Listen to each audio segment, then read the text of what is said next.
Right, are we all ready to begin? Is everyone energized on this fine spring morning? I am full of beans. Oh, that's so lovely to hear. The DM does not sound full of beans. I'm always full of beans, actually. Okay, fair enough. I think we should all I go think on an that- expedition to the North Pole. But before we play? No, after. Yeah. That's okay. Sounds like a good idea to me. Dinner first day, yeah. Dinner on the way. How's the Oh. looking? Dinner. I do like dinner. Dinner. Dinner. No. Right, so let us begin the next session, the 21st session of Curse of Strahd. We've been playing for nearly 6 months now. That's quite hard to believe. What? I know, we've been playing since October. You say 21st or 23rd? 21st. Cool. So, the date and game is the 10th of Ulturiac, and the time is 8 AM currently. And in the last session, you began in the aftermath of the battle with the evil druids that had taken over the winery. Although battered and beaten, some introductions were due, as you all got to know your new ally, Meadham. With his help, you ensured that the rest of the winery was clear, and contacted the Martikovs, who soon joined you at their reclaimed home. Celebrations were in order, as the Martikovs treated you to a homemade meal and shared their famous wines with you. However, the tension was still high as Davian remained untrusting of you, only promising further help if you were to retrieve a number of life gems that had been stolen from them in recent weeks. Since Farrah was incapacitated after trying to drink all her troubles away, you struggled to come to a decision on what to do next, and eventually decided to sleep on it. However, during the night, Farrah experienced a harrowing dream, and was once more transformed into a bear monstrosity. You managed to fend the creature off, but it did a lot of damage in the process. And so, after recovering from yet another traumatic event, you met in the morning and discussed where to go from here, and eventually agreed that you would head to Yester Hill in the south to try and retrieve one of the stolen life gems in an attempt to cement your alliance with the Martikov family. And that is where we begin our session. So, let me move you over to the Barovia world map. Just want to find out a little bit. Oh, is this a new one? Or do we just see more? No, it should be the same you see as usual. We've got like, I can see a massive. Oh, okay. Yeah. Let me fix the map then, because it's not supposed to be Quick, doing that. memorize. There's rivers. Don't know why the dynamic lighting's turned off on that. It says it's on. That's really interesting. Let me switch it So on. it is on. You could just see like a massive Yeah. circle of stuff. Yeah, the radius is huge. Yeah. Weird. I don't know why that. Oh, I think I know why. Oh, I adjusted the distances. that looks weird on the main screen. That's cool. Let me quickly. This is like, this is how much vision you've got. Let me try and see how this does now. I may have to expand it outwards a little bit, but no, that should be fine now. Yeah, that's fine. Yeah, that's what I It's because I adjusted the miles things on the ruler to be exact, so when I ended up being way bigger than it should be. Right, so heading out from the winery. The morning is cold and quiet, and you make your way slowly down towards Yester Hill, travelling on wagon. So you're able to travel, in fact, at 4 miles an hour rather than 3, at a fast pace without using up any extra particular resources. So upon horse and cart, the party descends from the relative comfort of the winery to the destination of Yester Hill. The weather is harsh, and your senses are overcome. Look at me.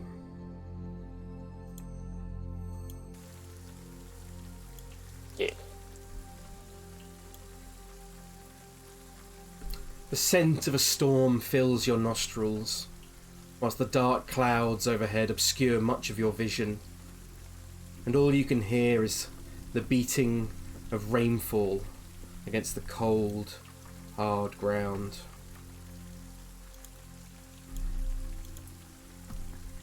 This does not seem to discourage your horse, though. It pushes on without complaint, seemingly made hard by this land, much like the Barovian people themselves. The muddy hill that brought you to the compromised sanctuary of the Martikov's home is not matched here. The ground is steady, surprisingly well worn, and as though beasts, both predator and prey, have run these grounds many a time. The tree line stands thick, running parallel to the road. And from these leaf-barren trees, Pitch, you hear whispers. Could you please make a perception check for me, Pitch? A 2, okay. Unfortunately, these whispers are almost impossible to make out as the rain splatters against the cart. But you can tell that they draw closer, though unintelligible in their speak. And then a different, almost familiar voice sounds in your head. She is coming. She will take you this time. Place your hands upon your friends and draw life from them. I can give you the power to protect yourself and them. Do you do as the voice says? Who's next to me? Sitting in the cart, I'd imagine, would be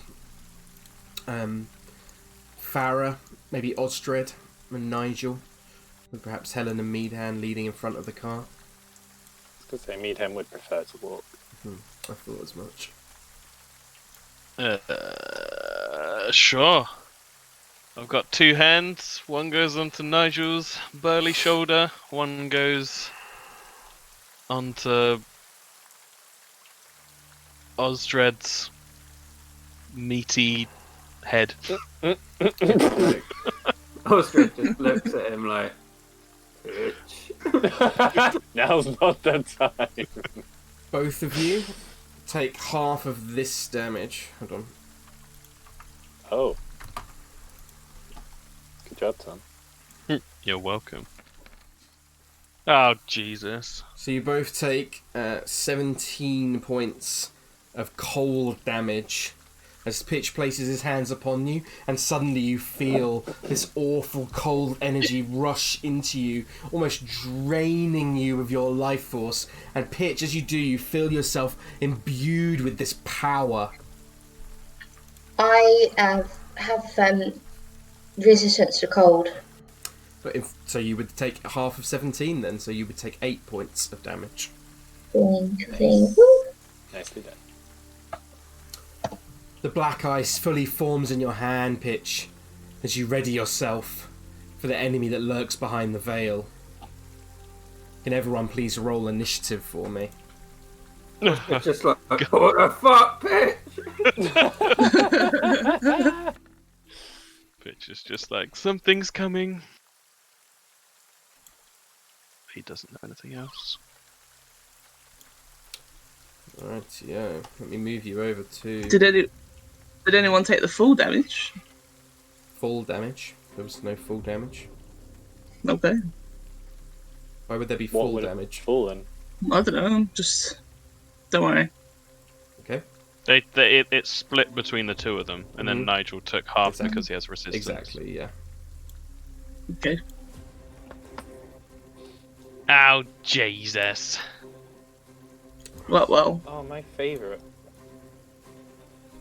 So, you see Pitch, you look around as you hold out your hand ready, as these creatures, these shadowy forms begin rushing out from the forest, the sky darkening as it does. And behind you, rising up from the floor, you see this shadowy demon. Its wings unfurl as it snorts in your direction in a puff of steam coming from directly from its nose. Oh, no. They're back. Yeah. Pitch, as you agree to damage your friends in turn for the thing, you are now imbued with a new power from this unknown voice. And you feel yourself, this black ice conjuring in your hands. You feel that you could blast it forward with more power than ever before. You're now able to cast Cone of Cold once per day. Only if you draw life from those around you first, though.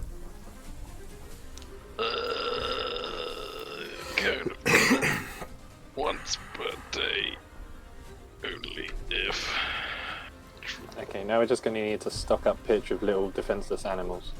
It's work in real life as well, so if I come and draw power from you, can I cut things?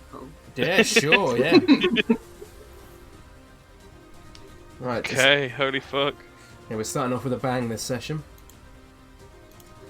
Damn, yeah. Right. So, at the top of the round, Osdred.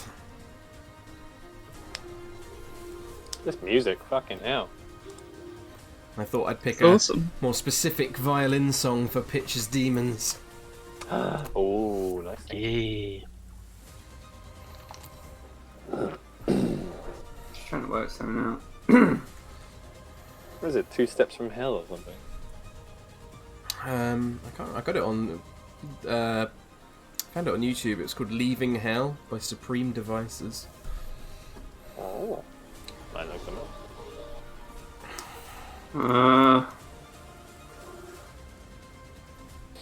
Just thinking. That's right. Take your time. Yes. The voice said she is coming, right? Mm-hmm.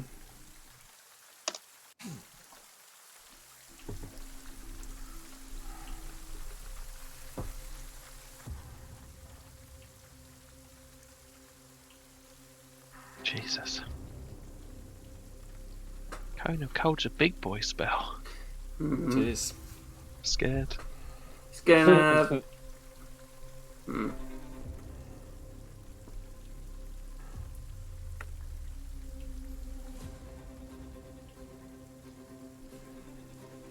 He's gonna cast Pitch, what the fuck? And when he sees the demon, he's like, still more like, what the fuck? But he's gonna cast Spiritual Weapon.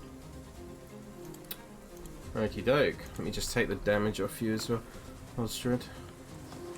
The max HP is surely not 33, Osdred. No, it's 52. 52. It just hasn't been. Oh, it's because I put the wrong one down or Yeah, something. yeah, that's fine. So 17 damages, 42 maths, 35. And then Nigel took 8 points of damage. 50. Yeah, he's on 47. Sorry, just about to change it. That's right. I can't see Nigel's and Helen's health bar. Yeah. I can't see it either. Change that for you now. We've got special, George. I need to update their tokens. I'll do that afterwards, it's fine. Actually, no, I'll do it quickly now. Because it might become relevant in the future quickly. So, Nigel. New token. And then Helen. Also with a new token. Bunch of thousand Fantastic, ships. there we go. So, a 19 on the spiritual weapon against the shadow demon. Hits. Please roll damage for me. That's 2 points of force damage. Yeah, take that. Any actions, Osdred? Oh, why has it got rid of that? Yeah, he's going to attack this thing with his silvered warhammer. Okie doke.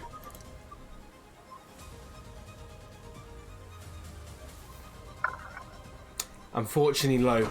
You swing, and the almost ethereal form of this shadow bends to move out of the way of your warhammer. Okay. Farrah. Farrah is gonna cast. Enlarge on Nigel. Okie doke. So, Nigel grows as the cart begins to tip over to its side, like the horse is panicking now. As Nigel kind of slides off the side of the cart, landing on his feet, still growing upwards to this huge height of almost 15 feet tall. We could get Nigel to pull the cart instead of the horse. You could at this rate. So I believe with Enlarged, he gets advantage on any strength check abilities, and then he gets 1d4 extra damage on his attacks, correct? Sweet. Yeah. Cool. You put it in the chat. Awesome. That is your action. Is there anything else you want to do, Farrah? Bonus actions or anything? Or no? Not yet, because that's concentration. I need AC. Okie doke. Yep. Meadhan. You're very confused, Meadhan, as you look out into this woods and these shadows just start rushing in the direction of Pitch. Can I tell that they seem focused on him? Yeah, they're almost like in a triangular formation, they are moving in a way that they are diverging on Pitch. Sure.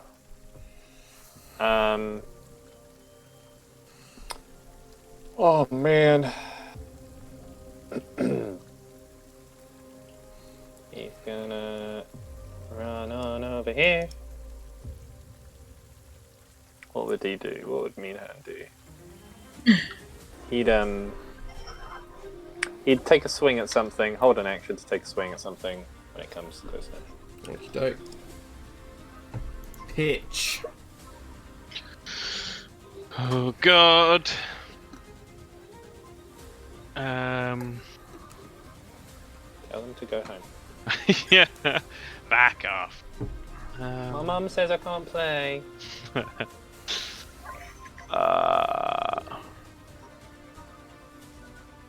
Pitch.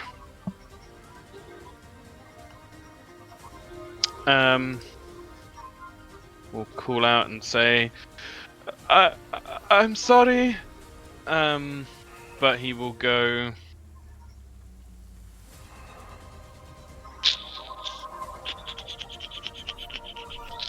Fuck, they're all kind of spread out.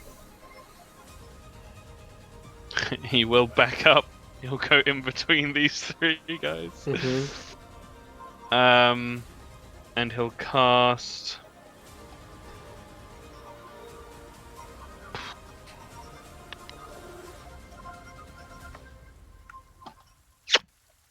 He'll cast second level heroism.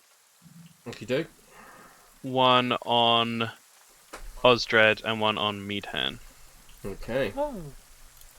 But Osdred and Meadhan, you are imbued with a sense of heroism, which provides you 4 temp HP on your turn, and you're immune to being frightened. Yep. Cool. And bonus action, he will summon the smoke. Okie doke. See what he gets. 5.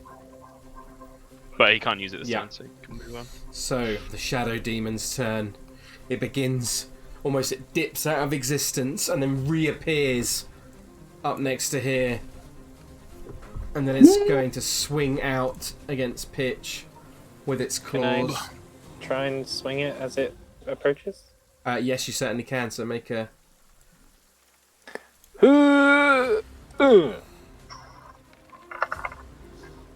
A 16 definitely hits. But that is two-handed, correct? Yeah. However, your weapon is non-magical, so it does seem to do less damage than you are expecting it to. And in fact, It does seem to do something, if anything. yeah, it does seem to hurt it, but it's less effective than you'd expect. Yeah. So as a bonus action, this creature is going to first attempt to hide within the shadows, as this is dim light or darkness. So I'm going to roll a stealth check for it, and compare it to your guys. Feel free to make perception checks. Very bad.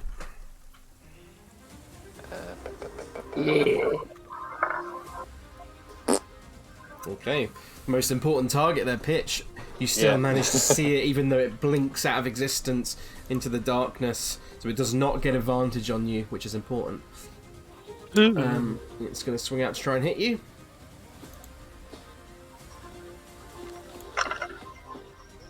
A 10 to hit misses. Yeah, it misses. I will say the 20 is not. It's not written out very well there. It's either 11 or 20, depending if it's got advantage or not. Oh, okay. Oh, Slightly less terrifying. Slightly less terrifying. However, that is its turn, I believe.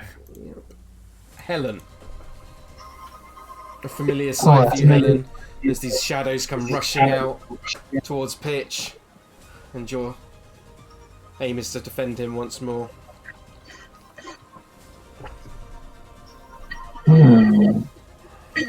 Where shall I go, I wonder? I guess I'll go to here and stab this guy. Okay, make an attack roll for me. Alright.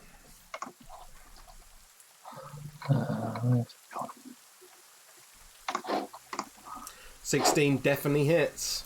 Yay! 8 points of piercing damage, but it is non-magical, so it is not quite as damaging as you'd expect. But I shall do it again. Second attack hits as well. Yeah! And a further to there. Okie doke. And then... Bonus action. yeah, I'll just do my one bonus action to punch it. Okie doke.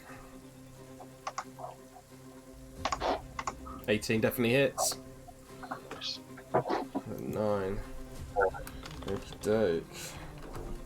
It's looking rough. Nice. And I shall just stay here now. Okie doke. Thank you. Nigel. Oh god. Nigel, I imagine he's probably slid off the cart Yes, almost and fallen on the definitely. ground. So he would use half his movement to get up, and Yeah. then he would... Can I attack this one as well? Yeah, this is totally within range of you now, you're large. I can... I've just remembered how to put the token wherever I want it to be. There we go. One against each of these two in front of me. Okie doke, yeah. Great axe attacks. So we'll do the one on the left first. One on the left. Okie doke, 23 to hit. Is Nigel raging? Yeah, fuck it, why not? Okie doke. Nigel rage. Nigel the dice. rage. We also had heroism as well. I'm going to start trying to And remember to do plus this. four. Right, so I need that, so 10 and 10. So 13? Yes, that's correct. That's 13 points of slashing damage. Again, though, a non-magical weapon means this is halved. However, it's a big chunk of damage.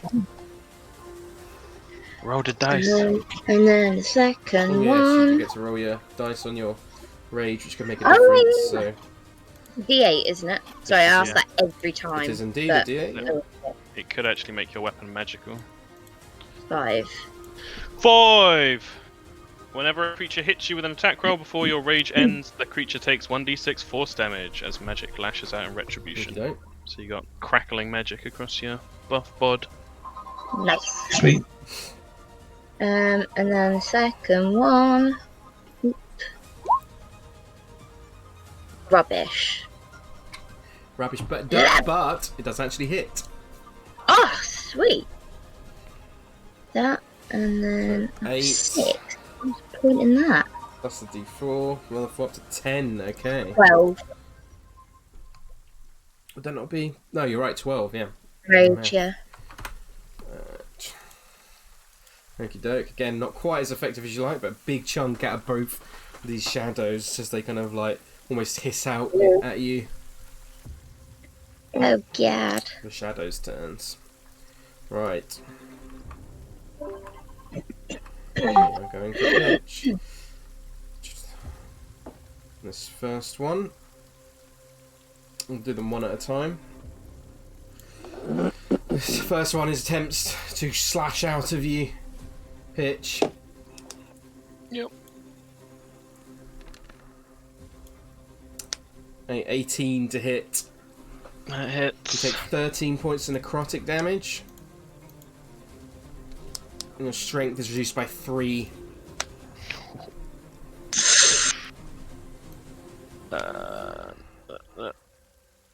Wait, he dies if it hits 0, right? Yep. That's really bad. Yep. And 13 necrotic damage. I will use Hellish Rebuke on that one. Yep, that's fine. Actually, tactically,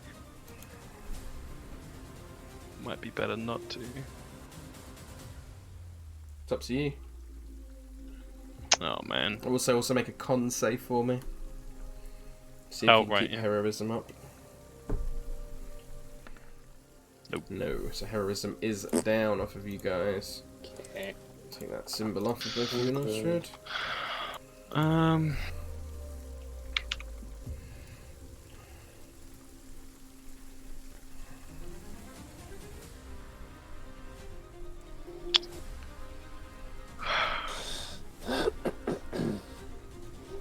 I won't use Hellish Rebuke. Okie doke.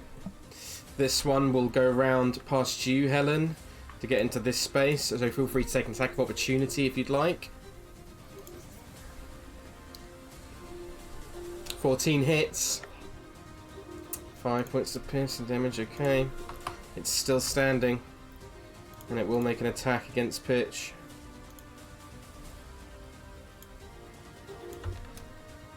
In that 20s, dealing 17 points of necrotic damage and reducing your strength by another 3 points. I'm so dead. This 2, one 3. up here will move into range, getting advantage on you to hit you.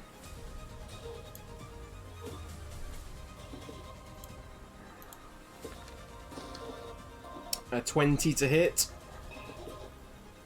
Yeah. Further 9 points of necrotic damage.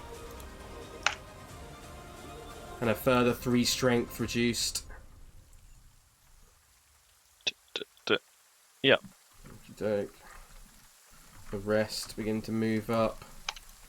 Surrounding Nigel, you get an attack of opportunity if you wish to take it. Yeah.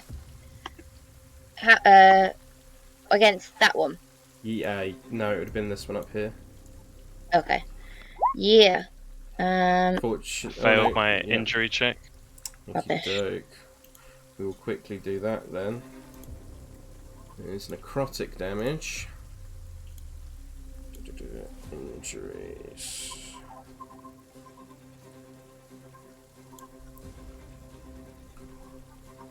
Let's quickly look.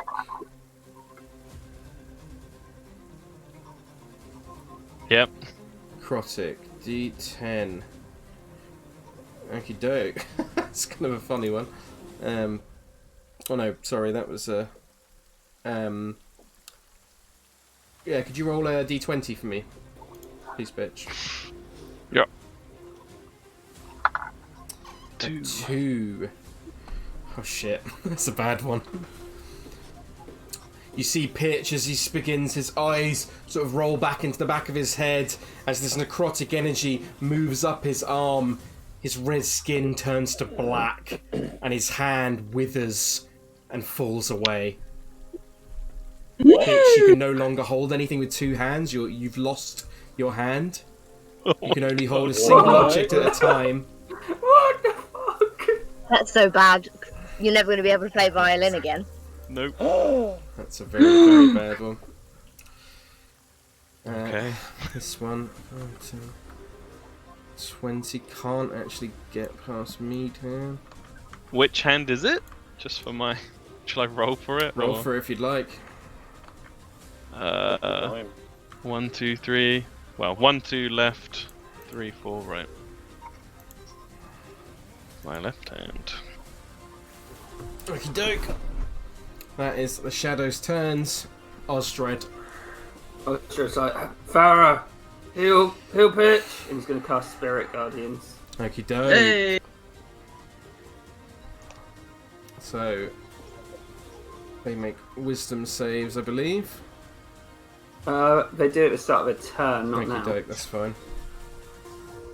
Any bonus action with your spiritual weapon, Osdred?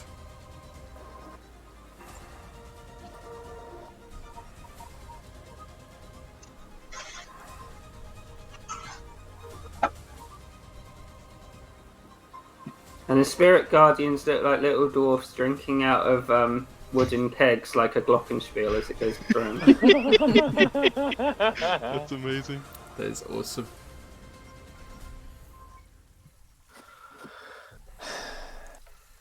Spiritual weapon attack. 19 definitely hits. 4 points of force damage. That was your mum.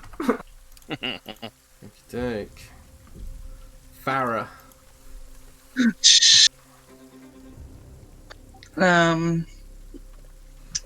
How big of a heal should we do? 24.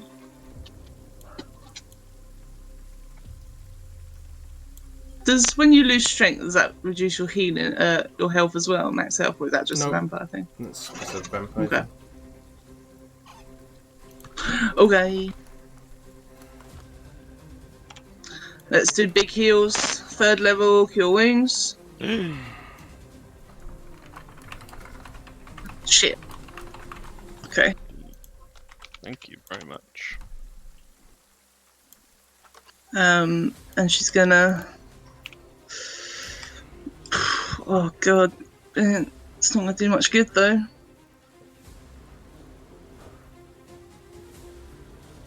These guys look like they're like floating. Can they fly?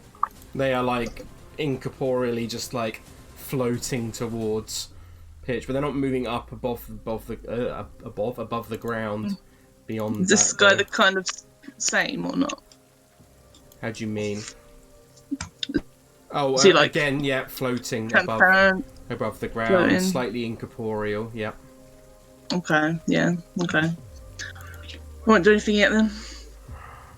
Well, I can't anyway. But Okie doke. That is the end of your turn then.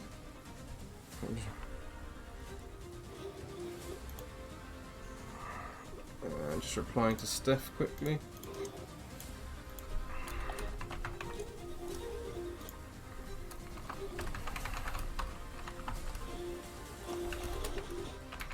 Which hand did Pitch lose?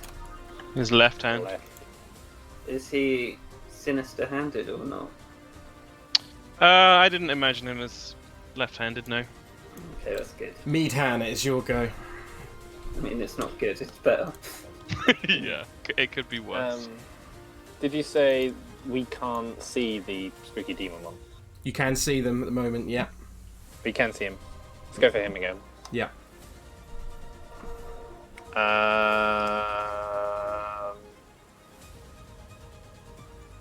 Yeah, let's rage. Okie doke. Rage. Fucking I'm gonna have no! to make 2 separate rage things now. Meadhan Rage. Yes, please. Okay.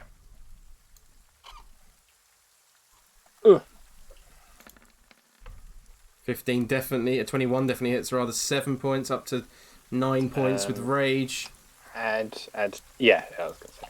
That, however, is non-magical, so it is reduced. Yeah. Alright. Anything else, Meadhan? I don't think you can do anything else, so. I've got a couple of bonus Well, No, a bonus. bonus action to rage though. So. Oh, it was, wasn't it? Of course. Okie doke. Pitch. Jesus Christ. Fucking bad.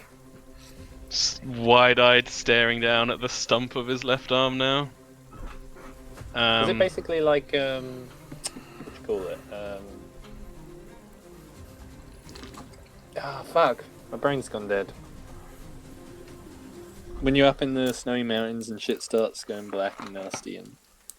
Frostbite. Frostbite. Yeah. Frostbite, that's the one. Most definitely. Pitch will stand up, and he'll do the only thing I think he can do, which is to cast invisibility on himself. Okie doke. In his panic, he disappears from view. Shadow Demon has to make a wisdom save. It does indeed. Thank you for reminding me. Wisdom. It gets a 13. It just passes. Okie doke. Unfortunately.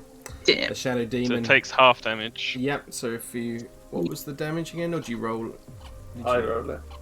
If you want to roll it for me. I assume it's bad, yeah? Possibly. Yes. Wait, no. The thing is your thing. Is your alignment, not the enemy's alignment. Yeah, Oh, it's your okay. alignment, not the enemies.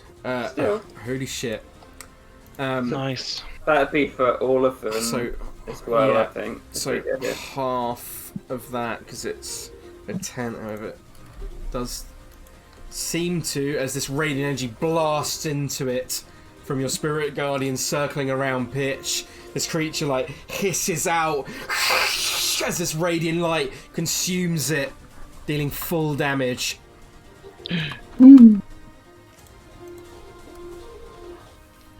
Yeah, but however, it's still alive.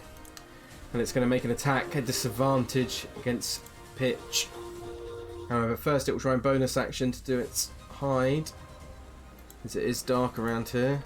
Oh wait, I rolled a disadvantage. Let me roll that again.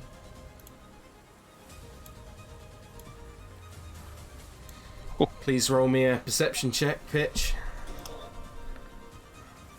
No. 9. It disappears, and it manages to make the roll a straight roll against you.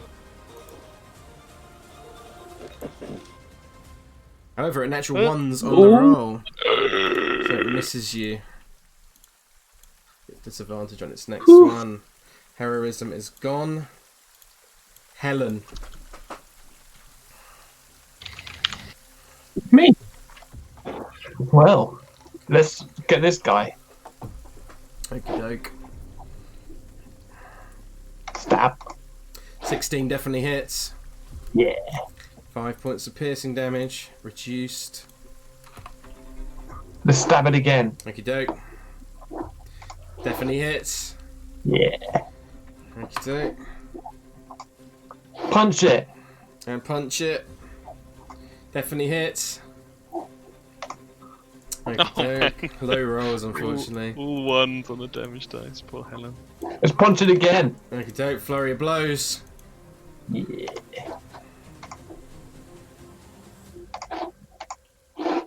25 definitely hits.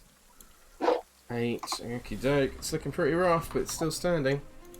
I try and punch it on the floor, please. Okie doke. Let me check something. You try. It doesn't work. It's immune to being prone. Made the wrong decision there, guys. So, Nigel.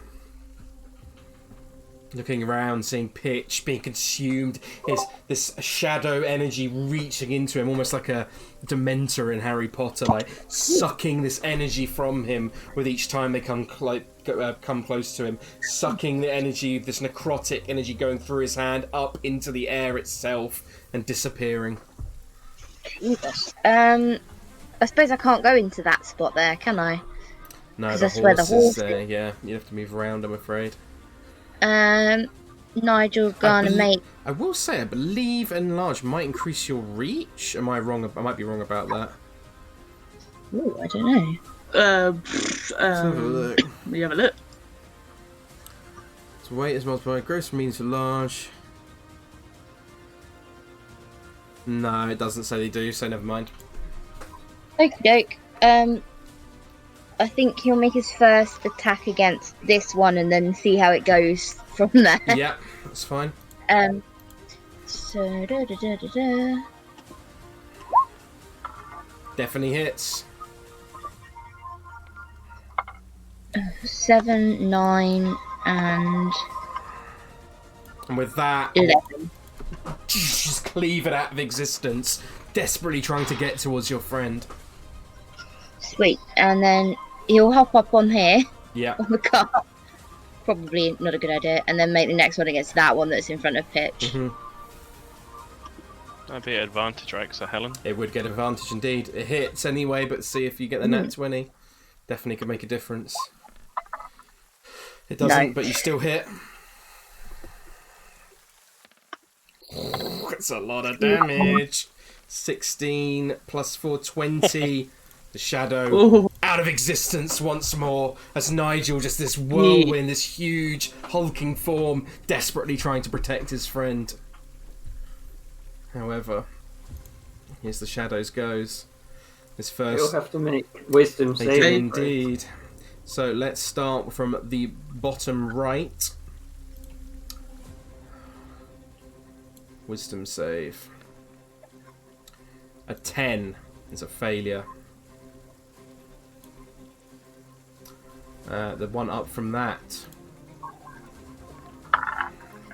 A 17. The one up from that. A 13.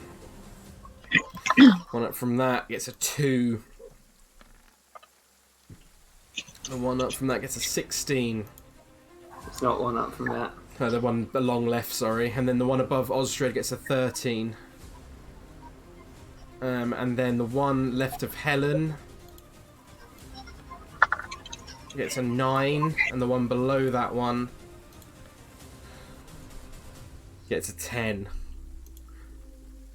So those The ones that they'll take 20 radiant damage, and I'll just the say- ones that pass get 10. Doke, you see, Osdred, describe to me how this spirit guardians of raining energy starts attacking these shadows Well, around it's Pitch. almost like the little tankards are filling up with shadow and they're just drinking them down.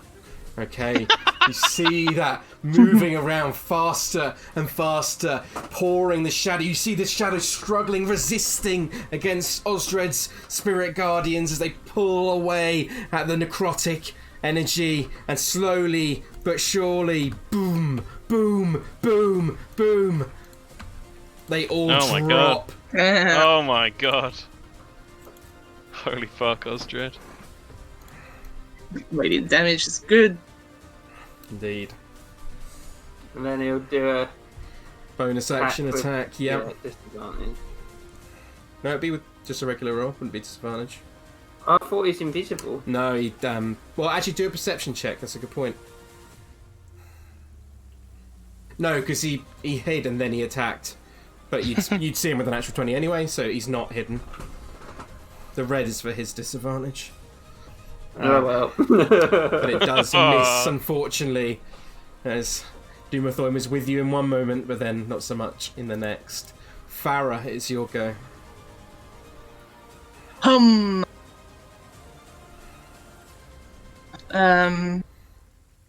Forced movement doesn't provoke opportunity attack, right? Nope.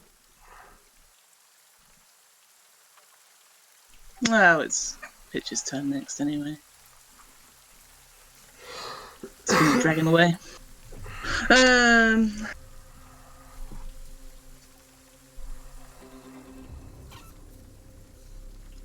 You just strike at this guy, I think. Do a just a scimitar attack, I guess. Like you don't. Straight roll.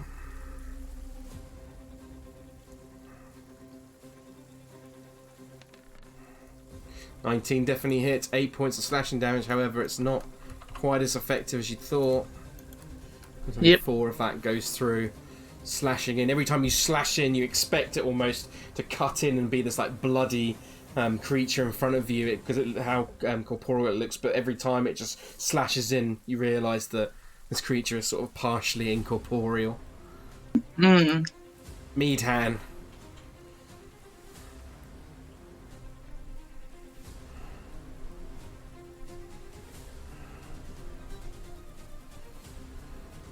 If he's there. Meadhan? You're muted, but if you don't know Steph. Whoops, my bad.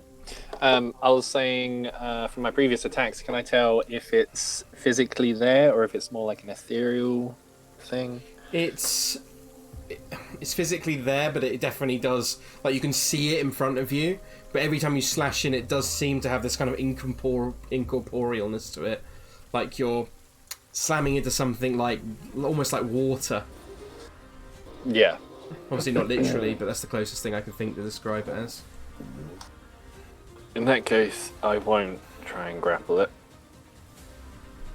Probably You ever tried so. grappling water? It's hard. Just Just hit like it. freeze it, bro. Oh my god. Ah! A 12 misses, unfortunately.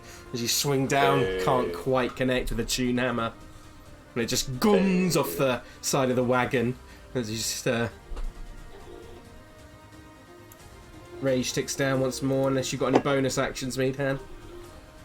I do, but I don't think I want to do it right now. Or if you don't, pitch. Well.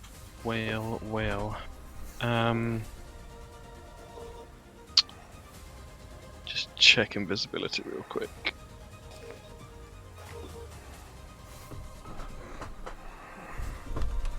Attacks or casts a spell. Okay.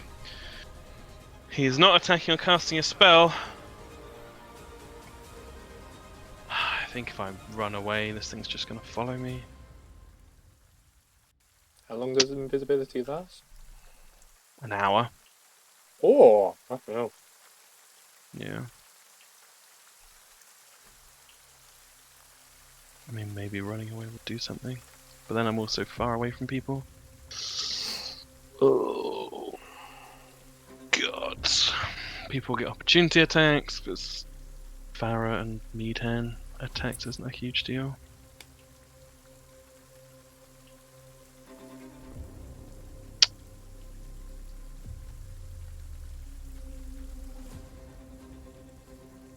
Pitch.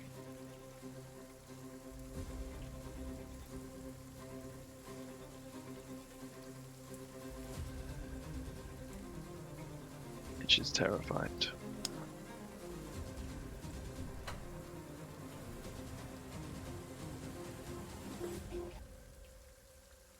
Just move around. Yeah. Pitch is currently on a strength score of 2. So. Ooh. Pretty As far as bad. I'm concerned, he can barely lift his legs right now. So for his action, he is going to use the summoned smoke, and he's going to use it on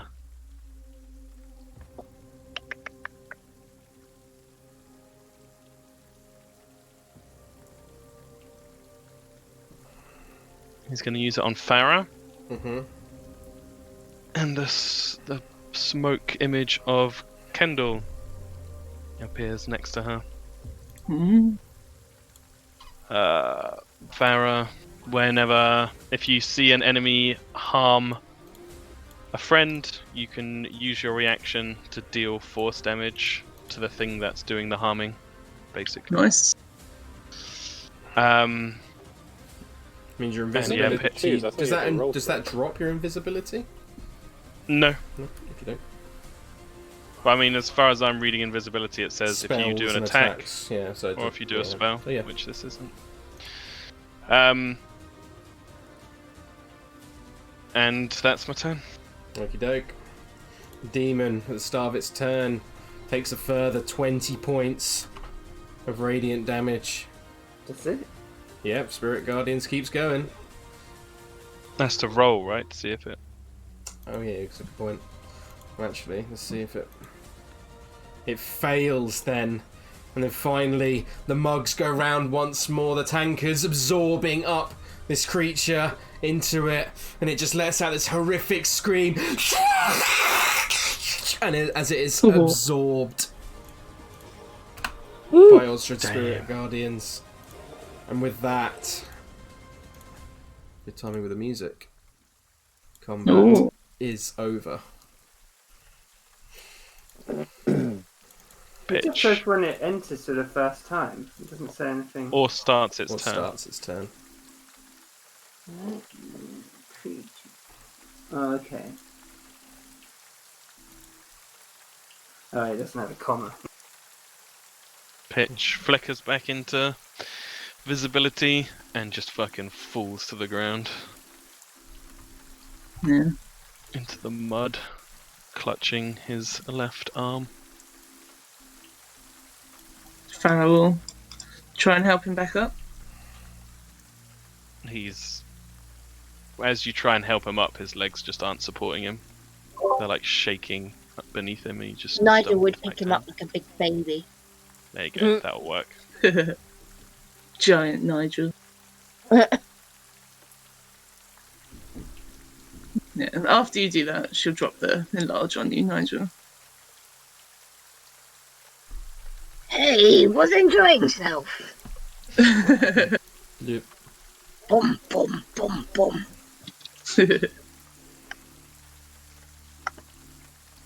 Did you put him in the cart? Yes. Yeah, I'll move over. Space for Pitchy Boy. Thank you all. That was a bit extra than before. Do you know what that was? It's getting worse. There was a voice. This is why.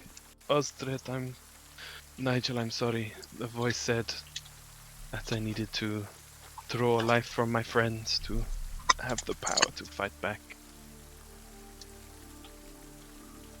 Did it make you lose that hand as well? What did that happen in the fight? I think that was them. He just looks down at the wizened, blackened stump. That can make you a new hand pitch. Probably won't. It won't work, but it will be there at least. Thank you. You guys sure do have a lot of weird things coming out from you. Is this something I should know about?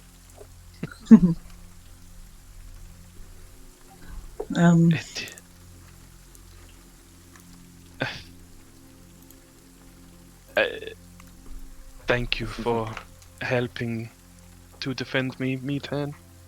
It is something that's haunting me now.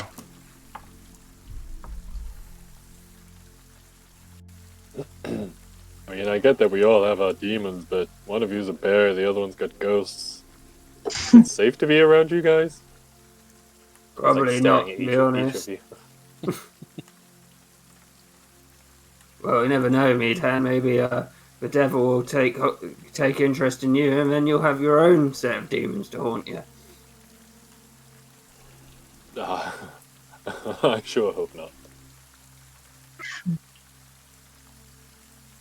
Is that Osdred healing pitch? Healing himself. Oh, nice.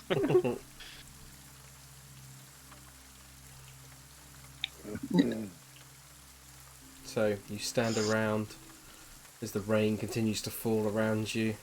Looking down, you can see on Pitch's arm, it's not even like it's been cleaved off. It's like the hand itself has just withered away, leaving this shriveled stump at the top that's, even with Pitch's dark red skin, is still blackened, with much of it heading up into his veins, upon his wrist and beyond. Osdred will be like, "Can I have a look at that? Your hand, Pitch." Yeah, Pitch doesn't say anything, he just moves his arm towards Osdred. Osdred just gets his little glasses and he's like eyeing it up, so when he can make a metal hand for him, he knows how to attach. Oh my god. Almost excitedly. Like, ooh, a new project. He will he'll do a medicine check if he can glean anything from that. Yeah, go for it.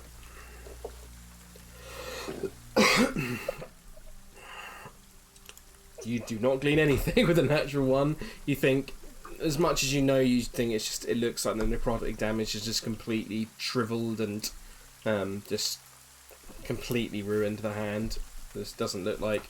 You think that. Yeah, you don't know anything more than that with that medicine check. Never seen a hand just fall off before. And he's sort of like, so I'll make you a metal one, but you know, it won't be functional at all. It'll just be for display. He looks away embarrassed. Pitch gives a weak smile. He's looking very pale. A nice pink colour. Did the hand like completely disappear? Or is it? Do we have it? Is it separated? Completely disappeared, almost like it was absorbed by these creatures. Well, how far away are we from our destination anyway? You think, based on how far you've travelled so far, maybe an hour. Hmm. What do we want to do? Do we want to carry on, or he looks at Pitch? He's probably looking like he's half dead. Yeah. Weakness of her strength. Yeah, if we go by your favourite thing, Kieran, your ability scores described, a strength score of 2 is needs help to stand, can be knocked over by strong breezes. Wow.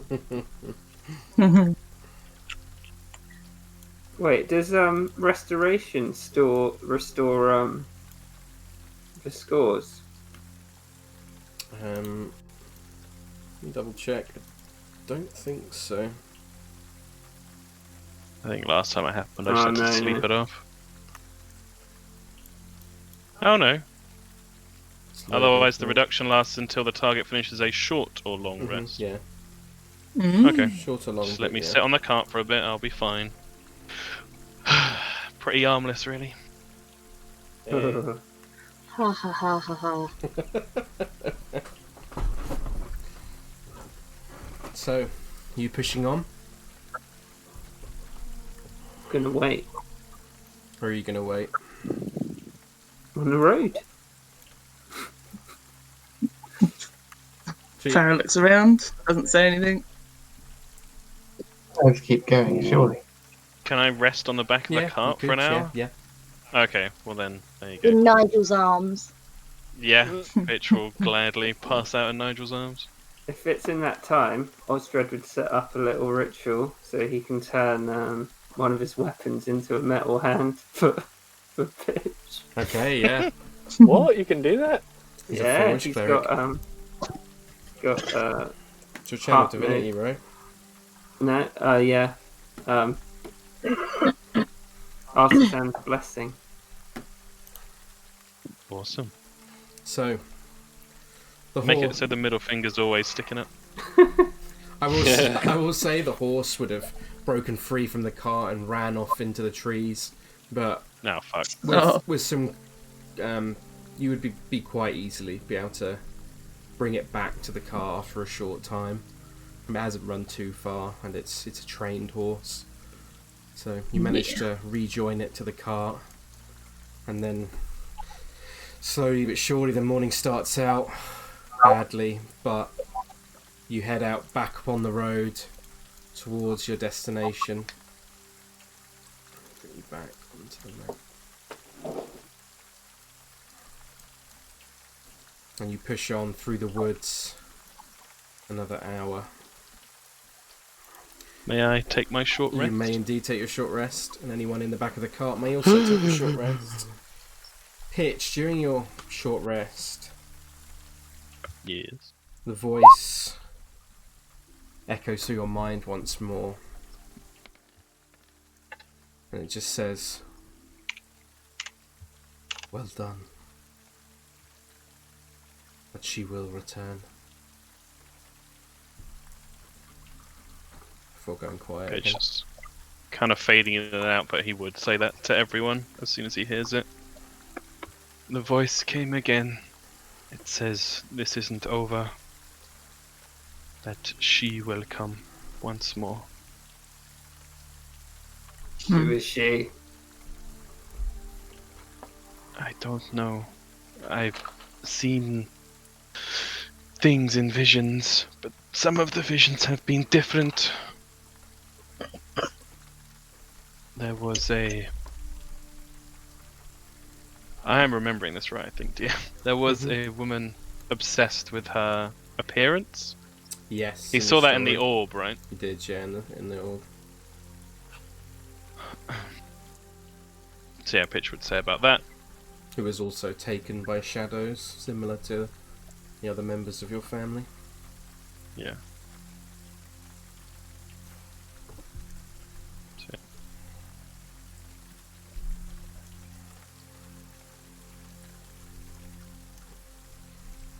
What does the hand look like?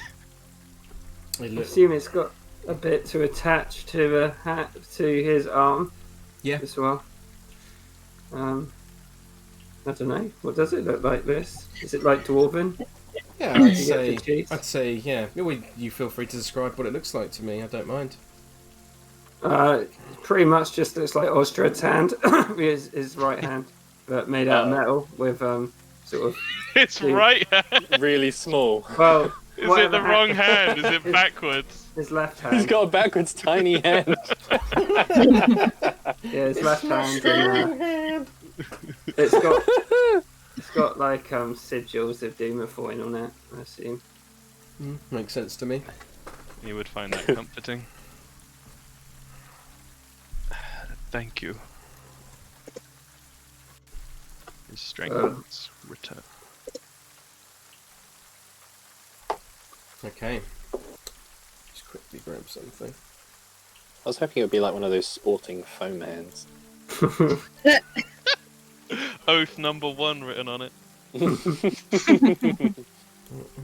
God, that would be wondrous. Point it at people to get inspiration for them.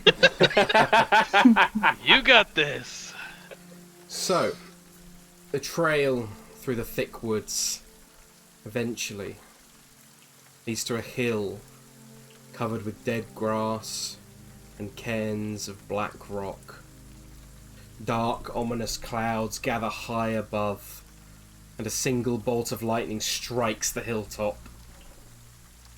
West of the hill, you can see the land, the woods, and the sky vanish behind a towering wall of fog. Let me take you over to...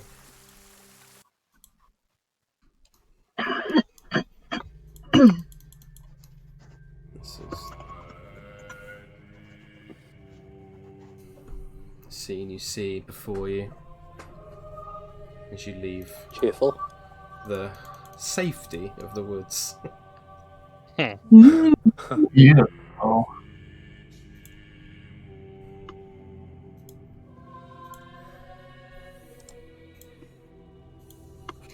Do you say anything to each other during this time? It's very quiet. Yeah, Meathead would be kind of just spooked and a bit concerned of what the fuck he's gotten himself into. Yep. Very much indeed. Okie doke. Let me take you over then Teacher's just getting used to the hand. to the battle map. Osdred's just like, well, guess we better burn down that tree. Looks like a central pillar of their religion. If you'd like to place your tokens up here. Just so you know, I can see everything. Yep, that's fine. Yep. Okay. I can't. Once you're on the map, you should be able to. Oh, yeah.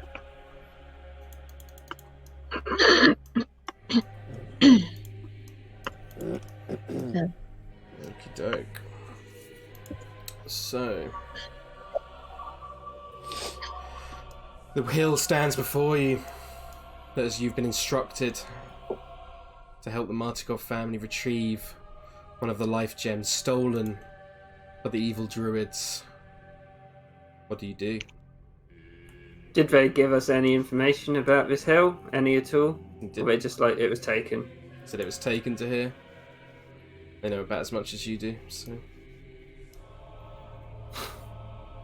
Can I try to see if there's any entrances under this sort of barrow? How do you mean? What do you mean barrow? Well, it looks like it could be a barrow, something buried beneath it. No, it's not. There's nothing buried beneath it. The hill winds up. So each part of this is making its way slowly up, gradually up towards a hill that's standing like much like in the image you saw in the picture. And these are little cairns of stone. They are indeed, yeah. Oh, cute. Which Bad. would say... Oh, no, go ahead. I was just going to say Farrah doesn't say anything, but she's going to start walking forward. Which would say, we fought some of them before at the winery. We should expect similar, but perhaps worse. Always expect worse. Yeah, maybe. I'm almost certain that the big wigs would have just sent in the little minions. Expect the worst. Well, I'm likely to be... He kind of smiles down at his metal hand now. I'm going to be less useful. I'll have to do things one at a time. You can always balance a crossbow on that hand, can't you, Pitch? Sort of tries holding this crossbow in the metal hand and just it clatters to the ground. You'll get there, you'll get there. You see Farrah, she just looks away and is kind of upset. Oh, guess we better go up to this hill. Looks around. Farrah doesn't say anything, but she's forward. Helen's pushing Osdred forward. She'd like hills. Being a hill dwarf. Oh, it's a mountain dwarf. Oh, he's a mountain dwarf. That's he worships a hill dwarf god, doesn't he? Yeah. Yeah, I remember now. Farrah waits for everyone else to go ahead. Nigel.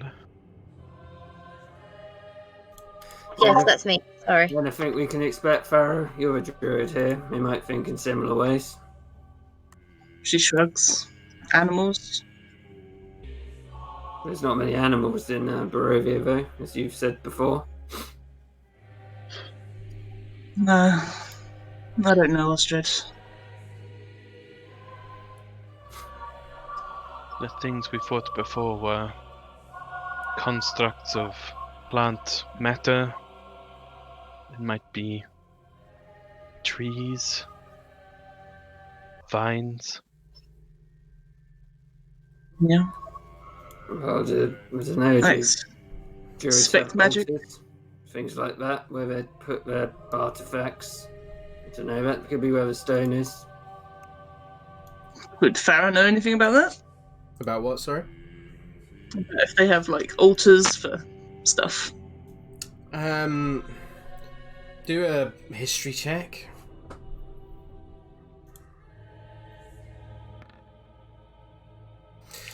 I mean, you think sometimes that certain druidic tribes may have certain altars and places of worship they use. Yeah, sure.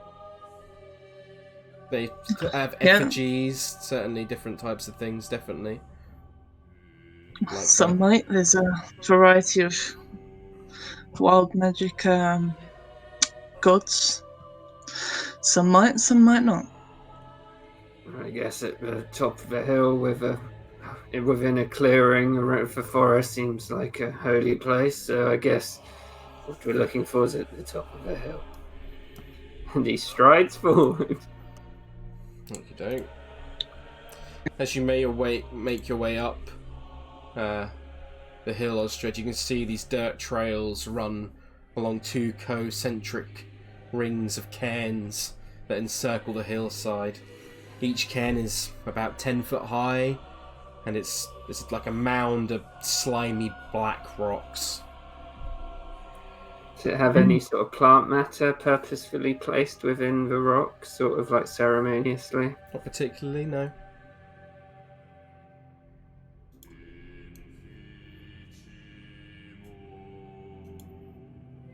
So, are you making your... Whereabouts are you guys making your way? Are you making your way to the top of the hill?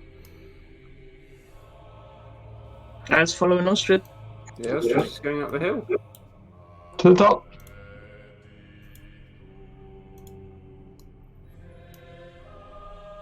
So, after a What short... was that? Well, go on, so... What does that thing look like? I will describe it to you. As you gradually reach the top of the hill, you see a wide ring of black boulders and smaller rocks that collectively form a makeshift wall enclosing a field of dead grass. Suddenly lightning strikes the edge of the ring, and then again does again time to time, illuminating a ghastly 50-foot tall statue made of tightly woven twigs and packed with black earth. The statue resembles a towering, cloaked man with fangs.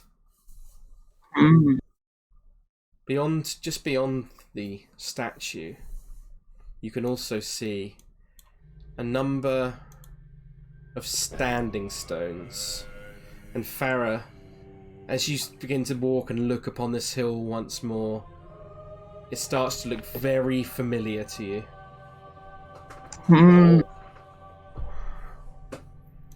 She doesn't say anything.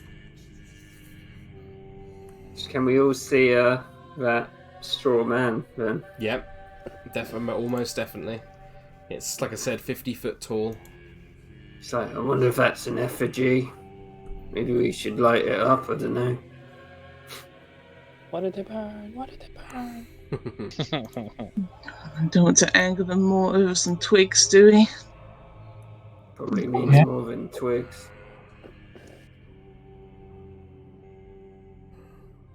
So if you'd like to move your tokens where exactly where you're going, just need to know. You're just standing there looking at it. Okay. You're gonna have to remind me what was in the dream. You saw a hill where a woman stood with a light draped around her eyes, and you saw Strahd von Zarevich rip through her chest, revealing a red, bright gem. Okay, so where are you going, guys? I need to know, because you can't just stand there forever. He's just looking at it. Okay, for how long are you standing there for? Because nothing's happening. Just lightning is striking these boulders. So there's no druids in sight? Nope, you can't see any. Does the lightning seem kind of random, or like... Fairly random, but it does seem to be striking these boulders in particular, Meadhan. I was waiting for everyone else to tell her what to do. What do you guys want to do? Well, if that effigy's as big as I think it is, it must be important, so maybe that's why they're keeping the stone. I have no idea. So you want to destroy it? I didn't say that, but we should go in and have a look. Okay. Once we get to the top, we can get a better lay of the land. Okay, so you make your way through this ring of stones, standing before, like I said, this huge 50-foot tall effigy of what you can only assume is Strahd von Zarevich. And suddenly... Helen. Oh. Sorry, go on, Helen. What were you going to say? I was just going to touch it and give it a bit of a wiggle, see how sturdy it is. You try and wiggle it. Feels quite sturdy. Feels pretty strong. Okay. As you do, Helen, from once more from the skies above, Oh. the sound of lightning striking the rocks around where you are, and then even louder as it begins to strike over and over again. And then... As in more so than it was before? Even more, striking over and over again on these rocks. And from the sky... Can I have everyone please roll a perception check for me?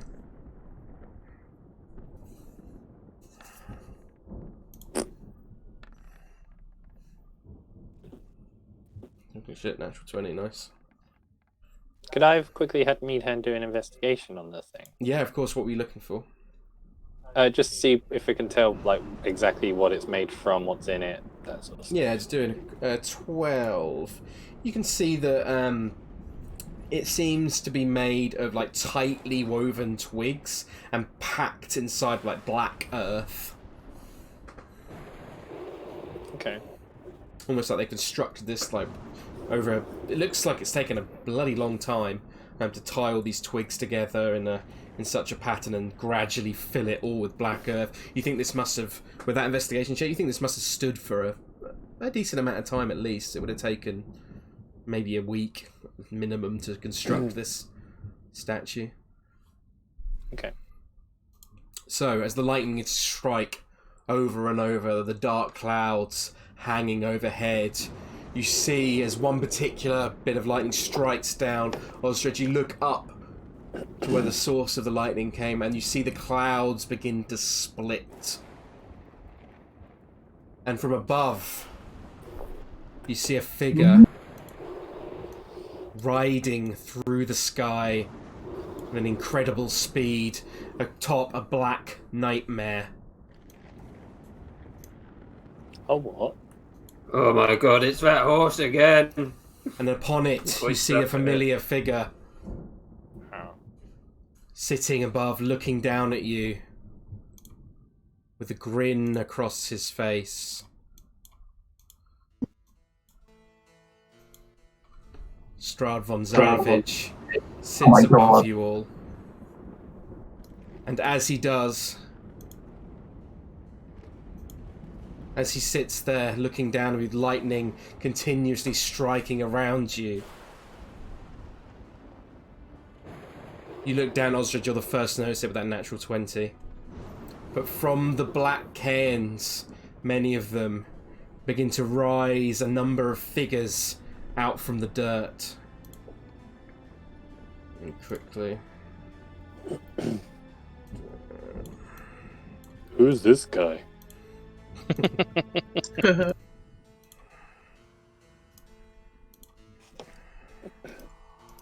with me. Let's take a moment. Meadhand's nervous, but he genuinely has no idea.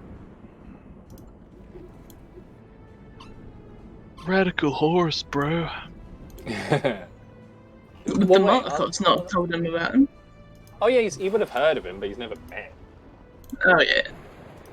Is that horse flaming? Is it a flaming horse? Yes, indeed. Whoa. Gnarly.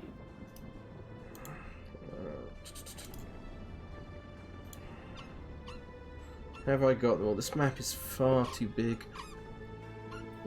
Right.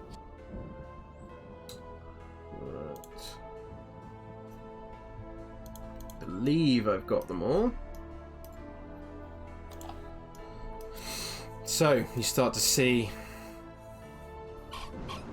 as they slowly begin rising out of their graves, what looks like a number of nomadic people wielding these huge great axes, and what looks more familiar is the druids with their helmets made of animal skulls and bits of bone and animal carcasses and skins hanging from that they stand. And you see that the druids begin to they bow in reverence, looking up at Strahd von Zarevich. Where are they? And they are, it's quite hard to see because they're quite small, but they are all around. Oh, yeah. And they begin consecutively begin to chant towards him. He is the ancient. He is the land, you hear, Farrah. Over and over again. What, does only Farrah hear this? It's in Druidic, so you hear it, but you do not understand it. Farrah's the only one who understands what they say. So, with that, looking up in reverence at their dark god, these nomadic people begin to walk towards you, Can I have everyone please roll initiative for me? What a time for Georgia to turn up. Oh.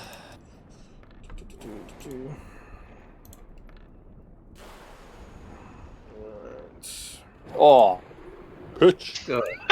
Georgie, what the Oh, Oh dear. That is especially cruel.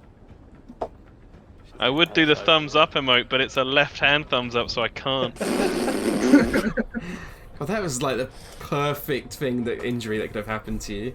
Like, just... It was horrific. Right, let me start rolling initiative. There's a few things I've got to keep track of here, so... Please bear with me. I suppose it's a way more interesting injury. Kind of.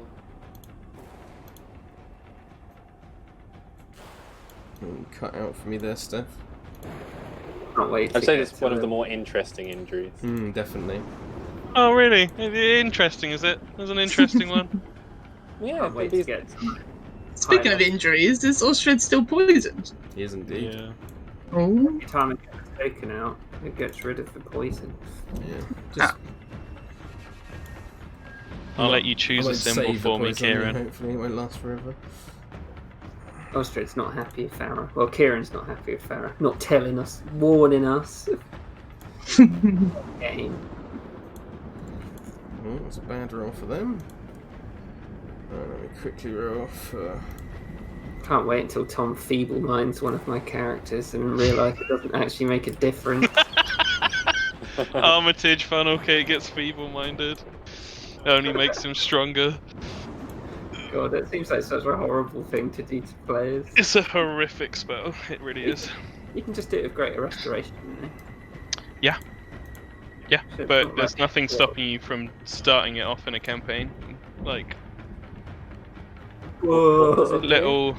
Well, you wouldn't do it to a party member because that's douchey, but do it to like a like if they'd done it. Well, if they did it to Norm, it wouldn't make much of a difference. But you know, they did it to like Alisar or someone that you're working with early on.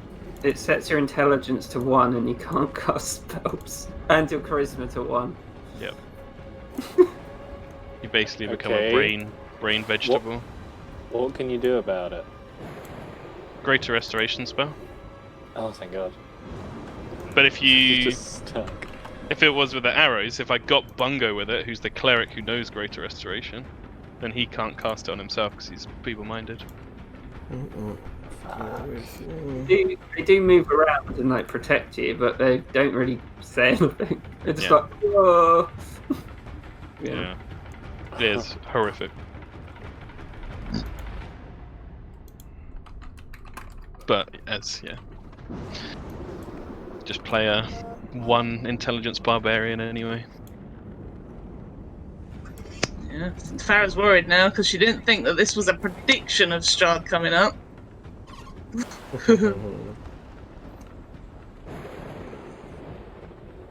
Bear with me.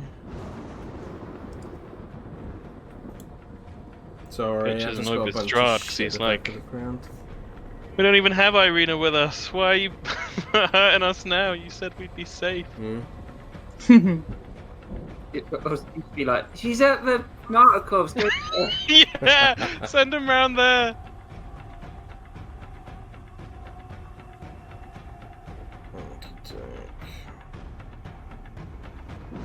That's ready. Oh, jeez. Are the dimensions accurate? Yes, they are. Oh shit. Fuck. Perfect for Osdred. He can move 1 square.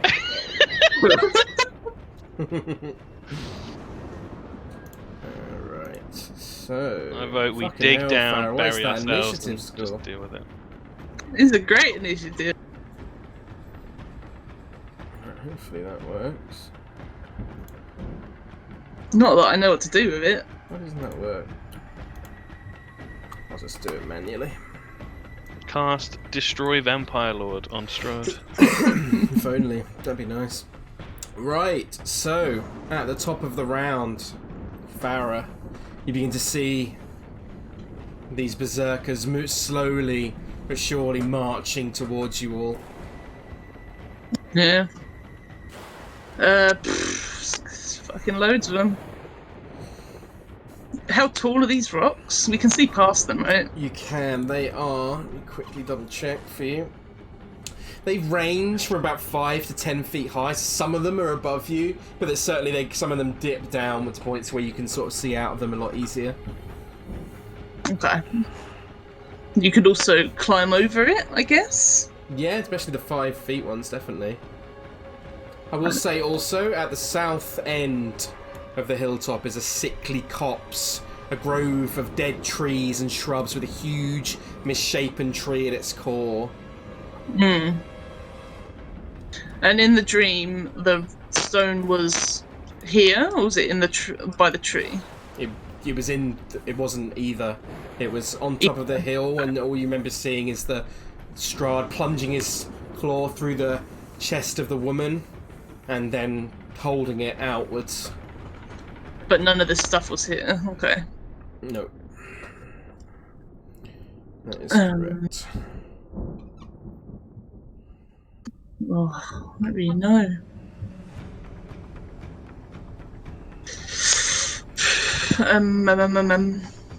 Let's get some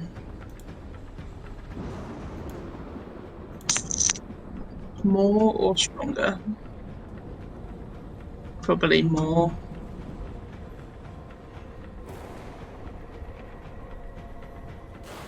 Let's get some giant owls. Okie doke. Conjuring the animals. Yeah. You'd like to drag them out for me?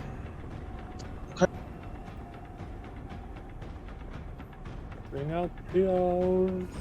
Bring out the owls.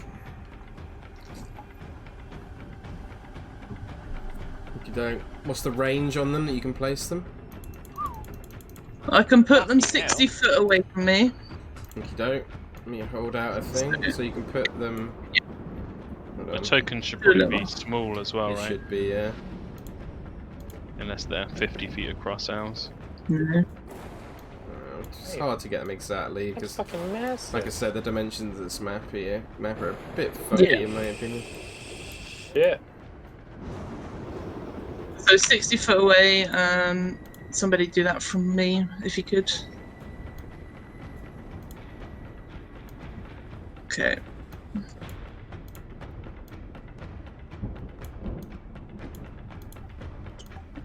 Like up to 3 spaces away from you, I guess. 2. Yeah.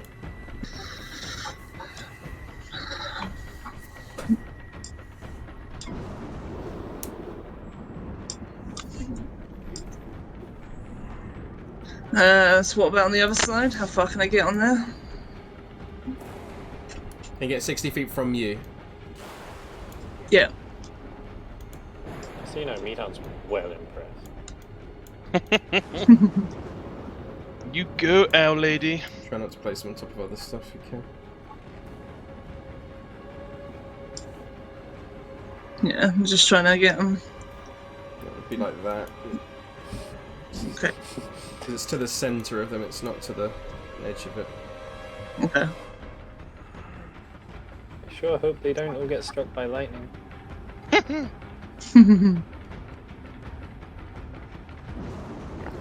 Are you placing them on the wall, Farrah? Well, they're flying, Okay. so That's fine. they're not on the wall, but I suppose it comes down from the sky, doesn't I'm just it? curious if they're on the wall or not. Yeah. Okay. They're like that from the wall. Okay.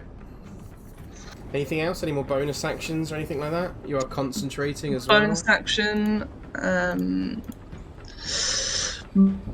Blah. Not yet. Okie doke. Pitch with no hand. That's his title now. Like a Tabaxi name.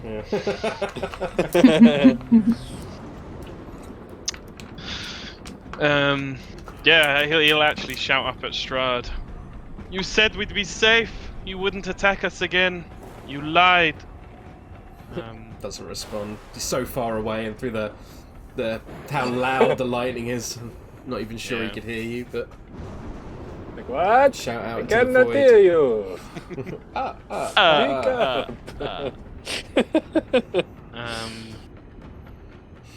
He will summon the smoke, see what he gets.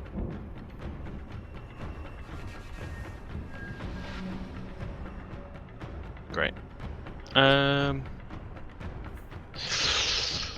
Action.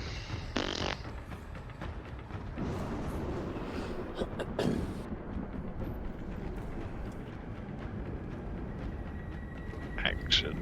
He'll move closer to Farrah and take the dodge action. Doke. Strahd simply observes from his position almost 90 feet above you. Meadhan.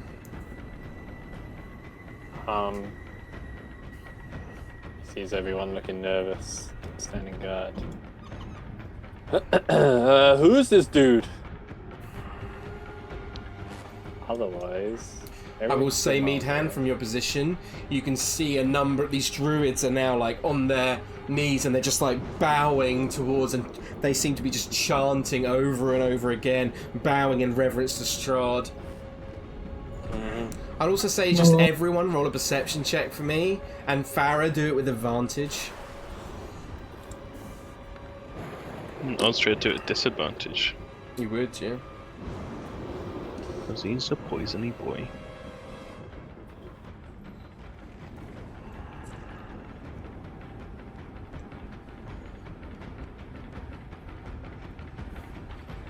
Is he poisoned? I thought he had some kind of like hole in his stomach or something. That's what it does. Yeah, it's the same effect. Perception check for me, Osdred. Not really looking, he's sort of, yeah. Make it for me anyway, please.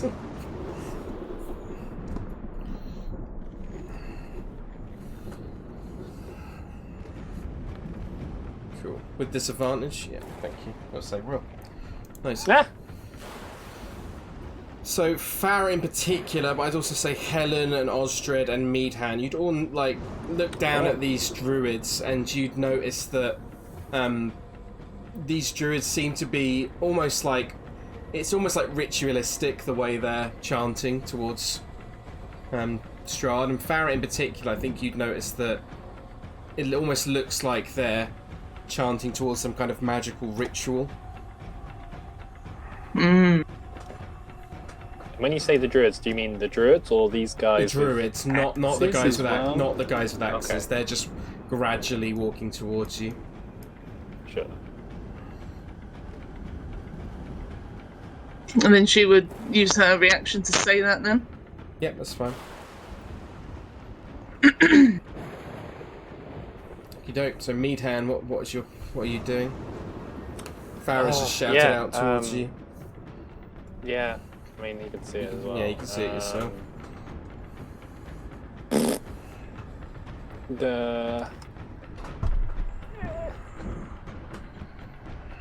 He'll hold his action to Okay. hit anything that might want to hit him. Okey-doke. Osdred. How can he see these guys? Yep. They're gradually walking towards you. Okay.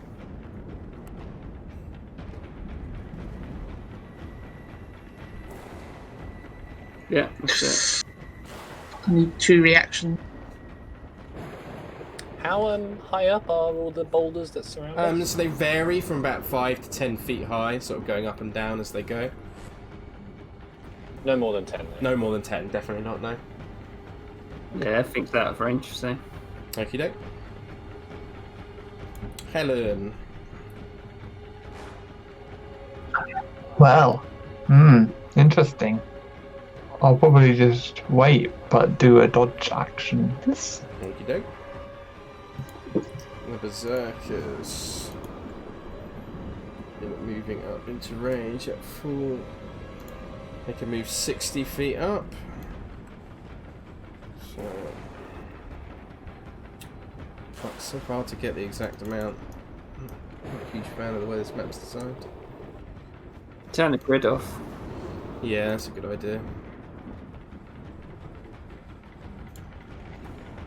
I'll be right back. I'm really gonna pee. Yeah, that's cool. Right. There we go, that's better. Where is it? It's being weird.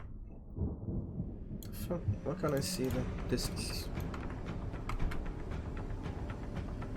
Someone can have a ruler for me because it's just not working for me at all. I don't know why. Cool, thank you. What? They're moving further. Oh yeah, that's miles further than what the grid was Yeah. before. Because Osdred Oh, moved weird. like that, and that was 50 feet. I don't know why that's changed it. Each square is meant to be 25 feet, according to this. Now this, Yeah, now it's each square is. yeah, that's the way it's meant to be. Each square is 25 feet. It must have just been glitched out before. I think this map is really badly designed, in my opinion. So apologies. Apologies for that. Oh well, it's fixed now.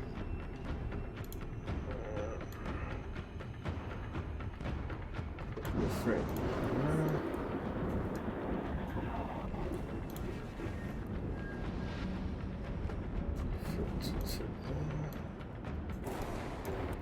Just reminds me of that part in The Simpsons where Homer's used to sexually molesting that girl when he's in his car with everyone like rocking the car. He's just like, I'm gonna live my life and you can't stop me. Just Strahd is those people. Osdred living his best life. Drink.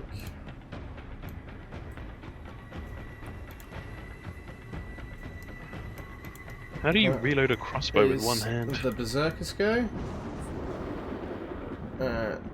So the druids who just continually keep chanting. Nigel. You could put on your legs, I think. And then Oh yeah, true. Yeah. You'd use your leg to brace the... Because it's harder with a hand crossbow. Ideally you'd want something bigger.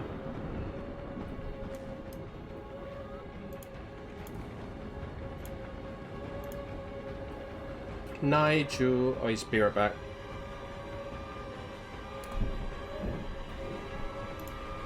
Been gone for quite a while. It's like 15 minutes, isn't it? Anja, are you there or not? I'll take it that she's not. Do you want to do her turn for her, Tom? Probably got the best insight into what she might do.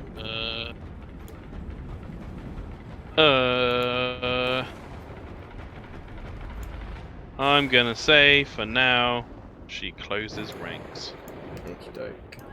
So she'll move back in next to pitch. how sort of well spaced are the rocks? Is it like you can walk through them, or They're probably, yeah, they're quite tightly packed together, but you could, there is some holes big enough where you probably could climb through them, yeah.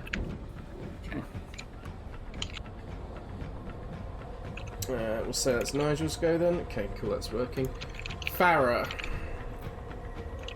Bleh. Farrah's not sure about this circle. Seems sketchy. What you got against circles? Yeah, I was gonna Circles are say.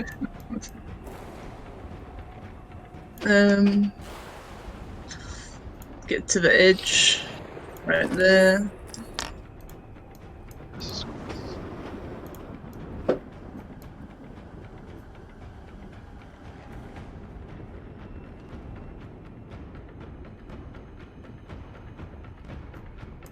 And move. Oh, I can't move the house. Oh, I was supposed to roll initiative. House, hang on. Yeah, if you want to do that now, that's fine.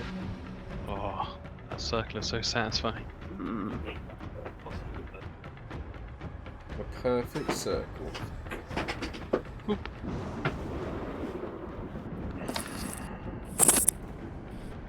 Great. Oh, they got an extra one.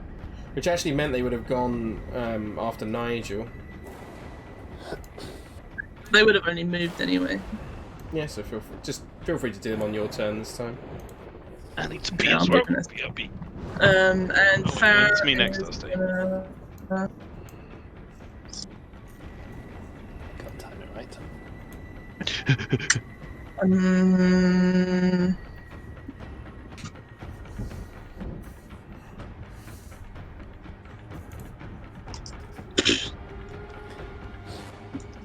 so blah, blah, blah. It's gonna hold a produce flame in case Strahd comes over. Okie doke. Not that it'll do anything, but you know. Also, you take your turn. I'm gonna move the owls. Okay. Pitch. Pitch will shout out. Should we be doing something with the effigy? We said we might break it down. And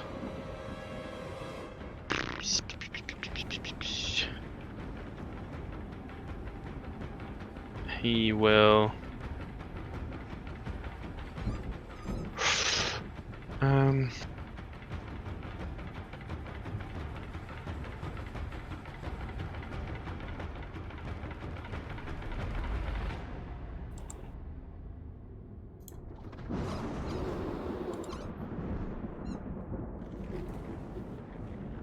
how far away are these guys now? Okay. He will move close to the effigy where Helen is. And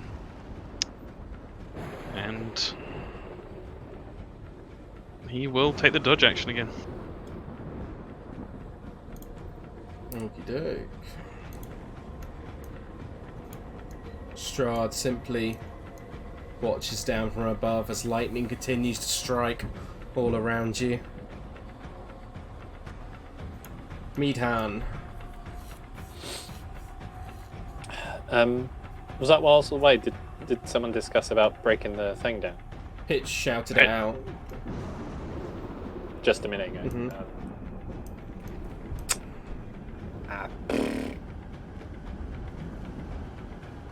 Step closer to it. But you won't hit it yet, you'll just look around a bit confused, like, you mean break this thing? What will that do? And otherwise... Okay, he sees everyone else looking shifty, he'll dodge as well. Let's get 50. Get swifty in here. Okie doke. Osdred.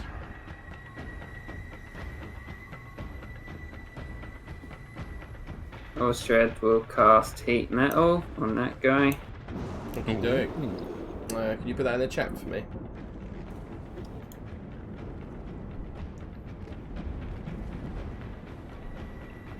What are you casting it on?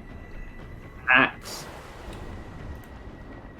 I will say that Osdred would realise that the most of the axe would be made up of wood, what it's carrying, apart from obviously the head itself, which is like metal. So it's up to you if you want to do the same thing.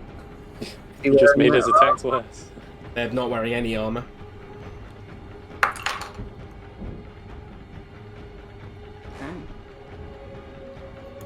Or like any armor they would be wearing would be very basic, like hide, kind of scraps and stuff like that.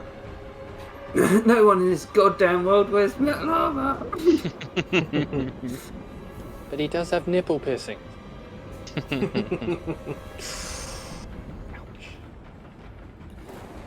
Okay, you'll cast spiritual weapon. Okie doke. Okay, let's drag it out. Right. I think it's got 60-foot range when you initially place it. Yeah. It's massive. I'll shrink it though. Ooh. Yeah. There we go. 18 definitely hits. Roll damage. 9 points of force damage. Nice. Damn, the biggest hit it's ever done. Any action? Just looking. I think he can do it. He will dodge with his action. Okie doke. You are dodging. Helen. That's me. I think Helen would whip out a torch and set it on fire and try and set the effigy on fire. Okay, you swing round at the Nice. effigy with a torch, and it's lighting up bits, but it's not catching fire very fast. I'll say that much. Helen is disappointed. You think Helen was doing that? You think you probably need like something to get the fire going, like maybe some kind of fuel to the fire, maybe some oil or something like that. She would mention that, like, anyone have any oil? Neville had a fuck ton. Bitch will blow his reaction and say, I have 2 flasks. Okie doke. I'll say that's your action, Helen. Berserkers go. Well, these owls, assume are just flying in front of them, right, Farrah? They're flying above, so they're okay. out. They're kind of out of reach, but because they've got the flyby thing. Yeah. Can someone hold out a ruler for this one for me? Because it's just the ruler is not working for me at all on this map. Annoyingly. Well, which one? This one? This one here, yeah. So this one is going. It's going to try and move it like up to here. So 60 foot. It's not there. And then this one. And it gets like there. This one down here. Oh, thank you. And then this one. We'll try and get to these entrances probably. So that's about there. Then we got this one. Yeah. And then finally the other last two. This one can almost get to Nigel, but not quite. And then this one up here can get to like there. Okay. What about this one? Which one? I don't know, I'm quite zoomed in. That one already ran up, I think. Don't think so. Did not? Did it? Okay, don't. I'll move it up again then. In case I didn't. Right, the druids continue their chant. Nigel. Nigel will. Sorry, I'm eating what's it. Come up next to it and attempt to chop down the effigy. Okay. Wait, no. There's the effigy. Oh no. There's a different scale of movement on this map. Yeah. Oh, okay. Oh shit. Charge! You do not have enough movement to get there. You could get. He'll sort of dash to about here. Yeah, you got 40 feet movement now, right? Yeah. Yeah, so you could get all the way up to like here-ish. Okay. Okey-doke. Yep. Nigel dashing. Giant owls for Farrah. Gonna whack them. Whack 'em. Let me just move them back to where they can be in reach. Gonna pee now.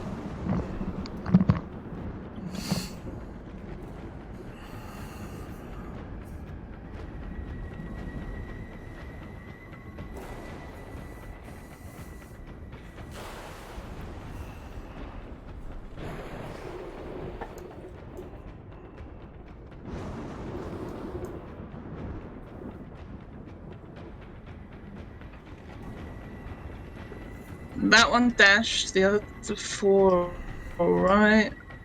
And you've got these The owls two up not here. gotten any kind of attacks of opportunity. And it said they were flying Against above, so no.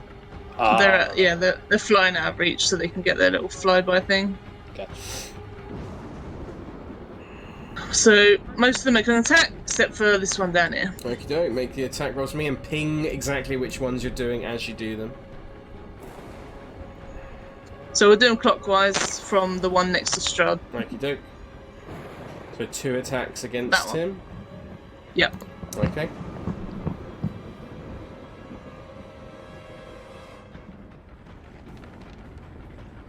A 21 definitely hits, doing 9 points of slashing damage as this giant owl swings in and flies back up, I assume. Yeah, fly by. Does it have enough movement to fly back up? I think so. Yeah, it's got 60 foot, so it'll just about get out of the way. I think. Yeah, okay. Assuming they've got 5 foot range. Yeah, they do, yeah. Yeah. Okie doke. An extra attack from the other one. Ooh, nat 20. Oh! 16 points of Hey. damage. That's a big hit. That is that one done, Yeah. so it's this one next. It's pretty Yep. terrifying. Like, owl screeches are like... Yeah, god. Yeah, that definitely hits. 10 points slashing. Now it's this 2 on this guy. Not as fast Yep. as the Carrick picked up, are they? Yeah. Well, yeah, but... 13 just hits, so 8 points of Ooh. slashing damage to this guy. And 18 definitely hits as well. So a further 11 points of slash. Is this to this guy, Hannah?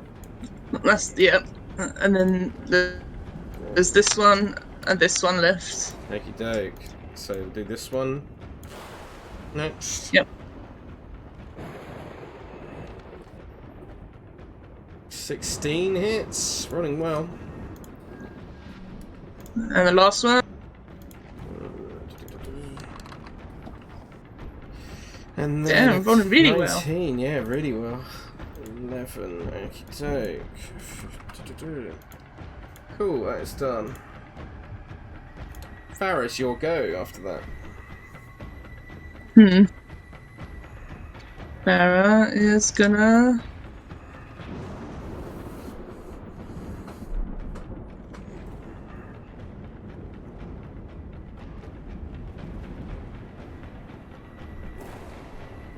Throw a produce flame at this guy next to my owl. Ping him for me, please. That guy, okay. If you're using your ruler, Hannah, we can't actually see it, by the way. Oh, You've got it why probably. not? You probably got it hidden from others. No, it says show to others. I Oh, think I can see how arrow. oh now I can. Yeah. Yeah.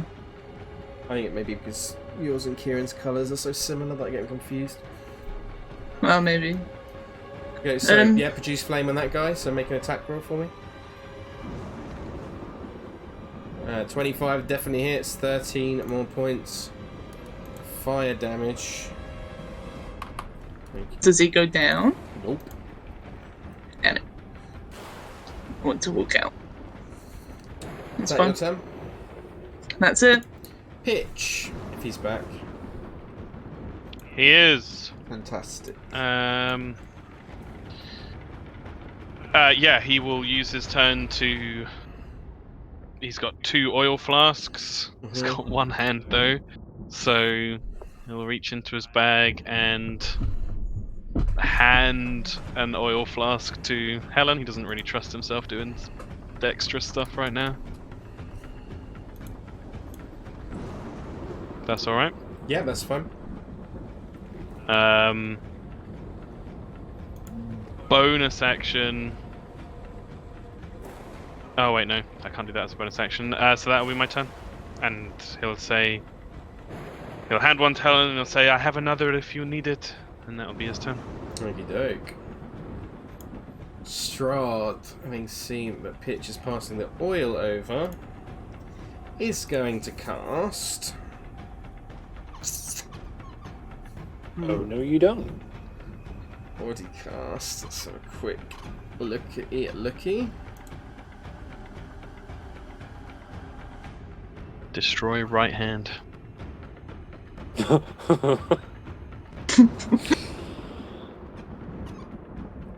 had your other hand on it. It'd pretty much just be the end of the campaign for Pitch, wouldn't it? Really? Yep. Because Glad he couldn't spot. actually do anything. He couldn't make somatic things, yeah. He is going to cast. Just quickly reading something. Spirit Guardians.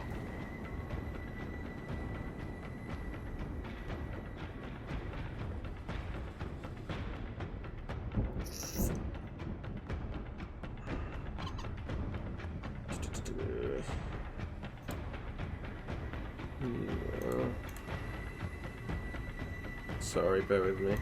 Just reading something.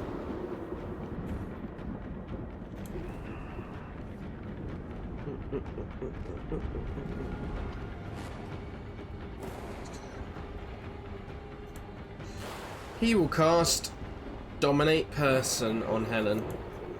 Oh. Ooh. Please, In 60 Kinky. feet. he will fly down, and because he's 90 feet up, the creature has more than enough move speed to do that. I think it's got 90 speed, 5 feet.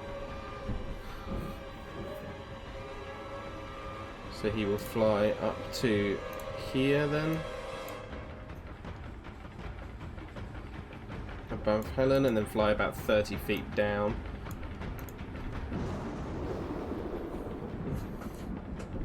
So he is concentrating. Helen, could you please make a wisdom saving throw for me, please? Come on, Helen. You guys, George. Oh! 18 is exactly what you needed Oh. to pass. Yeah, Helen. You So know. you do manage to resist. That is his turn. Meadhan.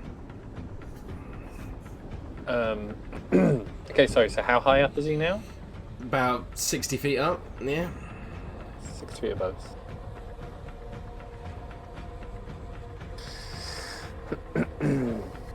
Okay.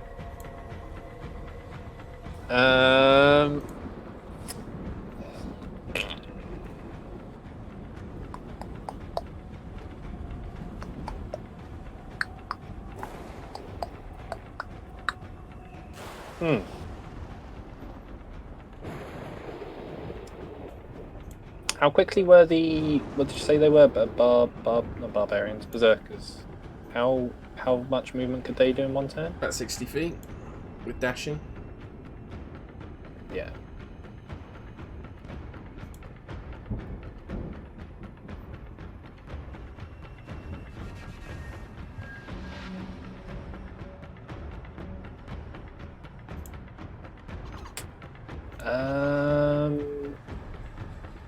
You know what? Meathan will just approach Helen, and he'll help her. Okie doke. The classic Yeah. Neville strategy. Yeah, man. I think it's underrated. People should be helping more often. Should indeed. Yeah. Osdred.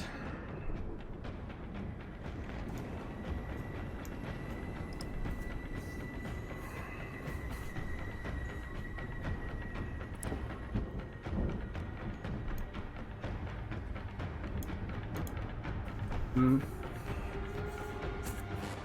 you see anyone without any sort of cover or anything? I would say with this, unless you climbed up onto the rocks, it pretty much would have cover regardless. I'd say 3/4, but you probably just about get through. What do you mean? Like that guy? Yeah, that guy I don't think would have cover.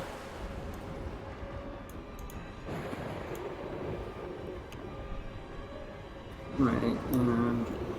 That range anyway. Yeah, just dodge again. Okey-doke. Helen. I might throw the oil on the thing. Okey-doke. Make a ranged attack for me, please. So using your Hmm. dexterity with advantage. As me Helen is Dexterity. hoping.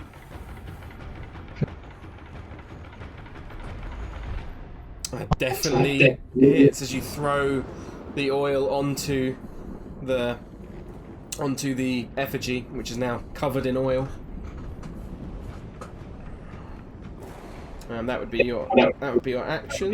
So Yep. berserkers go. This one will go 60 feet to there.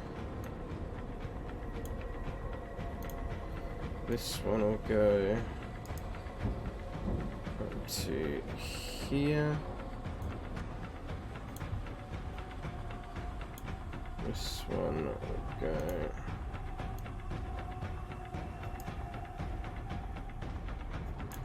here.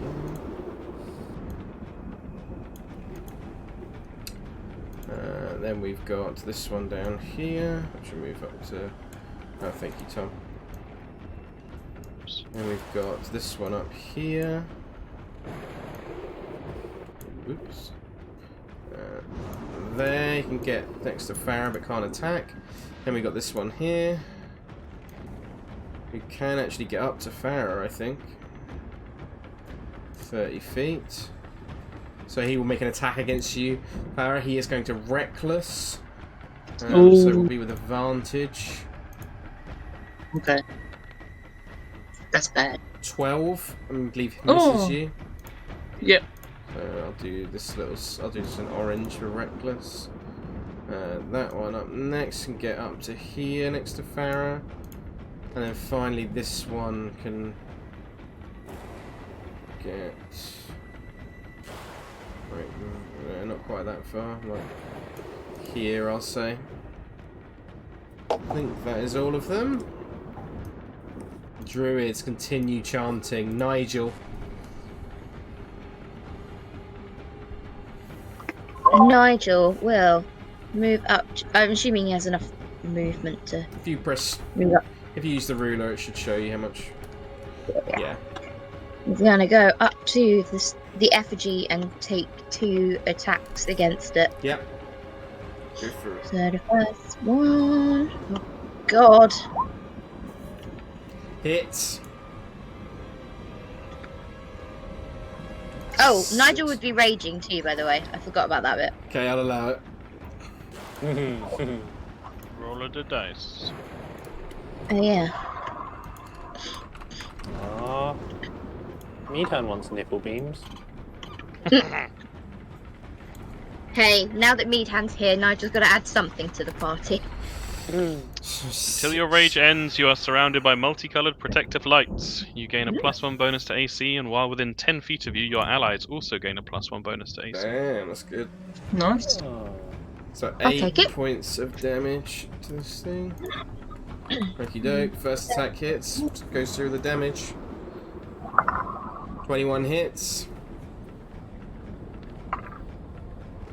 And 5th, Jesus. 15.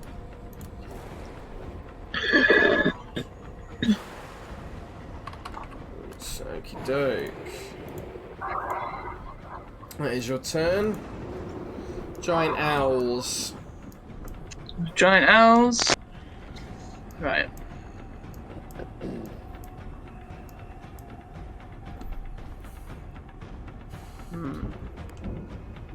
Feels like the token should be one size smaller. Yeah, it'll be so hard to see.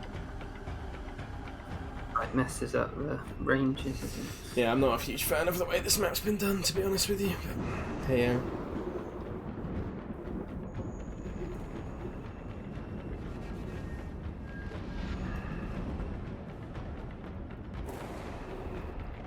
I think instead of that owl token, we should use the Y-bird from Playdays. Oh, I love Whitebird. Y-bird was great. My bird, I can't remember that one. Yeah, get that Google going. I'm on it. Peggy Patch is such a sycophant. It's so annoying. Now I'm imagining 4-year-old Kieran saying that. This Peggy Patch is such a sycophant. My granddad was like, never let anyone call you a sycophant.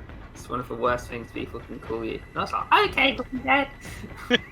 But that Peggy Patch, she's got it coming to her.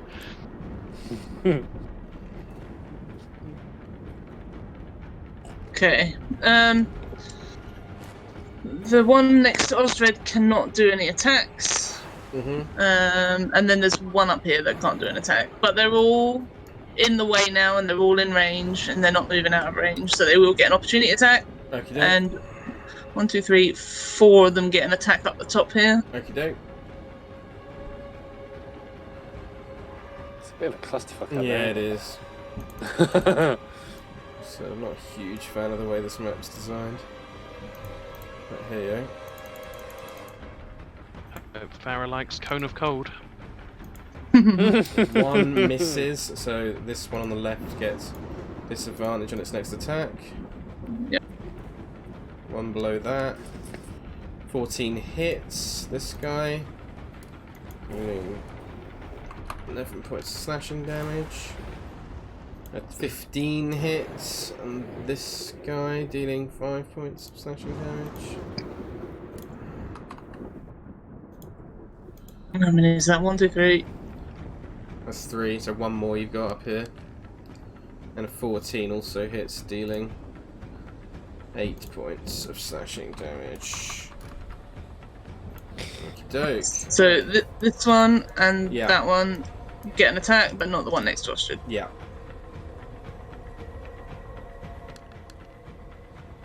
8 misses. And then that's 15 hits, so 9. Yeah. And they're all in range now, so opportunity attacks Yeah. they would get. Okey-doke. I can't move that one, hang on. I'll do it. There you go. Okey-doke. Farrah, your go. Farrah. If I do Thunderwave right now, is it going to hit my owls? Yes. Yes. Okay, then I'm going to disengage.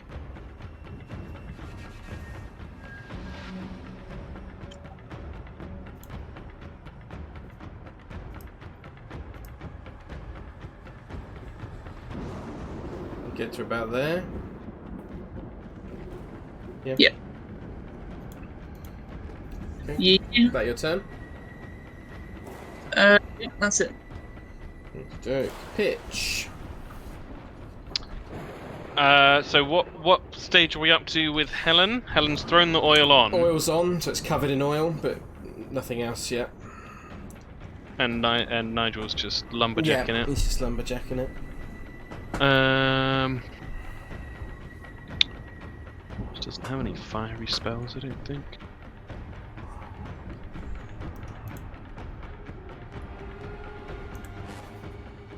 Farrah did move out of the way. Range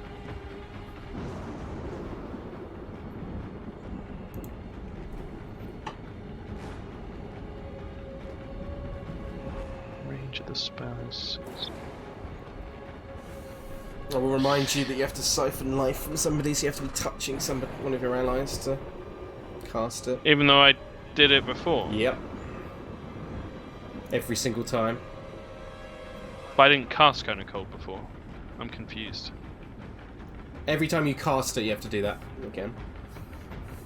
So when I did it the first time... That was just you literally getting the power. Initiation. Yeah. Oh, okay. Oh, I won't do that then.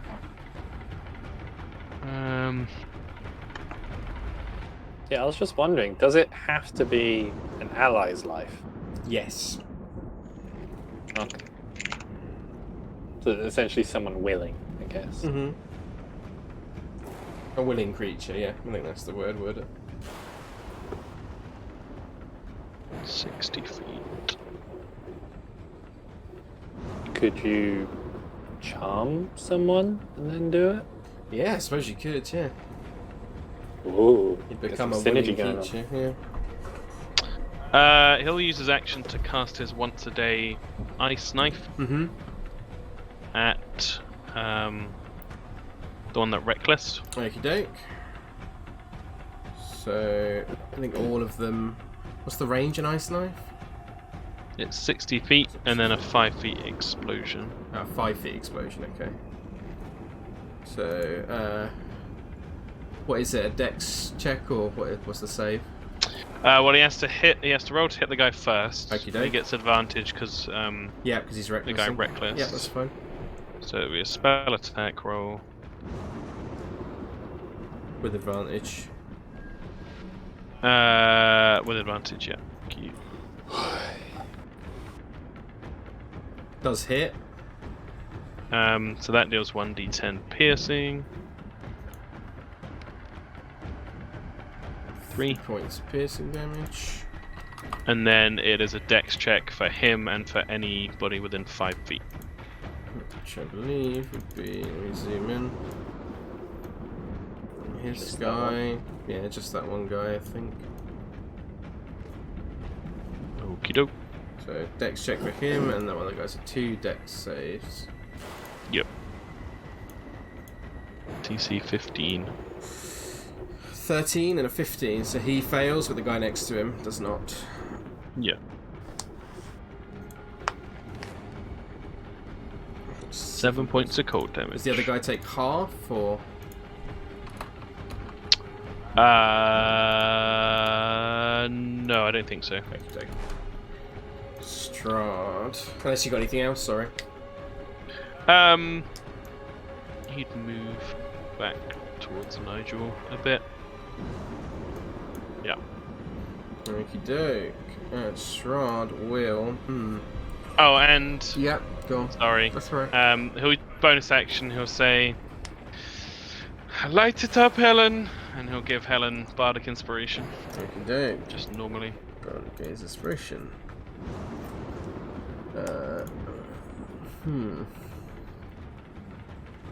Just want to read something.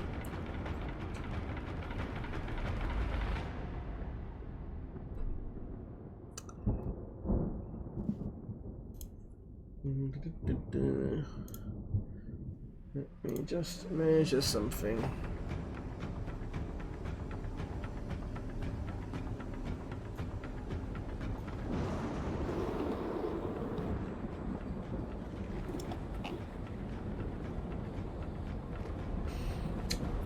Yeah, could Meadhan, Helen, Nigel, Pitch, and Osdred all make a dexterity saving throw for me as Strahd moves his hand up. You see him sort of his mouth uttering a few incantations as this small piece of phosphorus appears in his hand, and then he throws it out towards you as down from the sky just comes falling this barrage of fire.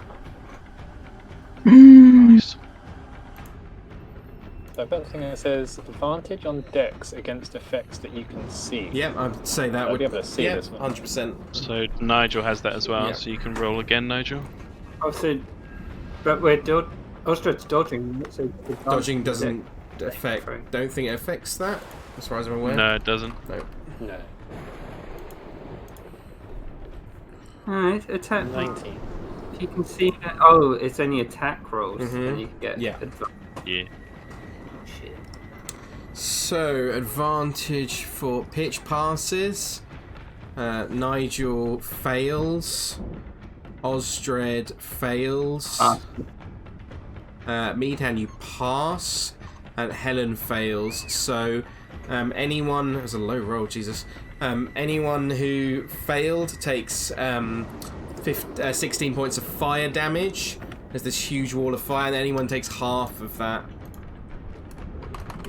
And then, because Yeah. I got resistance, I halve Yes, it again, exactly, so yeah. 4 for Pitch. So half 15 is what, 7? Half of 16, so Yeah. 8. Oh, 16. Yeah. This extends all the way down to here. Let me quickly... Ow.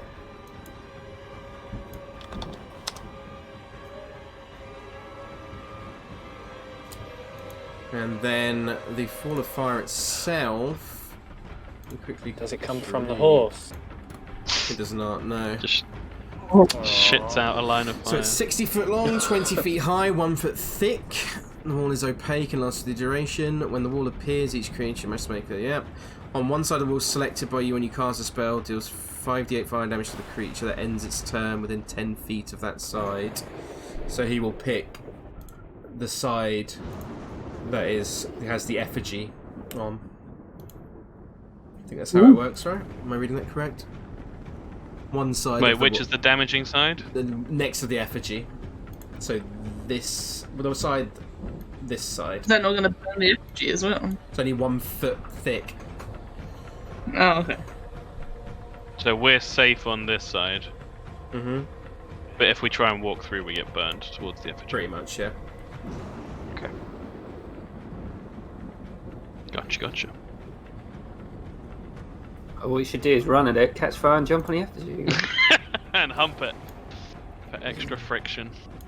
Yeah, it would actually be back a bit. It would be more like...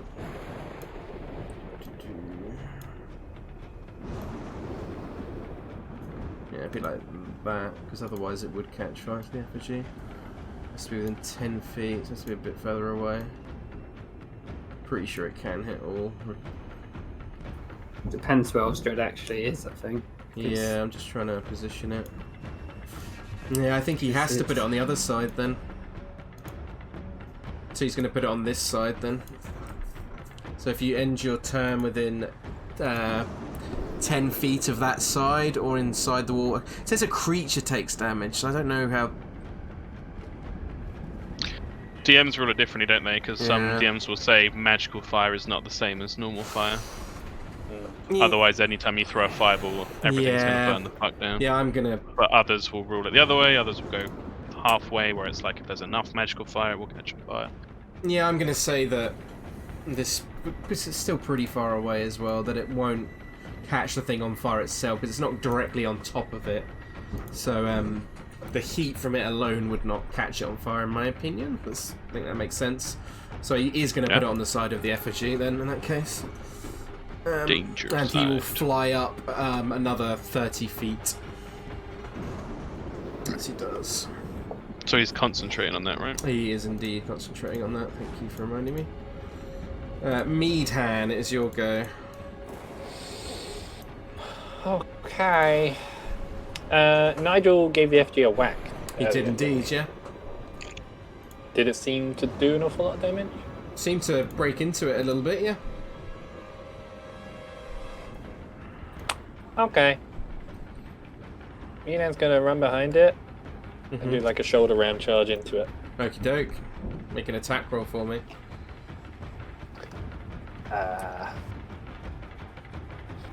Should I do like an unarmed strike or I don't know.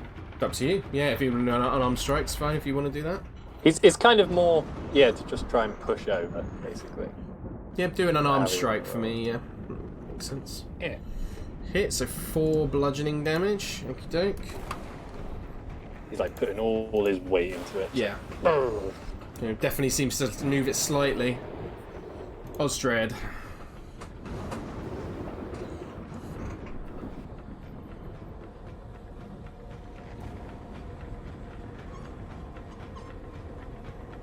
You try and get up as close as you can in that guy's face. Yeah. So, don't know how that works, but yeah.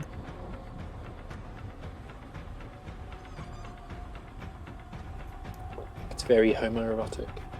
Indeed. Gonna smack him with his. Smack him with Warhammer. 23 definitely hits. 5 points of bludgeoning damage. Okie doke. Helen. Yeah, that's me.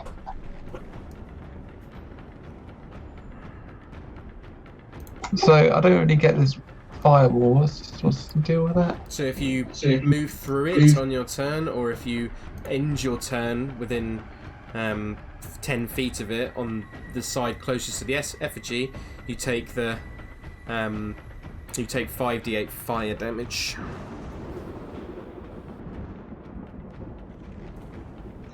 The creature takes the same damage when it enters the wall for the first time on its turn, or ends its turn there. Was that a what's it? Was it like magical fire or just normal fire? It is magical fire, yeah. I don't know. Can I try and throw a torch at the You certainly effigy? can, yeah. Make again another dex check. Oh, it's great. You have my bardic inspiration if you need it. Yeah, you do have that if you want to use it. What's that again? It's a D8. D8. Oh, here we go.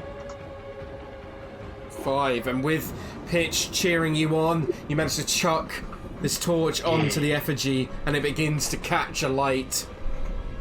So, let me add. Oh yeah.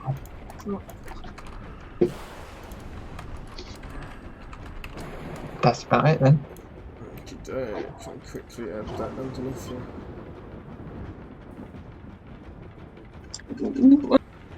Oh, wonder what happens when it gets to a certain round. So, okay, that is that. When does it say? Let me just quickly read something.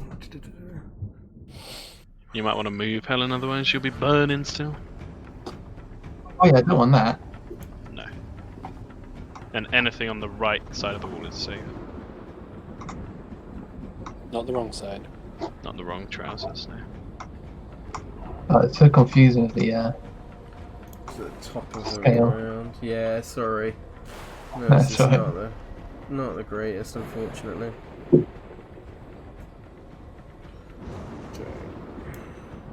Top of each round. Cool. That is Helen's go. The Berserkers. Okay, this one is going to engage you in combat, Osdred. So it's going to reckless attack you with advantage with its great axe. If it wants to roll.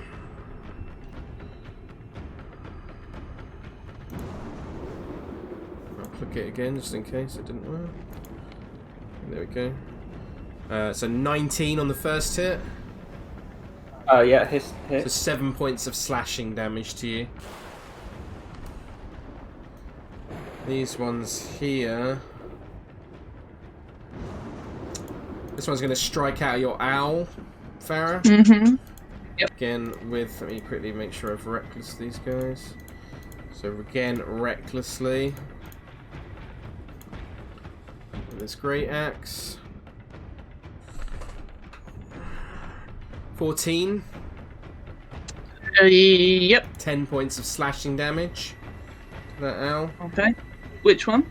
This one here. I don't know if I can edit it. Let me have a look. Should be able to, I think.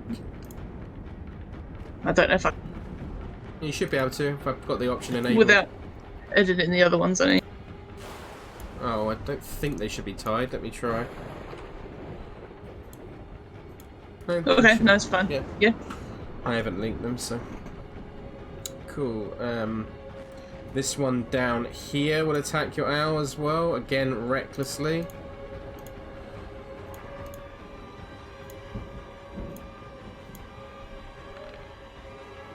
Uh, 15 hits, 12 points of slashing damage. And then this Okay. one will move up as well. Again, recklessly. Will attack with his great axe. In that 20s for a further 10 points of slashing damage. Ooh. That owl is gone. Okey doke. You can just delete it because it disappears. I It guess. deletes it from the turn order though, so I cannot. Oh, okay. Yeah. This one's attacked Osdred, so it's these ones up here now. This one here. These two. This one will attack this one in front of him. Again, recklessly.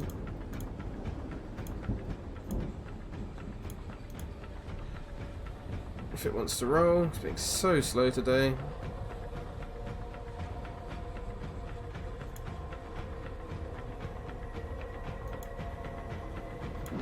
Oh, 12. Yep. So 14 points of slashing damage to this one here. Okay. Wait, which one? The red The one. red one, yeah. And this guy will move up to here and attack this one here. Again, recklessly.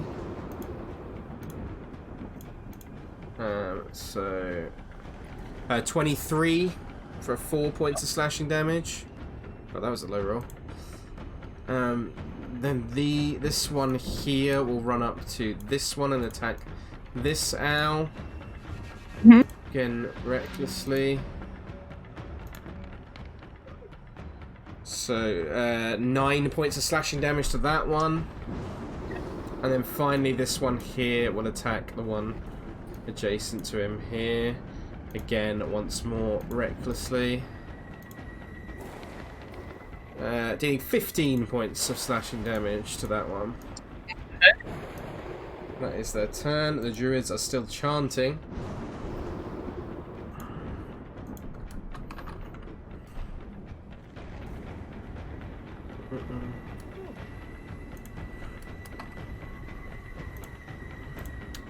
Okie doke. Nigel. Fuck it. Nigel's gonna move his 40 feet up to here, and Yeah. 2 attacks against this guy. Okay, yeah. And the first one, Hits. nice. So, 30. yeah, 13 points of slashing damage to this guy. Did that guy reckless against Osdred? He did, yes. So it would be with advantage, yeah. So re-roll just to see if you... Oh, yep. Nat 20. Damn. No. No. So, 13 points of damage. So, okie doke. And the second one, is that advantage as well? Yeah. Okie doke. 23 definitely hits. So 14. Fucking hell, Nigel. He's a beefy boy. Damn, nice. Starting to look a bit rough, that guy. Osred's got his extra AC while he's next to Nigel. Yes, indeed. Giant owls, Farrah. Owl attacks. Owl attacks. So, red one disadvantage on that guy. Oh my god, Paige, please. It's been slow for you today as well. Yep. Yeah. I forgot I've got a reckless attack. Yeah, both you and Nigel never use it. 7 misses. Yeah, got rid of the thing Yeah, though. I'll tick it off for you. Alright, 14 owl is going to hit the same target guy. Yep, it will be with advantage because it's saved reckless. It would have missed regardless on those rolls before, so... That's fine. 20 hits, so 5 points of slashing damage to this guy. 10 owl is going to hit the one next to him. Yep. Again with advantage.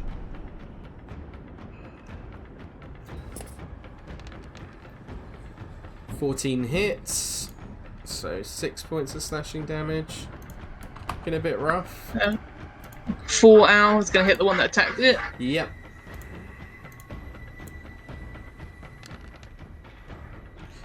Hits, 9 points of slashing damage. Last owl hit the same guy. Yep. Again with advantage. Hits, so another 9. That guy's definitely looking a bit rough now. Owl's dead. 9 owl over here Yep. at the bottom. Again with It's gonna advantage. attack. Yeah, I just assume they're all with advantage. They're recklessing every time. Yep. 10 points of damage. Yep. And this owl is actually going to fly away from this guy because he's already getting attacked. Mm-hmm. So we'll Yeah, take get an this attack guy. of opportunity. Yep. So with advantage because he's recklessing. Mm-hmm. Ooh, an 11. Ooh. Okay. Misses, so Yeah. damn. Yep, so with advantage make an attack against that guy. And that's 20, nice. Yeah. 13 points of damage.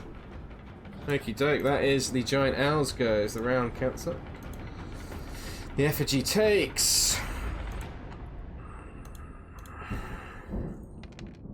5 points of fire damage. Okie doke. Farrah.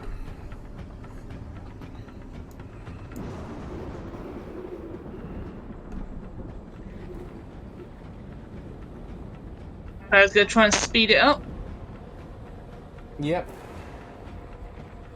I will say that the wall of fire is technically opaque, so you cannot see the effigy. However, I will allow you to make... You've got a pretty good idea where it is. It slightly goes above. Disadvantage? It's 60 feet high, the wall of fire, and the thing itself is 50 feet high, so it does cover it. Oh fuck! Yeah, it's a big The wall of wall of fire. fire is only Whoa. 20 feet high, isn't it? Oh, you're right. It says no, 60 feet long, 20 Sorry, feet you're high. right. 20 feet high. So yes, you can see the effigy actually. So never mind. I misread that. Well, I guess that depends on how tall the It's effigy 50 is. foot. So yeah, you can. Huge. Yeah. Oh, right. Okay. Yep. Produce flame at it. Yep. So straight roll. Reminds me of that time that Farrah burnt that girl. Yep. Ah, what a remember. time. Unfortunately, what a time. though, it just shoots wide up into the sky. As you're Oh. concentrating, trying to keep your owls together as they're getting slashed away. You can feel it. Yep. Can I? Don't think you can do anything to add to this, as far as I'm I aware. remember, wasn't there like a reaction? There's cutting words against another creature, but there's not something that you can add to a friendly Is word. that what I I'm don't thinking think. of? Pretty sure you're thinking of Yeah. cutting words. That's an enemy. Creature. Damn. I know. It makes an attack roll, though, tick with damage roll. Attack roll counts as a spell, yeah, you can spell it. Yeah. Yeah. You can see within. Would I be able to see her from here? Probably not. No, not with a 20-foot high. 20 feet wall. What no. were you thinking of? I can't, just so I know for future. It was as a reaction when a creature you can see within 60 feet makes an attack roll, you can expend one use of inspiration, roll down, subtract. Oh no, subtract. Oh no, I don't want to subtract. Roll Yeah, down. that's cutting words. What am I thinking of? What's the other one we add to it? That's just There isn't. There isn't. There's just bardic Unless inspiration. you've given them bardic inspiration beforehand, yeah. Also, I forgot that Pitch's one is worn off. Oh yeah, no, that's what I'm thinking of. I'm mixing them up. Yeah. So cutting words, you're basically going to another enemy and going, "Hey, Yes. fuck you, bitch! Your mum's sleeping with Squeak or whatever." Mhm. You're the only person who understands that reference stuff. So, Oh, I get it. I get it. haha. Skill. Yeah, Kieran got it. Farrah. Attaboy. Sorry, Farrah. So you missed the thing. So now it is Pitch's go. Yep. Pitch. Bit of a pitch. Barky can't see Nigel or Osdred. He will move 30 feet back here. And he will simply cast Healing Word on Helen. Doke. Strahd will use his reaction and counterspell it. Oh. Oh. Well, alright. I'll be honest, I hadn't decided whether I was going to do first or second level, so I guess I'll roll for it. Yeah, that's totally fair. So level 1, 1, 2, level 2, Yeah. 3, 4. Yeah, that's totally fair. There you go. Second level. Counterspelled. Apologies. What a joke. No, it's all good. And then he will use his action Mm-hmm. to finally use the smoke that he's had stored up for a little bit and give it to Helen. Yeah. So Helen now has the smoky form of Panther Farrah prowling next to her. Doke. So Helen, the only thing that's really going to be relevant to you is you get advantage on attacks against enemies that have another friendly next to them. Pack tactics. Yep. Nice. Another friend, one of my friends.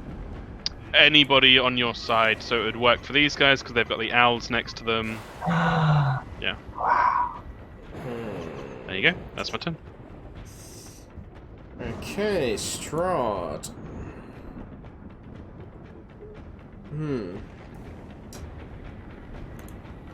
Who's the biggest issue here? He's going to cast. Meadhand, can you please make a Constitution saving throw for me? I can do that. Ruh-roh. What did you get? 7. 7. Okay, Strahd cast Reduce on you. Whoa! So Meadhand's size is halved. Actually, no, it's concentration. He wouldn't have done that. It's got the wall of fire. Instead, he'll cast blindness on you. So you are now blind for 1 minute. Actually, I'm very surprised blindness is not concentration. It's very strong. Yeah. And he would have flown down 60 feet to get into range of you, and then flown up another 30 feet. Oh, damn it, that would have been so good. Who is this guy? I'm blind! Nidan! Who you now cannot see anything. I will add that on. Hold on. Blindness. Fucking hell. Oh man, the only way to make Steph's combat choices even crazier, start taking his senses away and see what he does with it. Bring it on. Alright. I can't really do anything other than... I mean, could I at least wail at this effigy? Yeah, it would be with... that it's right in front of me? Would be with disadvantage, though. Yeah, even though it's right in front of me? That's what blindness does as an acad... Remember, you have Reckless. You do have Reckless, though, yeah. All that will... that would cancel out, yeah. Yeah. Reckless. Hammer. Okay, straight roll. Come on, my boy. Hits! Well. Ooh. Hey! So 11 points of damage. This thing has an AC. It does have an AC. Ah! Smash. Okie doke. Flailing He's around. raging, isn't he? I don't think... I wasn't there. No, I don't think so. Oh, okay. Oh, that was against... Yeah. That was against the shadows. Yeah. Does rage continue if you... Surely if you don't damage something other than a creature, right? I think It's just making an I think attack it's just or making having an an attack made against you. Yeah. So you could punch a wall and Oh your rage yeah, would keep going. yeah. Yeah. Which makes perfect sense because you'd be like, die Mental wall. note. Fuck you, wall! Also, you did just check. Nope, you're out of range. Osdred. Yeah, I haven't moved. Osdred's going to cast Spirit Guardians. Nice. So that would be just the Berserker, I believe, is in range of you. What I was thinking, because that gap, 17 feet wide, Yeah. so he could... Move around to the other side of the dude. Yeah. You definitely would have to fit through. Just try and use the tokens as a thing, like a visual representation. I know it's not perfect, I do apologise, or maybe I should have remade this map. So good. That would hit them if it's within 30 feet. Nice. It depends how... Yeah, it's like how close is this guy to that guy? Like, is he up here or is he down here? I will say it's it's on not- top of my owl, so I don't know if that makes any difference. It's Well, he's not under your ideal. arm. Yeah. I suppose. Yeah. I mean, they are in range, so I don't know what you mean by. That's fine. Yeah. As long as it measures them within range, it's like they're half their token, Kieran, then they're within Okay. range. I know it's not ideal, but try and bear with me. 2, I think. So it hits those two, okay, Dake. So 2 wisdom saves, correct? Yeah, on when What's they're on their turn? On their turn, okay, Dake. Just remember. Also with the little hammer. Little hammer, he's such a scamp. Helen, it's your go.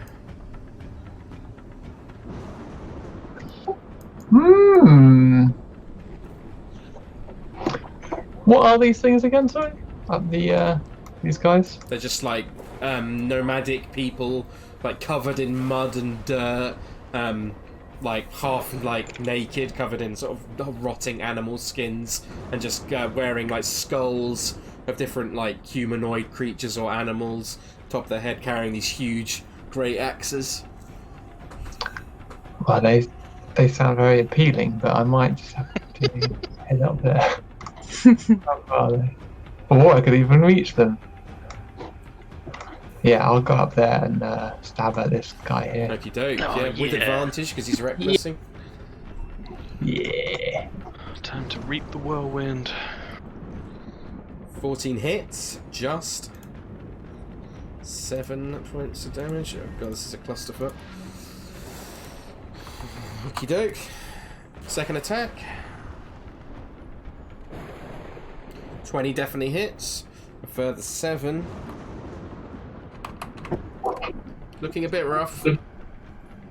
Just a bit rough. Yeah, he's looking pretty rough. He's got a bit left in him, but...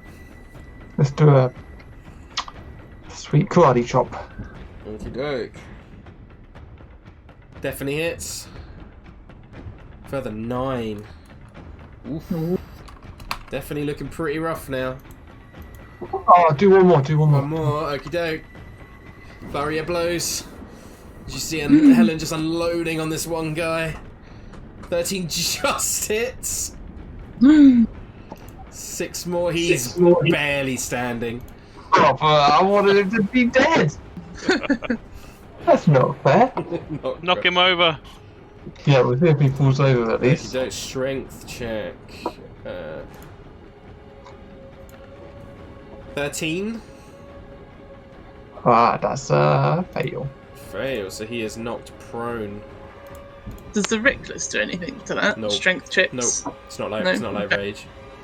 Oh, okay. Just literally just gives him advantage and on his attacks and advantage against him. Cool. So it's gonna that's. be- Oh, sorry. So dex for falling prone or strength. Oh, it would have been -2 to that then, so 11 for falling prone. Oh, okay. Cool. If that's what you wanted to do, just so. If I've misunderstood, then that's my bad. No, yeah, that's fine. Yeah, cool. Somebody falls over. That's cool. Berserkers go. So these two down here make wisdom saves. 1 and 2.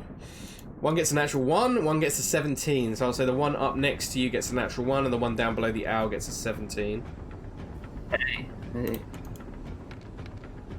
So 14 points of damage to him. He is still standing, and the one down below gets half of that, correct? Yeah, and also difficult terrain. Nice, yeah, that would be very handy. Okie doke. This one next to you, Osdred, will make an attack against you with advantage because of his recklessing. Okay. They've all been a reckless. Put a little aura on yourself, Osdred. He did, yeah. 17 misses, I believe, you, Osdred? Yeah. Yep. Then this one here will move and attack the owl. Oh yeah, ow. A 12 Yep. hits at 8 points of slashing damage. Yep. This one here will move into the thing, so it must make a wisdom save. Fails, so takes 14 points. He entered the aura. That's what I'm saying, yeah. 14 points of damage to that guy. He will then attack the owl with advantage. Fuck that owl. 12. Ooh. So Yep, 13 the owl points is of damage gone. to the owl is dead. Ow died a hero there. Dead. This one will attack the owl in front of him with advantage. 6 points of slashing damage. How the fuck is that owl still alive? I don't know. Barely alive. Then we got the ones up here.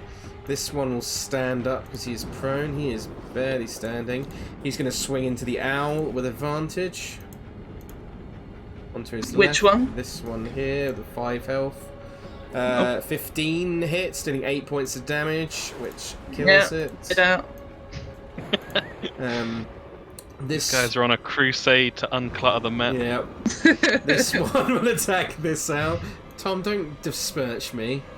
That's what I would do, 100%. 13 fuck me! 1 HP that owl. Come on. Oh. The one next to him will attack the one in front of him. They're just like mindlessly, almost just raging through these things.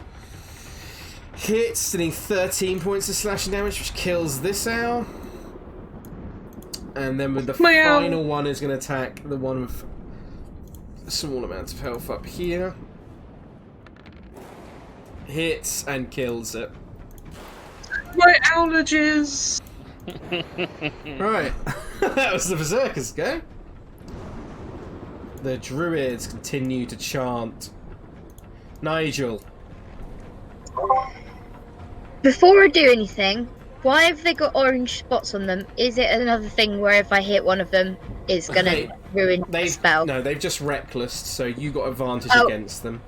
That's okay. That's alright, because normally somebody has a mark on them and then I do something and everyone's like, oh, for God's sake, no. So 2 against that guy. Yep, with advantage. 1. So Oh, first God. one hits, 21. With rage, 10. that kills him as you swing in and cleave the head off of this berserker. Nice. Ooh, can get to these guys. So he will go there, next to Osdred, and make the next one against that guy. Okie doke. With advantage once more. Definitely hits the 23, so roll your damage. 12 points of slashing damage. Nigel, Jesus. That is your turn, however. Giant owl forms. There's fucking 3 of them 3 left. Alright, 1 HP. It's gonna hit the weakest guy. Yep. With advantage. I would do if the page would load. It's The alright. closest Lewis and Hannah will get to playing Warhammer against each other. Yeah, Christ. God, I remember those days at Sean. It's like when you had the huge armies and you like push them all up at once. And you get to the battle and you're like, oh, it's been like 3 hours. That berserker is dead. This hour's gonna move. Okie doke. Like 40k, smaller. Takes an Gonna attack whack. opportunity. Yep. With advantage.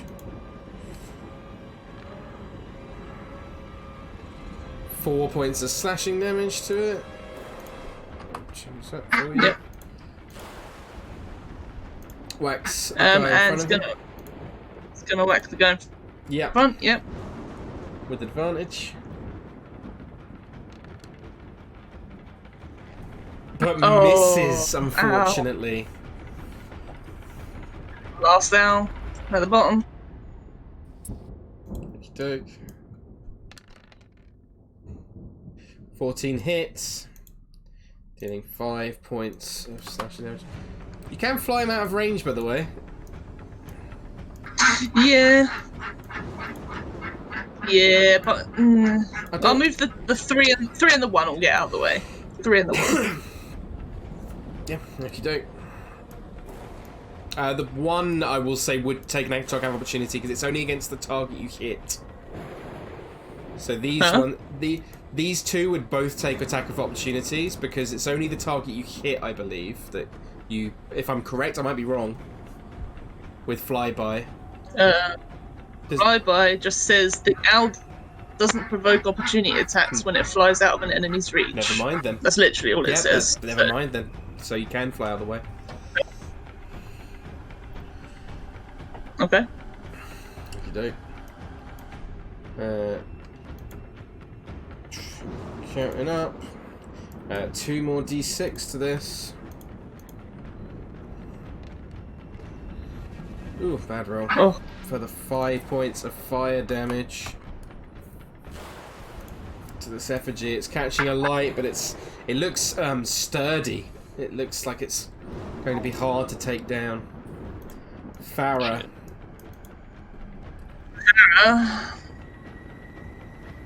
It's gonna... Actually, I'd also say Meadhand. You'd see, and Osdred and Nigel would just about make Meadhand out as wouldn't well. see anything.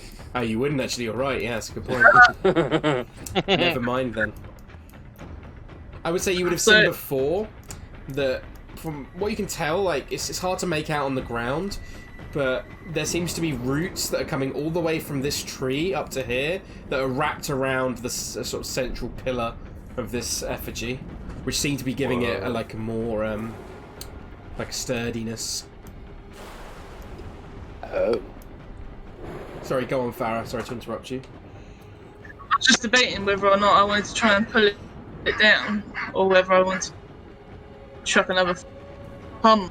Up to you. You say it looks pretty sturdy though, right? It does look sturdy thanks to these roots. Yeah. Let's just chuck another produce flame at it. Speed.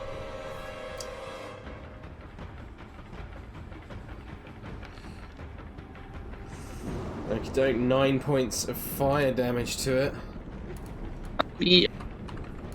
As you catch up another section and fire continues to burn away. Any bonus actions, Farrah? Is that it? Bonus action. Just gonna turn to an animal, but I'll figure it out. You can carry it. Pitch. Pitch. Helen's fighting these guys.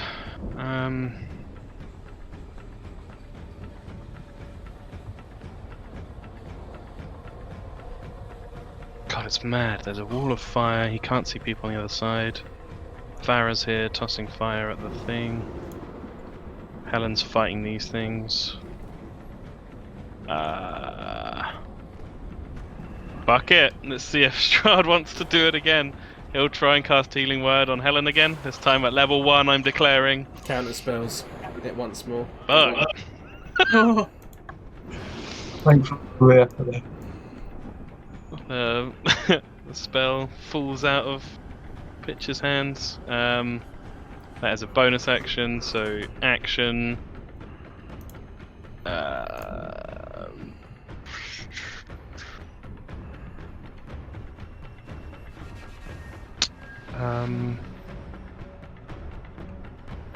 He'll. Oh no, I think because he's one-handed, I can't do that. So, action dodge. Okie doke. Doesn't feel because he needs to cast with his focus, which is the orb, so that's what he's holding in his hand. Can't switch the crossbow, wouldn't make any sense. Makes sense to me.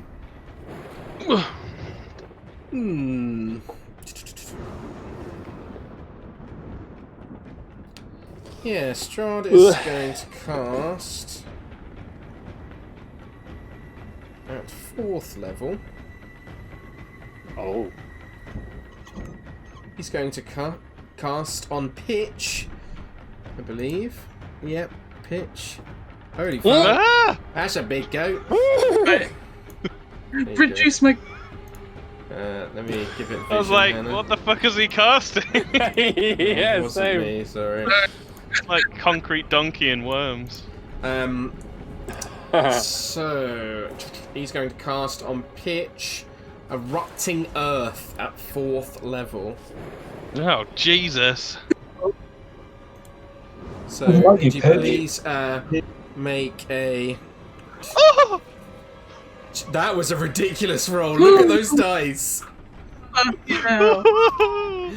Jesus Christ. This is a mildly important dexterity saving throw. Yeah, dex save me, please. What are my odds? I gotta make an And 18. Farrah, you also I've have to got make it. +5. Each creature in that area, 20-foot cube. Oh. Goodbye, my goat. Don't talk about me like that. Just because I've got horns. What the fuck? Racist confirmed. Can I use cutting words on that?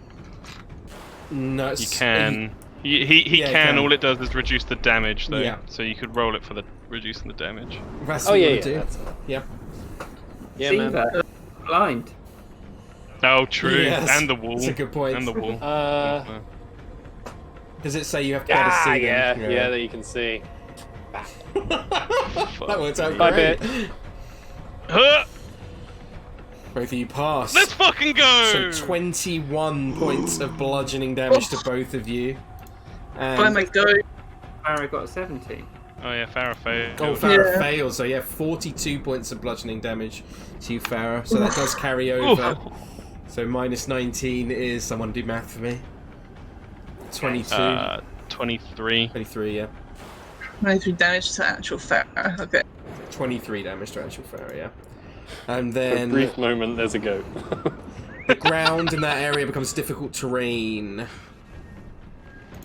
In a 20-foot square, so if anyone wants to draw that one for me, that would be quite positively lovely. Oh no, he deleted Farrah. Oh, I didn't. She's on a GM layer. Okay. Go back on token layer. That lasted long. My goat. Con save as well for me, Farrah. Yep. So it's a slightly higher DC, but not by much. 11 is exactly what you need, I believe. So.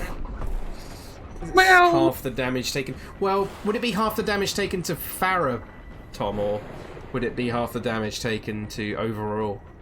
I'd say overall. Yeah, overall. So yeah, you do fail then. It'll be a 21 DC. Sorry. So owls are gone. Die, owls! Oh my god. I want to see that Farrah health bar. What's it at? Oh, hang on, I'm just trying to. So what was it? 22 damage, wasn't it? 23. 23. Damage.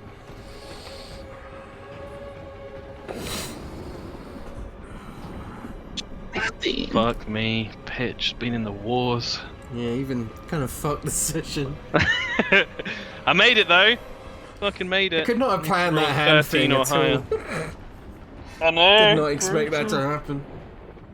No violin. One solace in this dreary world gone, and your hand. Yeah. Mead hand. Fuck it. Recklessly swinging away still. Yeah, so Again. straight roll. Ah! A 9 actually misses. So Ah, swings out like properly, can't quite hit. properly flailing. It's actually facing backwards, just flailing. Yeah. that way. Yep. Osdred. The weight of the hammer's like swinging him around.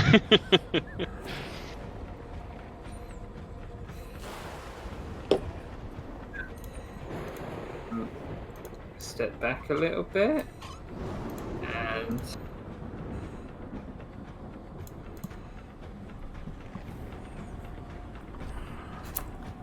he'll cast Sacred Flame on the one next to Nigel. There you go, that's a deck save, I believe. Yep. One attack, it's got disadvantage. Smart. Natural 19, so fortunately it does pass. Anything else? Any movement on you? I don't think so. Okey-doke. Helen. Me? It's you! Let's stab this guy. Yeah, with advantage. Yes. Definitely hits. 5 points of piercing damage. Second attack, definitely hits again. Another 7. 7. Oh yeah. And then the karate chop.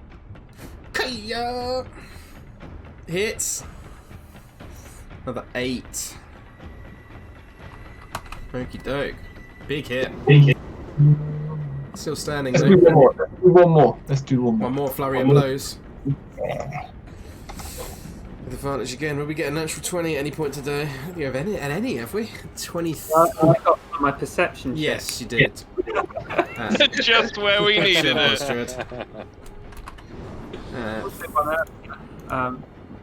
Farrah got one of an owl. Oh, yeah. yeah. Oh yeah, it Launched. did, right. That is your turn, Helen, I believe. Unless you wanted to try and knock him down. Yeah, let's knock him down. Okie doke. Dex check for him. Passes though with an 18. Ah. It is the Berserker's goes now. And they can see Helen. Now the owls have gone. If I can all get up to her as well. Hold the fool up. 3 attacks with advantage on Helen. First attack. 24 for 11 points of slashing damage to you, Helen.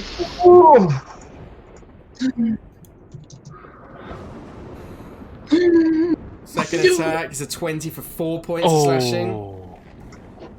And then the That was final the low attack. damage roll we needed. don't think it. It's a 12 fucking that go! misses. 7 damage. It's close. Bleed. So these two are going to go up to Nigel, as is this one. So the same 3 attacks against Nigel with advantage. First 90, so 11 after 5 points of slashing damage. Second one is 9 half to 4, so that's 9 in total. Then the last one, if it wants to load, which it doesn't. Come on, internet, you can do it. Try pressing it again. And then the last one is 24 for 13 half to 6 points of slashing damage. Oof. Nor that natural 20, that did not count because I rolled it twice for some reason. So in total, that was 9 plus 6. Sorry, I can't hear anyone, so I'm just going to reconnect. 15. So I'll take off the damage for her. 15, so down to just that much.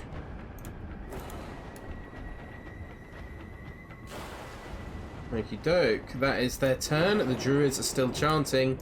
Nigel, who is reconnected now, I believe. Oh, your mic is. Oh, no, yes, I can sorry. hear you. Sorry. Sorry, I didn't hear what the damage was. It was 15, but I took it off for you. Oh, thank you. I'll just do it on D&D Beyond. So you should be on 24 now, I think. 24. Yeah, 1 each against these two. Yep, that's fine. So I'm assuming not with advantage. with advantage, they're recklessing against you. So First one. definitely hits. The one on the right, I assume. Yep. Okay, so 17. that's a big hit. God, he's still standing, but he's looking rough. Okie doke. Second one. On which one? That one. On the middle, okay, doke. That's definitely hits. So roll your damage. Ooh, low 7. roll. So Rubbish. 7. Say it. Rubbish. There you go. 7. Maths. I'm really good at maths. There we go. God, D&D fucking improves your mental arithmetic. It should be on the syllabus. It was all amazing. Okie doke, the rounds are counting up. The effigy is burning for another 2d6 damage though. 6 more points of damage. It's gonna be close, I think. It's starting to look pretty rough, the effigy, in some ways. Farrah. What am I stepping in? Is this just difficult terrain? Just difficult terrain, yeah. Okay. Well, shit. Can I get up to her? Nope.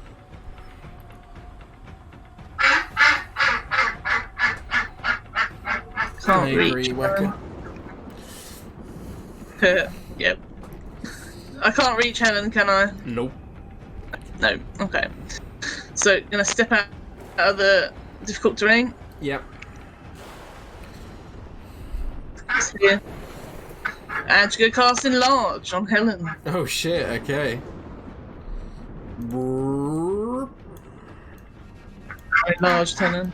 I think this horse is smaller actually. There we go, takes up bit less room. Okie doke, so Helen is now enlarged. She gets an extra 1d4. On her attacks, you are concentrating. Yep. Okie doke, is that your turn? Probably turn into something else. I'll go turn to an animal and I'll think about it. Hang on. Okie doke. Pitch. Pitch is gonna try to heal Helen again. He's gonna cast level? Healing Word at first level. Strahd will not counterspell it. 7 points of healing to you, Helen. That's all I got. And pitch. Fucking hell. Just move out of the difficult terrain, I guess. Bop. And yeah, action dodge again. Okie doke. Strahd, on his turn. Oh, hang on. I'm a tiger. You're a tiger. Drag it out. Oh, wait. The tigers have climb? Shit. Okay, that one way. Yeah, it's still tiger. Still tiger. Okay, just drag it out for me and I'll sort out the tigers for you. Or we can just assume you're a tiger if you want, unless you really want to. Tiger. Tiger. Oh yeah. Let me fix this HP for you.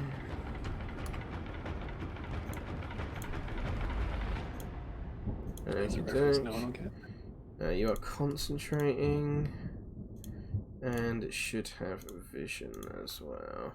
No, I don't actually get the reference near. And Farrah is moved to the GM layer. The tiger replaces her. Cool. On Strahd's turn,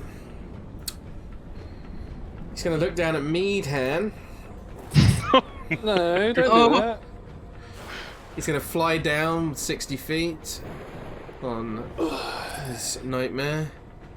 And then he... Could you please make a dexterity saving throw for me, please, Meadhan? You do have advantage on it. Yeah. Does he? Oh no, he can't see! Yeah, he's blind. Oh, this is great! Thanks, Tom. I was gonna say. That's a failure. So... Here's my inspiration. Yeah, if you can indeed, yeah. Come on, my boy. Oh. The firewall does drop, however. Go on then. God. He's concentrating something new. He is going to cast Otaluke's Resilient Sphere. What the fuck is that? What? A sphere of shooing force encloses you, Meadhan. On a failed save, the creature is enclosed for the duration. Nothing, not physical objects, energy, or other spell effects can pass through the barrier in or out. Though a creature in the sphere can breathe there. The sphere is immune to all damage, and a creature or object inside can't be damaged by attacks or effects originating from outside, nor can a creature inside the sphere damaging anything outside of it. The sphere is weightless and just large enough to contain the creature or object inside. An enclosed creature can use its action to push against the sphere walls and thus roll the sphere up to half its creature's speed. Similarly, go be picked up and moved by the creatures. You're a blind hamster in a ball. Oh my god. Incredible. And looking up at Strahd pitch, you can't help but see him make a slight smirk, looking down upon you. Dust. Wow. Me. This is what you get, Steph. He sounds confused. He's probably fallen over. He's probably on his ass, like rocking side to side. Steph, combat brain your way out of this one, bitch. Jesus. Alright, okay, wait. I got just the thing. I had to repair that spell. I need a paper clip, a piece of rope. MacGyver out of it. Just get the crystal and get out. I'm gonna dodge. Okey doke. So you just. Whoa!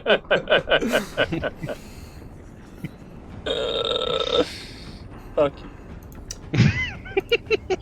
Osdred. As if I was able to do much beforehand anyway. Yeah, I probably should have cast it on Farrah, but Lewis fucked up, so it doesn't even matter. It was funny. It was worth. Yeah. God. And it kind of fits what Strahd's doing here anyway, so I like it. Osdred moves up, so they're all in range of the Spirit Guardians again. Well, does it work like that? Because these two have already had it, but this guy hasn't. I think it's every time they enter their turn on it. I don't think they get immune to it or anything. It only ever happens on their turn, though. Oh, yeah. I'm just saying they're in range now. Okay. Yeah. And they can't move out of it in time, so it's definitely going to affect them. And he's gonna try and whack the guy, because it's reckless. Yeah. So with advantage on your Warhammer. Well, so it's straight.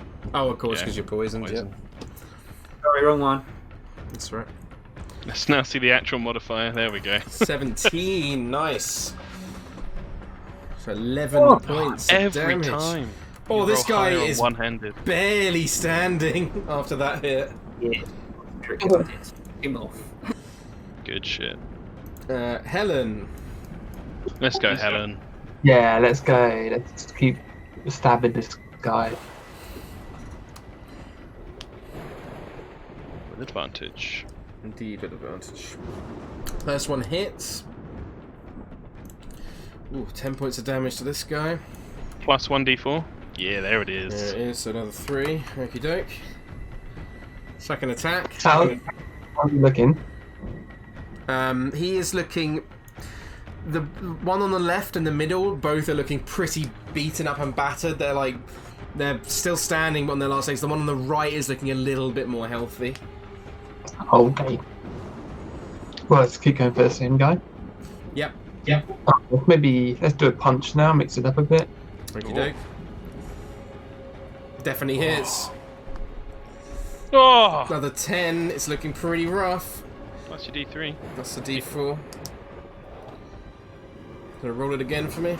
Another 3. He's barely standing. Let's punch him again. Okie doke. Or it would be another short sword, not a punch, because you haven't done your second sword yet, I don't believe. Fair enough. So you can do that first. Oh no, I was gonna punch him again and hopefully short sword the next guy. Yeah, that makes sense, yeah. Go for it. This is my hope. Yep, so flurry of blows to get that second punch off. Definitely hits. Helen's so badass. And down he goes. She's holding off 3 of them by herself. Yeah, Helen's definitely the most badass character in the group. I'm not even gonna... I don't think there's any competition. So you've still got a sword attack. Yeah, so there's a guy on the right here. Yep. With advantage, 17 hits. 10, fucking hell. Helen! Another d4 for me. Oh! He's looking damn rough, but he's still standing. Oh, bastard. Does he fall over that? That's the real question. That's a good question. I'll do a dex save for him. Oh, I rolled with advantage. But he rolled a 19 and a 20, so that's fine. Yeah, he's standing. He's still standing. Sad. Right, Berserkers go. Right. Against Helen up first, with advantage, 2 attacks. Come on, healing. First one is a 19 for 12 points of slashing damage. And then the second one is a 24 for 8 points of slashing damage, taking Helen unconscious. Con save. Yeah, con save for me, please, Helen. Thank you for reminding me on those, Tom. That's so hard to remember. But Helen's got too much endurance. Too many times she's been battered and beaten. Does the enlarge go away? I don't know. I don't No, think it's so. your spell. No, yeah, it's your spell. Cool. So these 3 down here will have to make wisdom saves. Oh. One on the right. Fail. Fails. One in the middle. Passes. One on the left. Also fails. So, Nice. roll your damage for me, Osdred.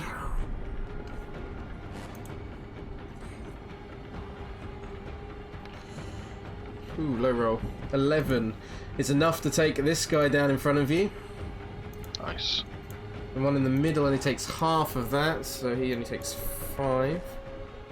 And then the one on the left takes the full 11. Okie doke. And then they will make all 3 of their attacks recklessly against Nigel. 2 attacks. There's 3. Oh no, yes, you're right. Sorry, yeah, one of them died. So 2 attacks against Nigel. The first one, second one. First one is a 24, dealing 8, reduced to 4. Second one is a 22, reduced to 7. So 11 points of damage to Nigel in total. That is their turn. However, the druids are still chanting, and the chantings are getting louder and louder. Farrah, you can hear, he is the ancient, he is the land. Nigel, it's your go. Yeah, he's going to do one each against these 2 in front of him. Yeah. They still advantage, yeah? Indeed, they are. Lovely. First one. Both, yeah, hits. 14. Jesus. That Just one. brutalising my guys, Anja. And then the second one against the other guy.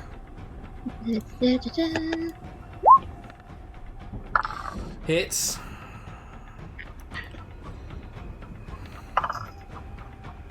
Oh my god. They're still standing, but they're looking pretty rough. Nice. Counts up to 8. The effigy burns again for another 2d6. Oh, you're running low on these. Unlucky. It's looking rough though. Farrah, you're up next. In Tiger form. Farrah. Is it looking any kind of wobbly at all? A little bit, yeah. A little bit wobbly? Yeah, it's definitely catching a light. We can see the smoke rising up. It's definitely looking less stable than it once did. Woohoo. Then Farrah is going to run up to it. Mm-hmm. And she's going to jump on it. Okie Try and doke. pull it down from the front. Okay, make an attack roll for me.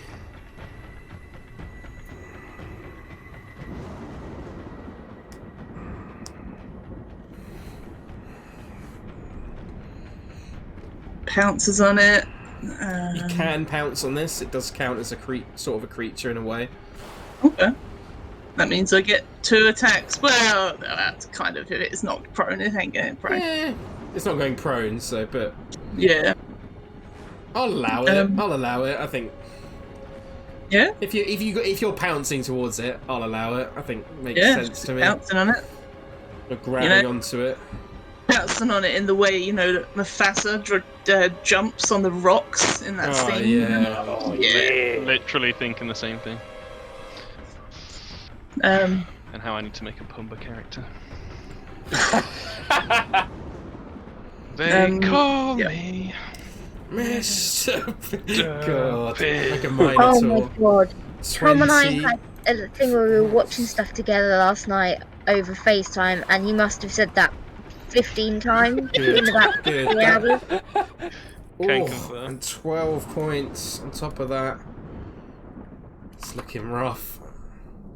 Yeah. Okie doke, pitch. Pitch has seen Helen go to the ground. There's only one thing he's trying to do right now. He will try and cast Healing Word at 3rd level. Counter spell. Yep. Damn it. Oh my god, he's terrified for her.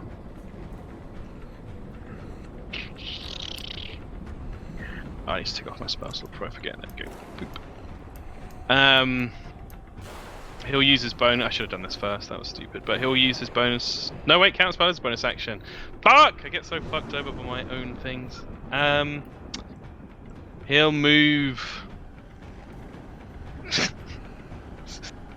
So fucked. He'll move. Oh, he needs to stay within 60 feet of Helen. He'll move like down around here. So. Oh. You know what? He's gonna move into the difficult terrain. Okie doke. This is the life he's living right now. There we go. And yeah, action. Oh no, wait, that's way smarter. Because I have my action, I can dash. Yep. So 60 feet round towards here. Yeah, that's my turn. And you're no longer dodging. Yes, thank you. Strahd. Okay, this is a important turn. Strahd's used a lot of stuff though. All damn count Get spell. off your high horse. Yeah,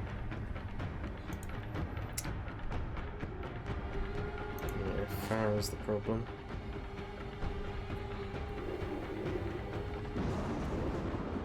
He is going to cast.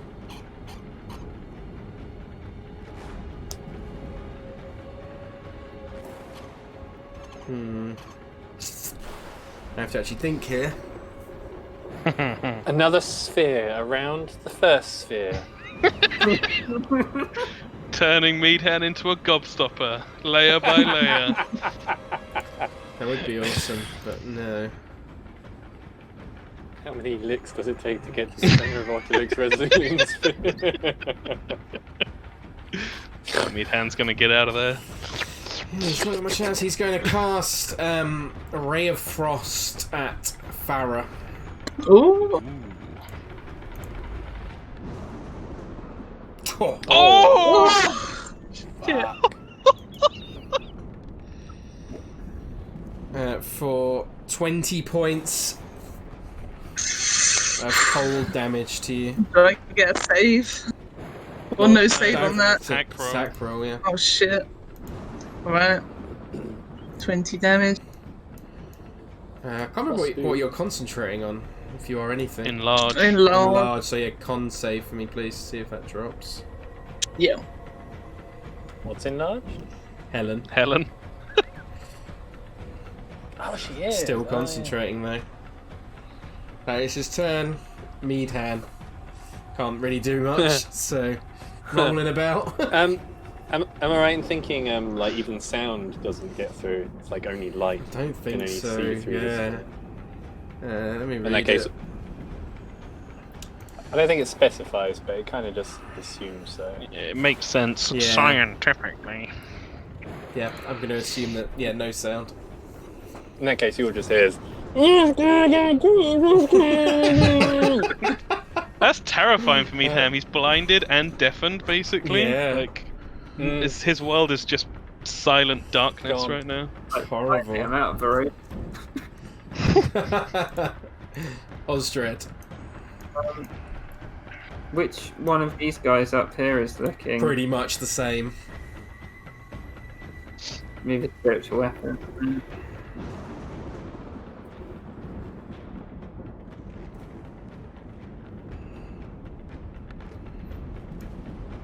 Virtual weapon, 14 hits. Would be with advantage though, I will say. Because he's reckless. So see if you crit. Wait, Go on. no, this is Helen. Wait, what? Yeah. Does the spiritual weapon get it? Yeah, Right. It does. Oh. Yeah. Because reckless is just anything against it. Yeah. So yeah, it's fine. So 4 points of force damage. He is still standing. Fuck. Barely. Osdred will move down to Nigel.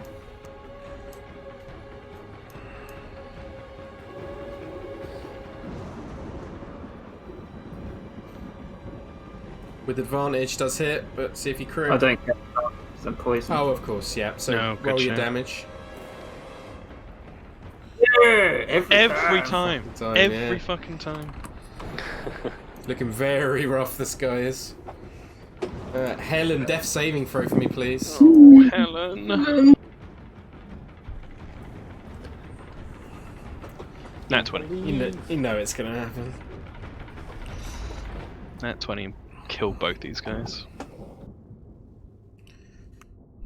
Is Helen there? What is Nat 20? You get back up on your feet. 1 You do HP. 1 yeah. HP, yeah. Oh. How do I do death saving? Just roll a d20 on its own, no modifiers. Oh. It's a pass, so 1 success Okay. out of 3. We take those. Yay! The Berserkers are going to these ones. God, they can't actually get. They wouldn't just kill Helen because they've got a thing to do. They've just got to dash up to here. They want to stop Farrah. Charge! So, yeah, just they're right below Farrah. Oh wait, these two down here have to make wisdom saves again. Are you telling me they don't deem Meathan a threat? Both. No, not quite. Both fail. So roll your damage, Osdred. Meathand's Can't living believe his they best insult you like absorbing that. life. Okay, so one of them goes down. And the other one is still just up. And this one is going to make an attack against Nigel with advantage.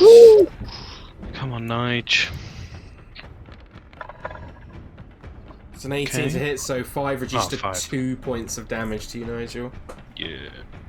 Druids continue their chanting. God. Nigel, it's your go. So you should be on 11 now, I believe, Nigel. Yeah.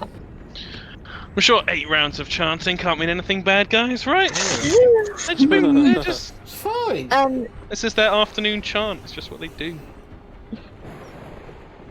2 against the guy, the only guy left. The first one. Hits. Sweet. 7, and with that, you manage to finish off with a cut through the chest as he drops limp to the ground. Excellent. Where can I move to? Can I get to pitch? No, you've used your action, so you can't dash, so you can only move 40 feet. You can almost get to him, though. So, like, there. Yeah. Yeah. Okie doke. Effigy burns. Farrah, you take this damage as well. Yep. Considering you were on it. You've only 3 points of fire damage. Okie doke. Farrah, it's your turn. Farrah climbs slightly higher on it, I guess, Yep. and bites it. Okie doke, make an attack. Trying to, like, rock at the same time, trying to pull it forward. Visuals. Yeah, make an attack roll for me. Visuals so amazing. Tiger on the burning effigy. Shit. It misses. You try and bite in, and it's just it's too tough to break through with your jaws. It's so interwoven. That could be bad. Pitch. I don't happen to get an extra claw attack because I'm climbing it, right? No, it's only because you did the pounce, and I was generous on that. So. I know. It's your go, Pitch.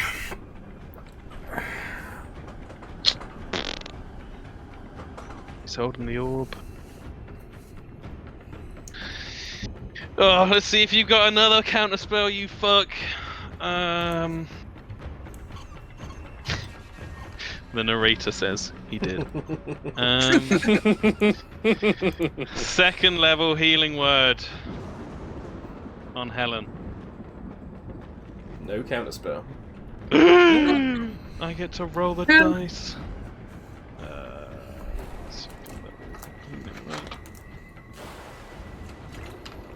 Not great, but 8 points of healing to you, Helen.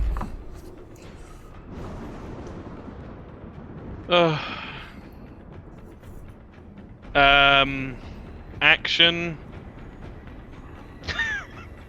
He's got no weapon out.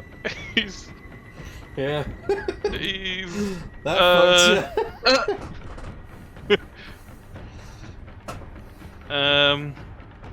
God, his actions are so limited. He's gonna fucking punch this berserker in the back of the head. Go for it with advantage. Cool pitch. Hits. It's 1 damage. Okie doke. Oh, And he's just like, get away from her! Oh, I can't even do the voice right now.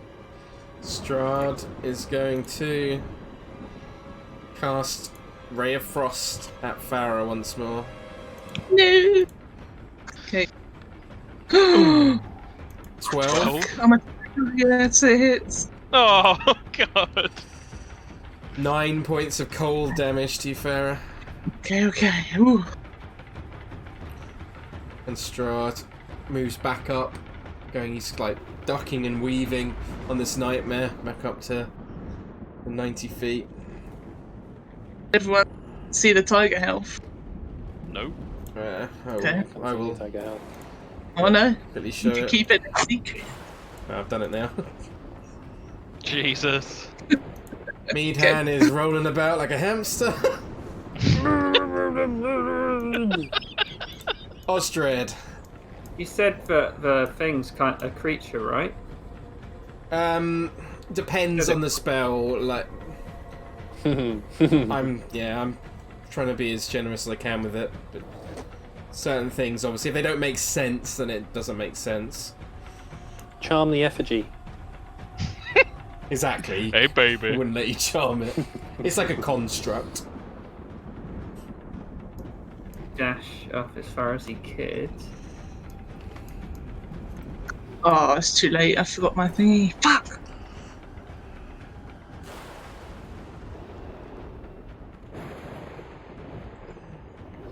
Is there anything I can do against the blinding? Nope, I don't think so. Let me double check for you, but let's have a look. Oh, the end of each of its turns, sorry. So you make her like 3 con saves. Oh yes, please. Is that touching both of the berserkers or just one? How do you mean? Oh, His aura. Oh, me too. I'd argue just one, I think. Because I'd say they'd have to have at least half the token in. Yeah, it's only 1. Yeah, it's only 15 feet or. The con saves all fail, I believe. Fail. Yeah. Fail. Yeah.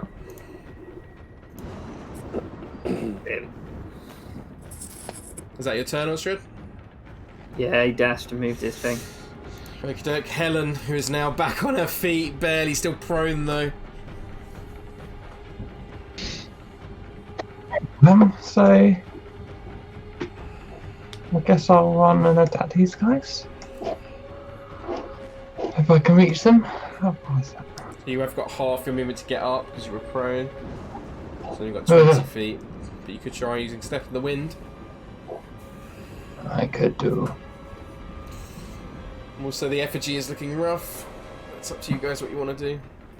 Spirit Guardians wouldn't affect the effigy. No, it's a it's a construct, so it's not literally a creature.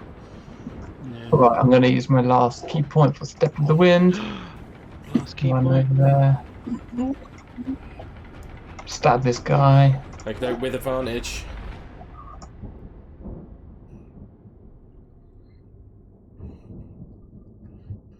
Hits and finishes him off.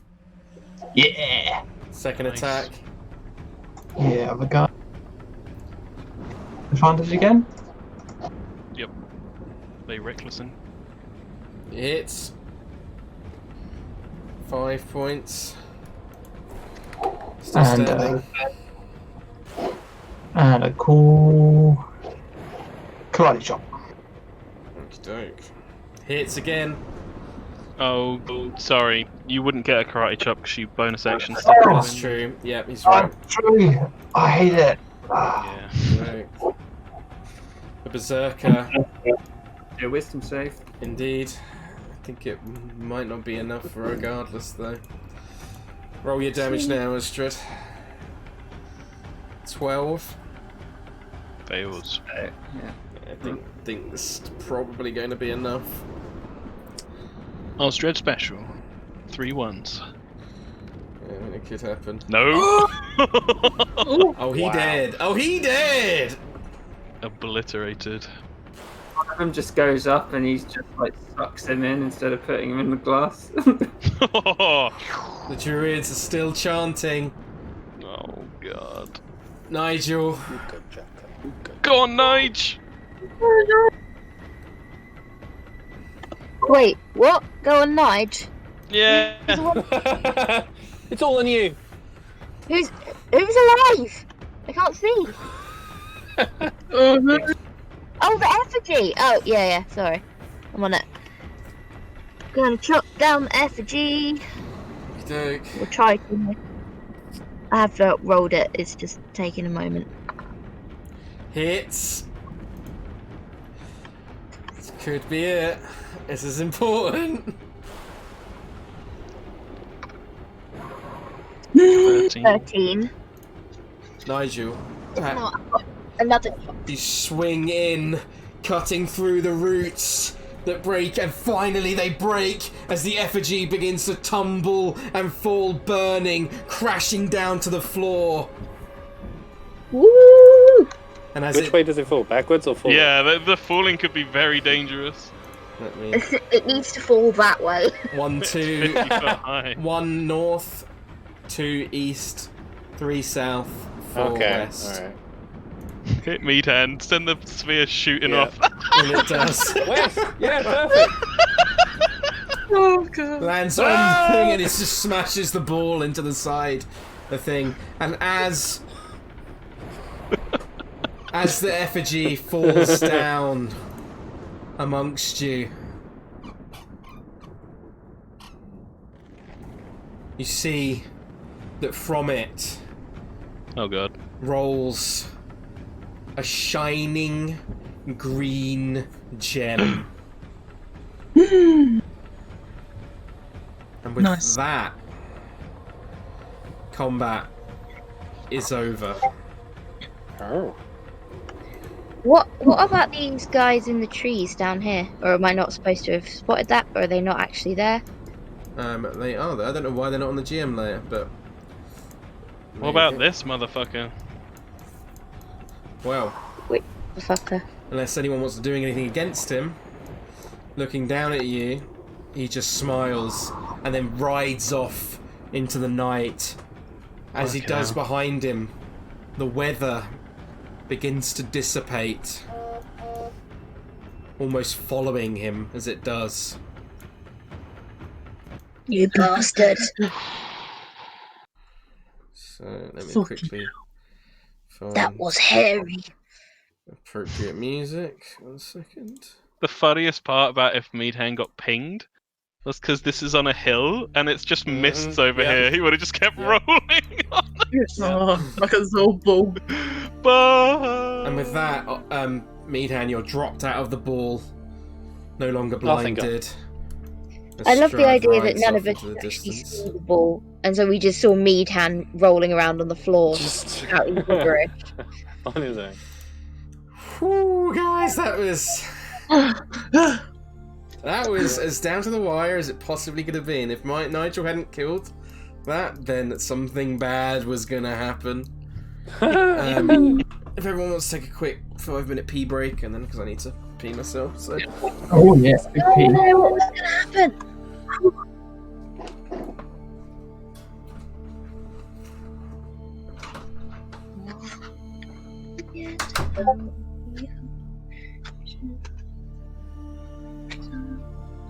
Oh, we got the gem. Yeah. And all it cost me was a hand. Let's go Give back Pitch a there. hand, ladies and gentlemen.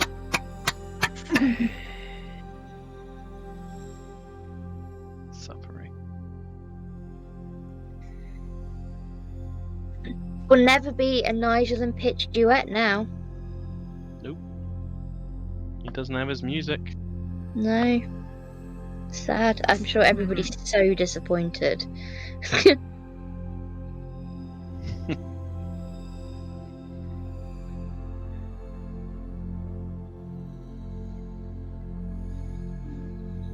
Can play it one-handed, right? A violin? Yeah. I think out of all the instruments there are, it's probably one of the least one-handed instruments.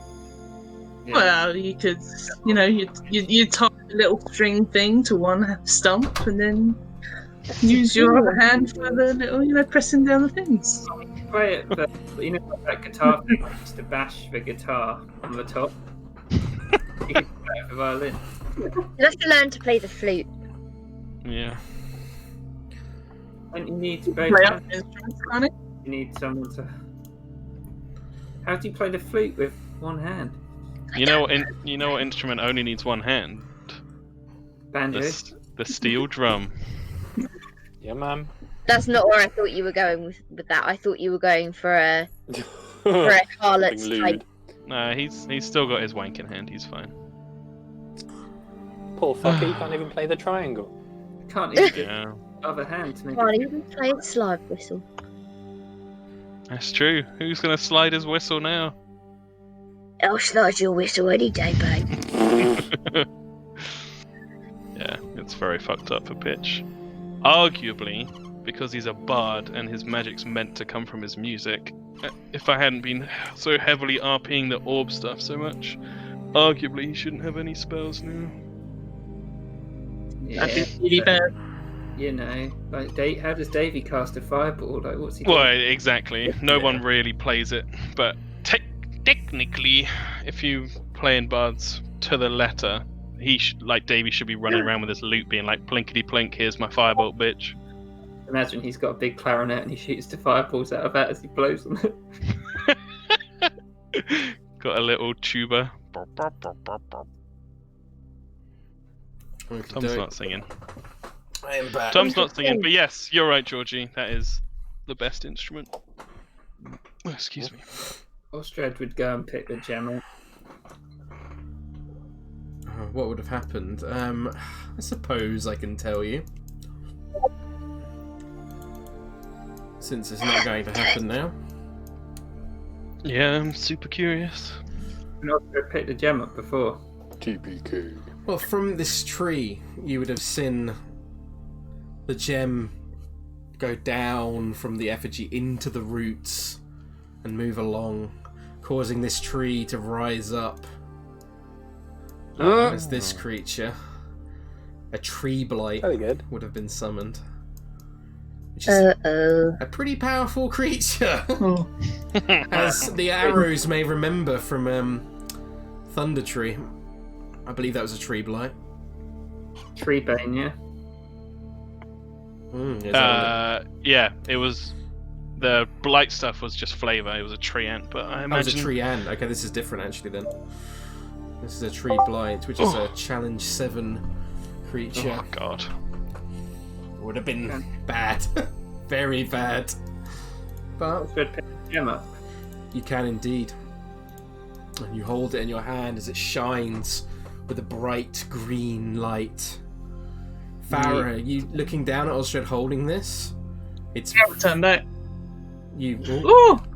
She's massive. Looking at Osdred, looking at this, it's instantly recognisable to you as the gem that you saw when the huntress was killed in the dream quite a long time ago now.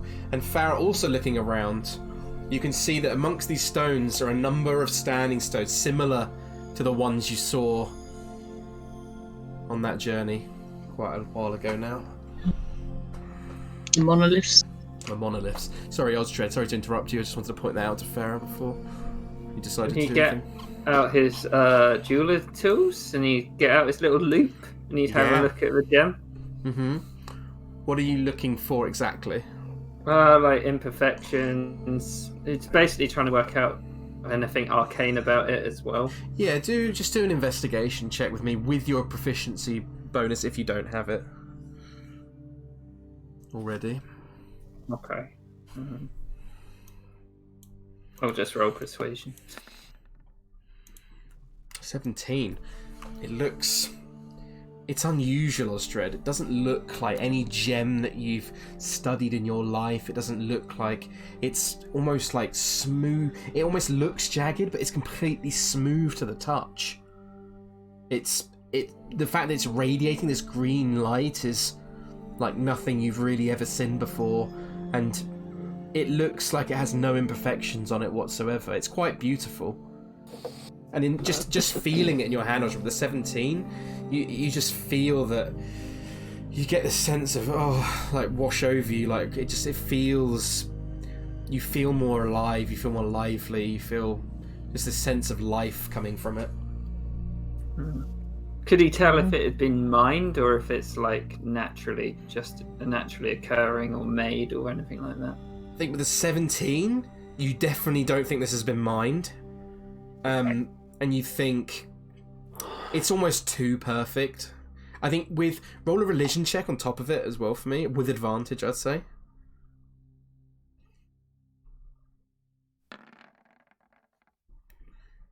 14. You're not 100% sure, but you get the feeling this has some... It's something more. That's all I'll say. As you didn't get the DC, but it's close enough where it's like there's something more to this than just a normal gem. Yeah, he'd hold it up and he'd be like, well, I think we got what we were looking for at least. It seems powerful. Farrah would put her hand out because she wants to hold it for a minute. Yeah, you'd like chuck it to her. Catch it carefully. Does she get anything from it? Touching it, you just, again, like Osdred, you get a strong feeling of life from it, and to you in particular, Farrah, it brings you back to that dream. It makes you feel like home. It's all the only way I can describe it. It's almost like a homesick feeling you get in your stomach when you hold this gem. She just stares at it for a minute and she says, yes, I saw this in the dream I had last night. It wasn't last night. This was quite a while ago. The one you saw in the one last night was a red one that looked exactly like this, but was red. Okay, this one was from the first dream I had. The first time I was forced into a bear. Maybe.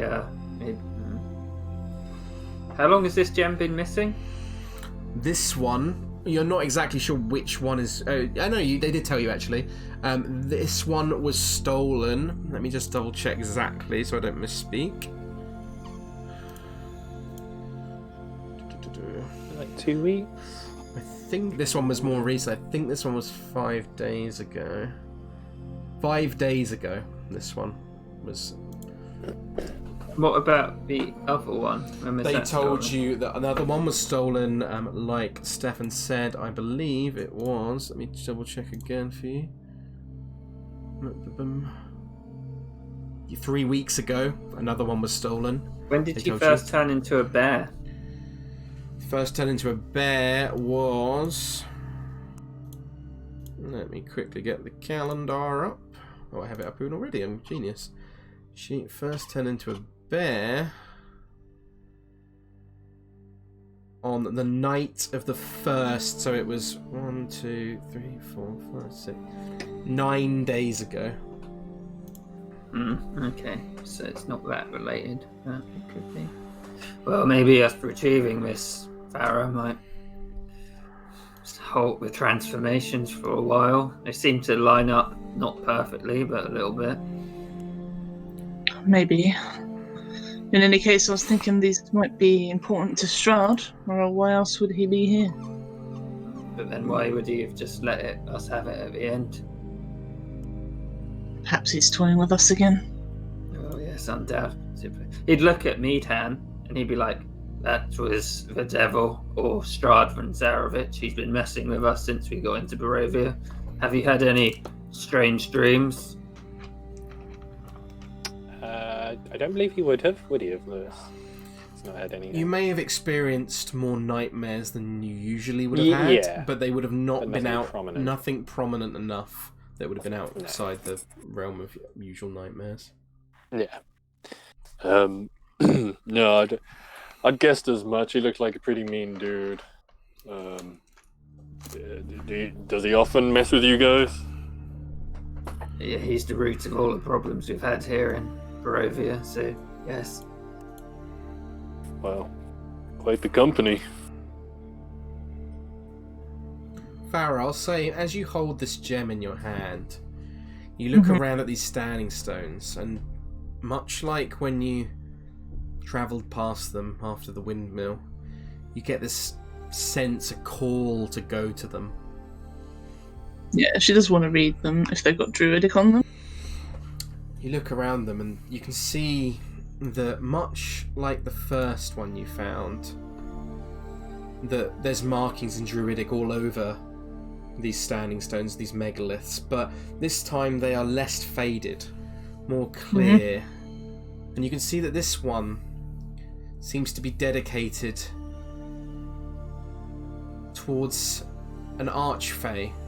And it speaks of these archfey drawing magic from water and earth, and it depicts that these ladies, these three of them, wielded power of magic and could hear everything that happened in their woods, predict the future, twists the threads of human lives and bring blessings as well as curses. You can see this one is particular seems to be dedicated to a lady called the Seeker.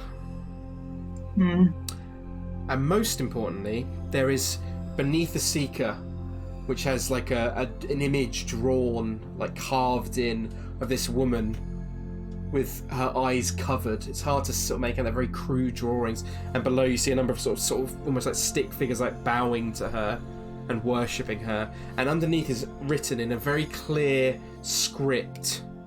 There is like almost like a poem. And I will show this to everyone. Has lightning stopped striking? It has indeed. The weather literally moved with Strahd himself. Okay. So it's no longer raining, and no longer is it striking lightning.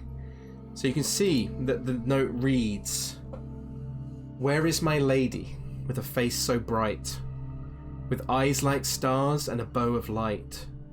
There she stands in a ring of stone, where she waits for me and me alone. Near forest and glade and wood so deep, where truths are known and secrets keep, she gives a gift that we must return, and give I do, for my lady yearns."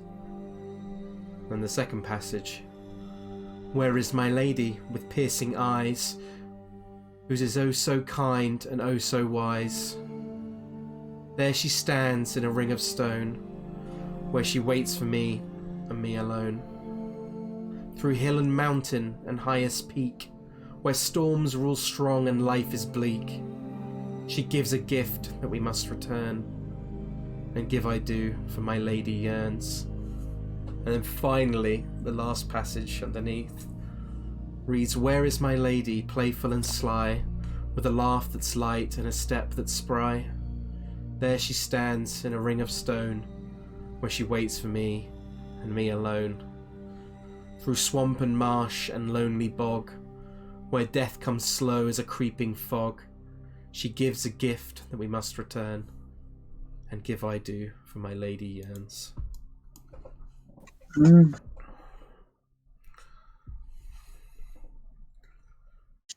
This lady with a bow of light is perhaps the one I saw in both dreams? You saw a One different lady in each dream. Different lady, okay. One was wielding a bow of light. Another seemed to have her eyes covered with like almost like a veil of light. There seems to be a pattern, at least. She gives a gift. I don't know what that could be. Perhaps the gem itself. They did Perhaps. say they used it especially to grow vines for grapes, so that's kind of giving light. Yeah. Feels slightly slightly mundane now that we have this thing that Strahd coveted, that these traditions speak of, potentially, and now we're going to return it so that they can make wine. What else would you have them do with it? Well, it talks about returning a gift. Perhaps it's meant to be back with her. True.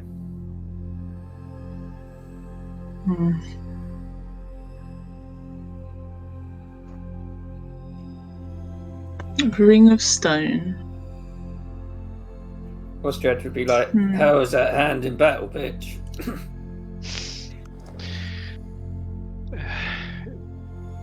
Unwieldy. I was tempted to throw it into the back of that. He points at the berserker on the ground. But I didn't trust myself. Do you think that guy in the toy maker in Valaki, he could make probably a better version, more Blinsky.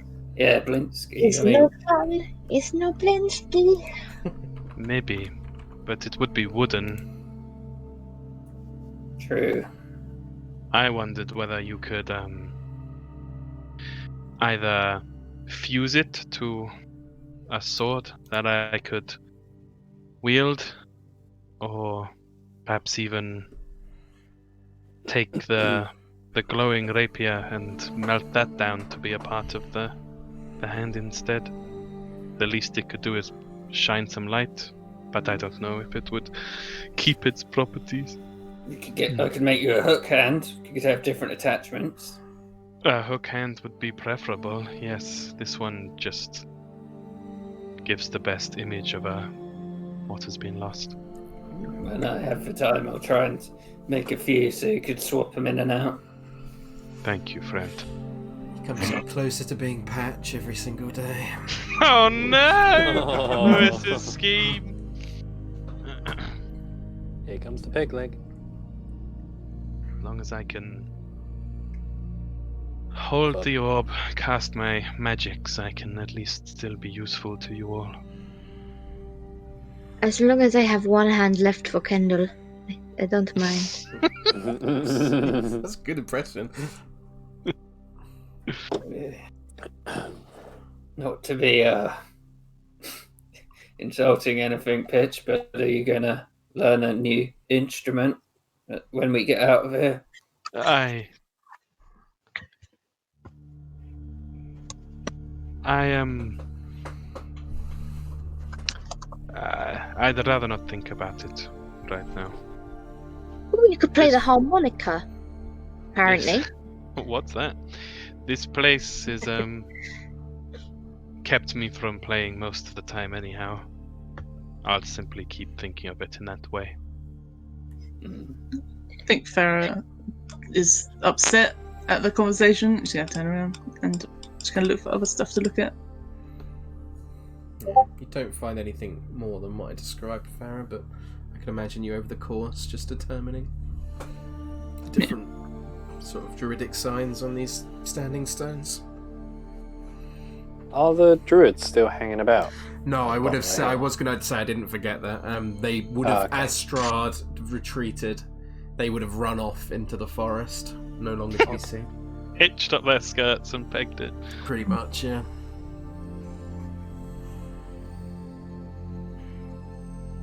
Right, we should get back.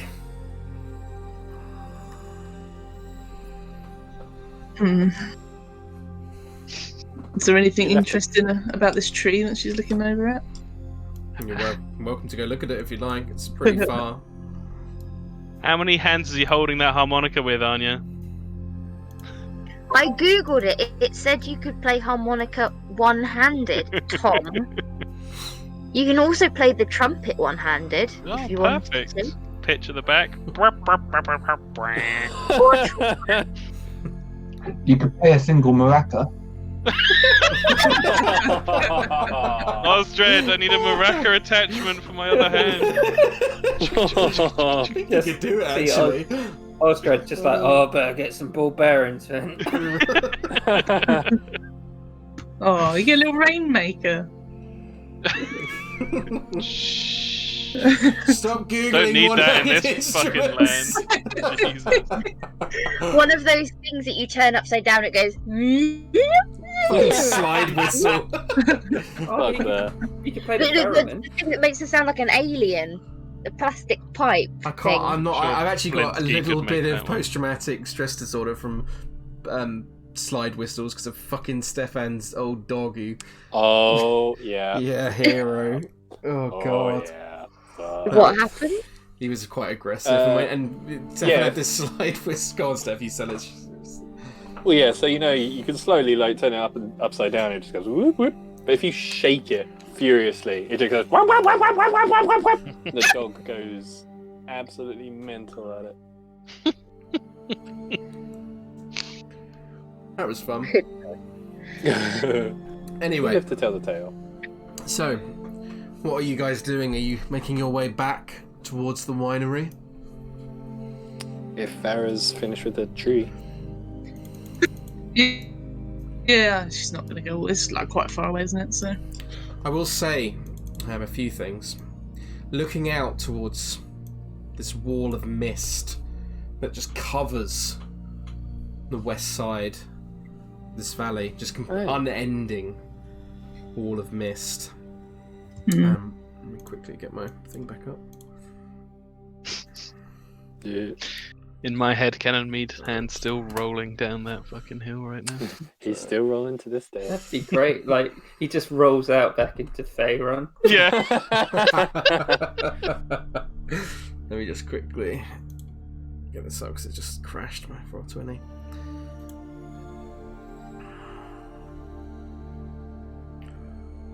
Come on, internet. You got this.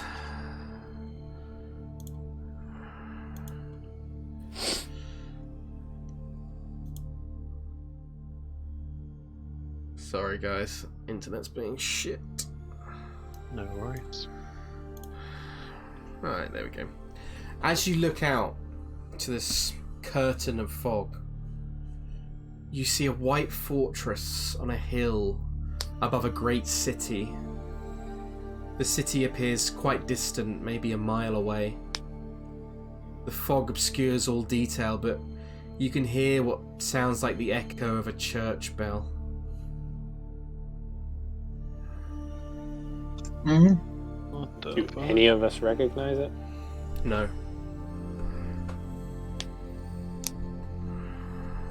How far away does it look? From the wall itself, about a mile. Approximately, you're not sure exactly. We have a map on us, don't we? Do indeed. And you would know that at this end of the valley, there is nothing more on the map. Yep. Map ends where those mists are. So we're like south of. So there's the winery, south of Crex, and we're south of the winery. Right? Indeed, yeah. Oh. Maybe it's like Pac-Man. Maybe we'll end up on the other side of the map. Do you want to test it? Judge. Does the city look beautiful? It does. White stone. Mm-hmm. Oh my god. Tell me I'm not the only one seeing that.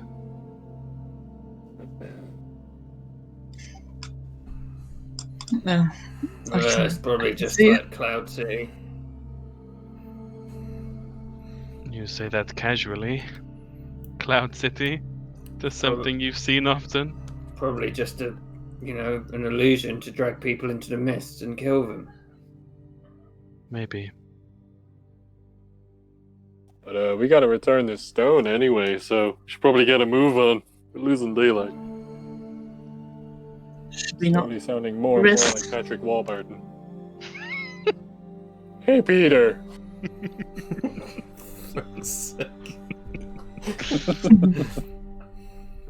Well, it's nice to be reminded of even just an image of somewhere that's not here.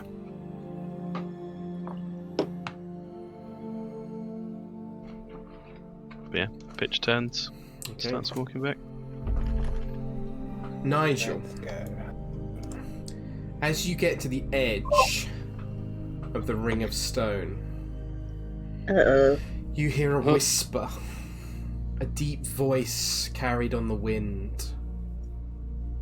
And then before you, you see from one of the bodies of the berserkers rises up a spirit, completely white, resembling not far from what you fought. White-faced, large in frame, maybe not quite as tall as you. Long have I waited for one who is worthy. My spear hungers for blood. Retrieve it and rule these mountains in my stead, just like the mighty warriors from the early days of the Whispering Wall. And it points to one of the cairns at the bottom of the hill, and then it dissipates. What? Did only Nigel see and hear that? Yes. He would definitely have let out a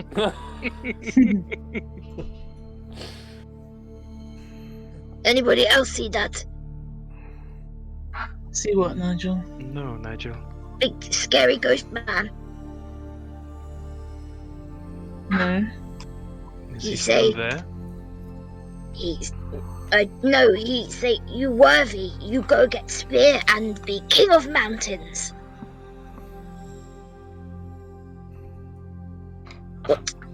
What should I do? Should I go find spear?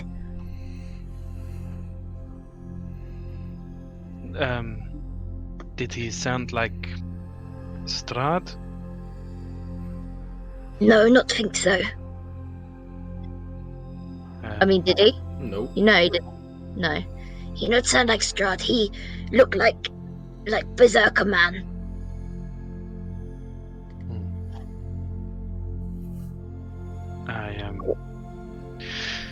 I'll be honest, Nigel, I don't know who to trust. So much here looks to hurt us or kill us, but these stones, Farrah says, there's some... Maybe they're not evil. We have this gem now. Perhaps this is a good place that the druids were corrupting? Can I go find spear? You can do as you please. I'm not... No, but not want to do something that make everybody else angry.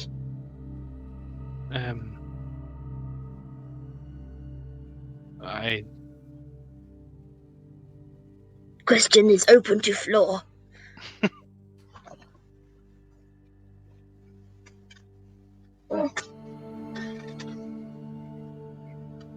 It probably could come in handy. Yeah, fuck it, I'm intrigued. I'm gonna go and do it. Okay. Spear. You get to the cairns, and I assume you try Pitch would go with him. you try and move the rocks aside.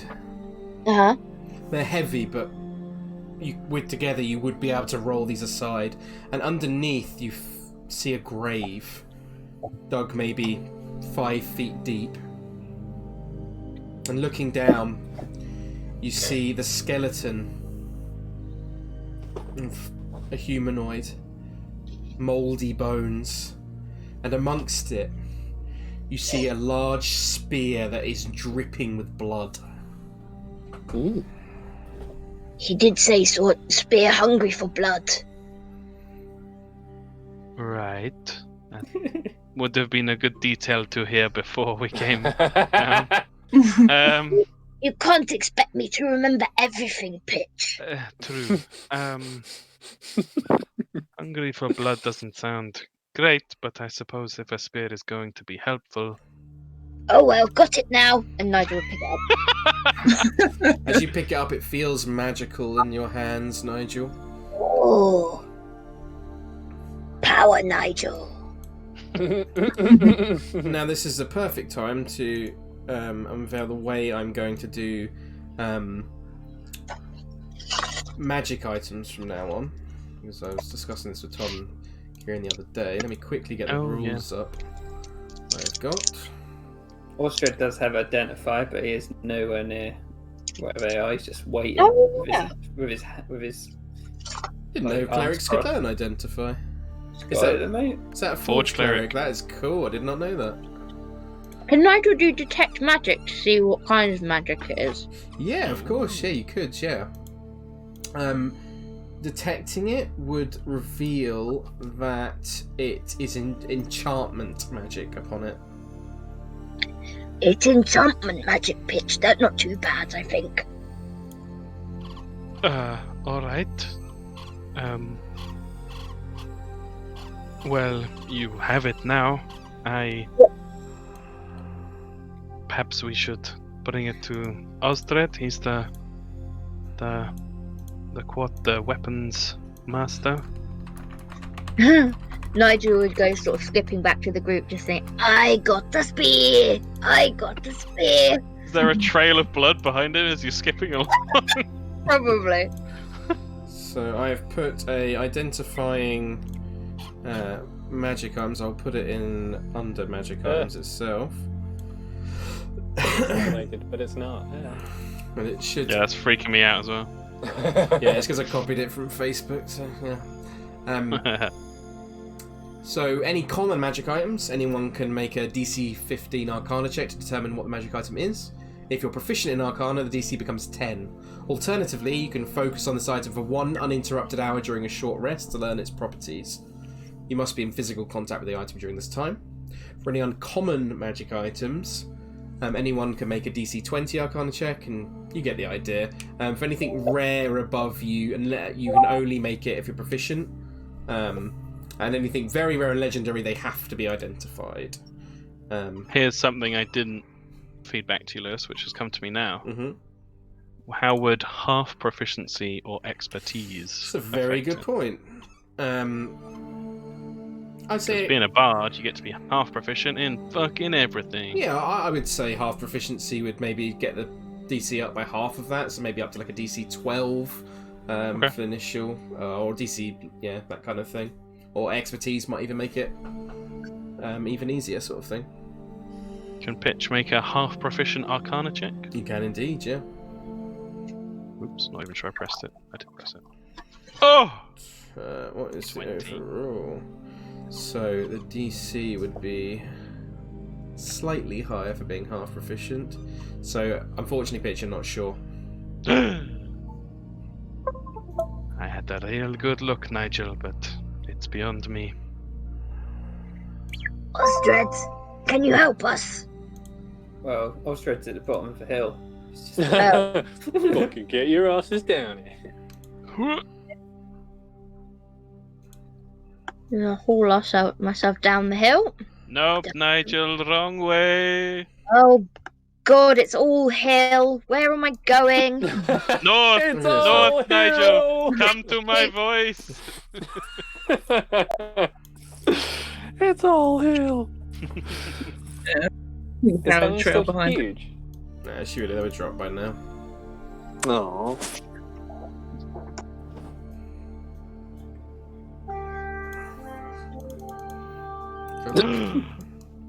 I learned the trumpet, guys. Sorry, apparently I have an email. Osdred, can you help us with this spear? Is it bad or good? Or neither? Is it covered in blood? It's like dripping blood, yeah. You take it and you'd be like, oh, looks a bit grisly. And then you identify on that. It's okay, I have a handy. The reveal that the item is this. Oh. The blood spear, once wielded by a chieftain, a ruthless chieftain known as Kieran, who lived in a tribe who lived in the Balanok Mountains centuries before the arrival of Strahd von Zarovich. Though he was very much alive, Kieran had some traits in common with vampires. He slept during the day and hunted at night. He drank the blood of his prey. He lived underground. In battle, he wielded a spear stained with blood. His was the first blood spear, a weapon that drains life from those it kills and transfers that life to its wielder, imbuing that individual with the stamina to keep fighting. When you hit a melee attack using this magic spear and reduce the target to 0 hit points, you gain 2d6 temporary hit points.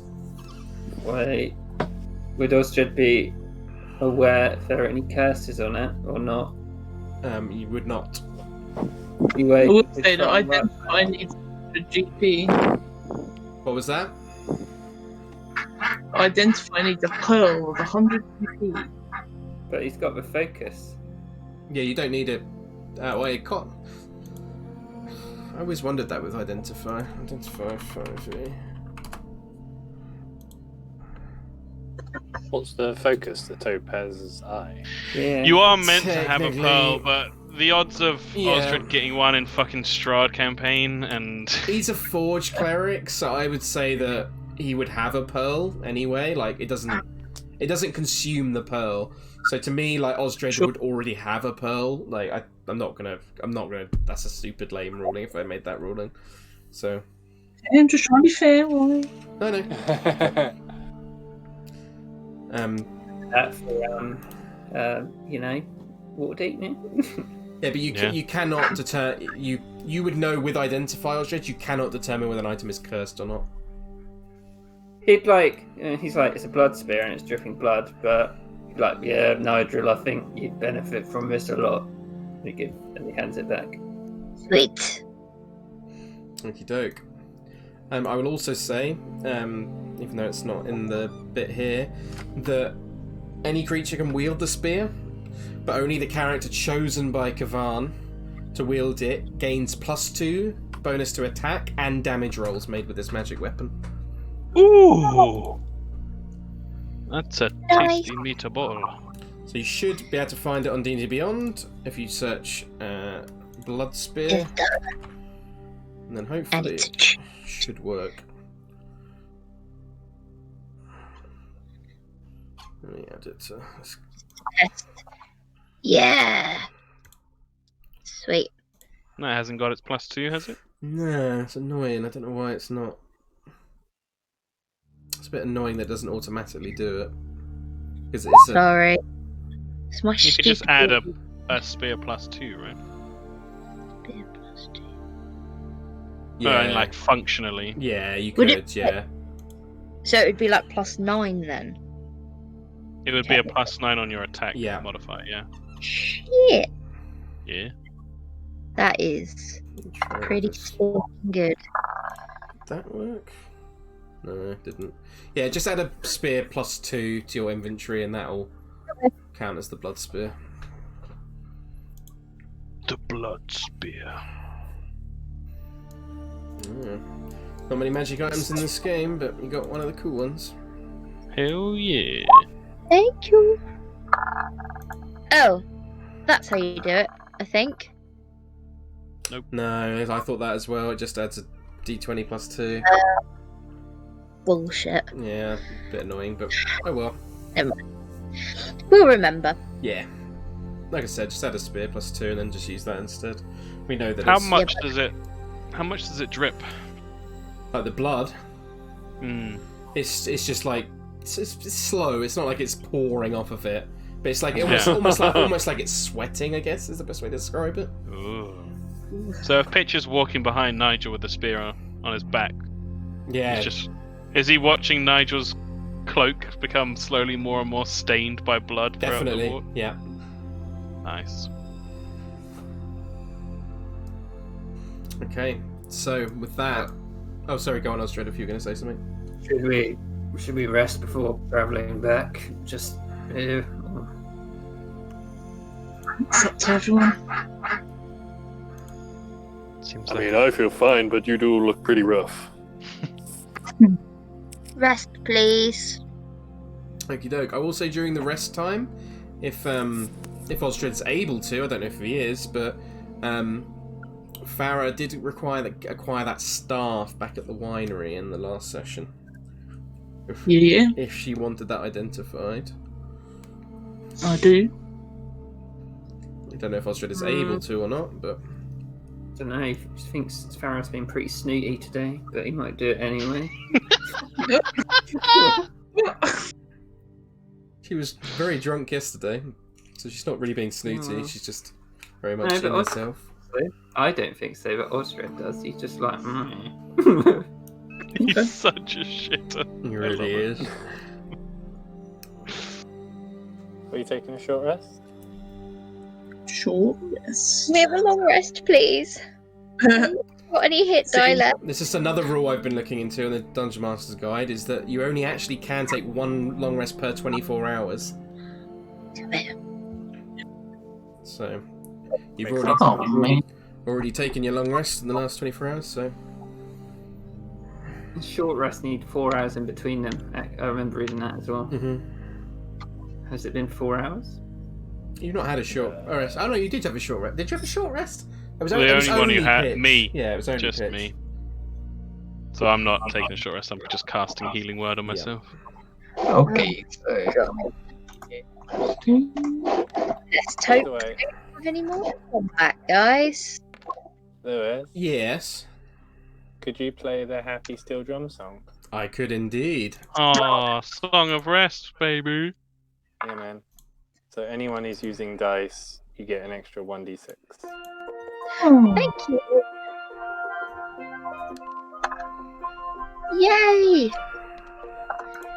Nigel, you said Oh my you god, had to everyone's use- rolling a 6. That's amazing. Awesome. Nigel, did you say you didn't have any hit die? I had one left. Oh, that's fine. As long as you use that. It says you have to spend at least one or more to get the benefit. Oh, I got 6 God. too. I will also say, You're welcome. if Osdred is not Hey. identifying the staff you got, Farrah, anyone who's proficient in Arcana can make an Arcana check. 'Cause He it's would rare. be. Okay, it would be. He'd just be like, yeah, I guess. Okie doke. That would reveal then this item. He's turning into Glorfallen. You guys, I'm going back to Fellmirr. It would reveal the item to be called the Gultheus Staff. Made from the branch of the Gultheus tree, a Gultheus staff is a spongy black length of wood. Its evil makes beast visibly uncomfortable while within 30 feet of it. The staff has 10 charges and regains 1d6 plus 4 of expended charges daily at dusk. If the staff is broken or burnt to ashes, its wood releases a terrible inhuman scream that can be heard out to a range of 300 feet. All blights that can hear it scream immediately and wither and die. So if you'd got that staff earlier on in that blight fight, you could have destroyed it and instantly killed all those blights. Osdred would say before handing it back, it's like, is evil, Farrah. Okay, that's good to know. Thank you, Osdred. Looks at her and it's like, Thanks. you gonna use it? If we're desperate, I don't think so though. Okay. Ooh, short-term madness. Indeed.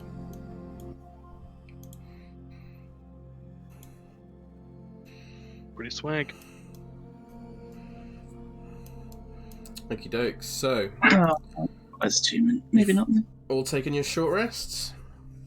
Mhm. Okie doke. Yeah. So, you push on I'm saying that. back into the I should room. probably take Yeah, mine. yeah, if you wanted to take yours as well. Free. Do I get the D6 as well, or is it just everyone else? I believe you I do. think you get it, yeah. Yeah. Roll a 6, roll a 6, roll a 6, roll a 6. I know, right? He's gonna roll a 1. Watch. Oh my god! What the fuck? That's amazing! What is the likelihood of that? 1, 2, 3, 4, 5 6s in a row? Someone do the fucking probability math on that. That's insane. I mean, 36. it's unlikely, but thousands of deaths rolled every day, right? Shit! Kieran's in full Osdred mode today. Yeah. Well, It's like 1 in technically- 6,000-ish.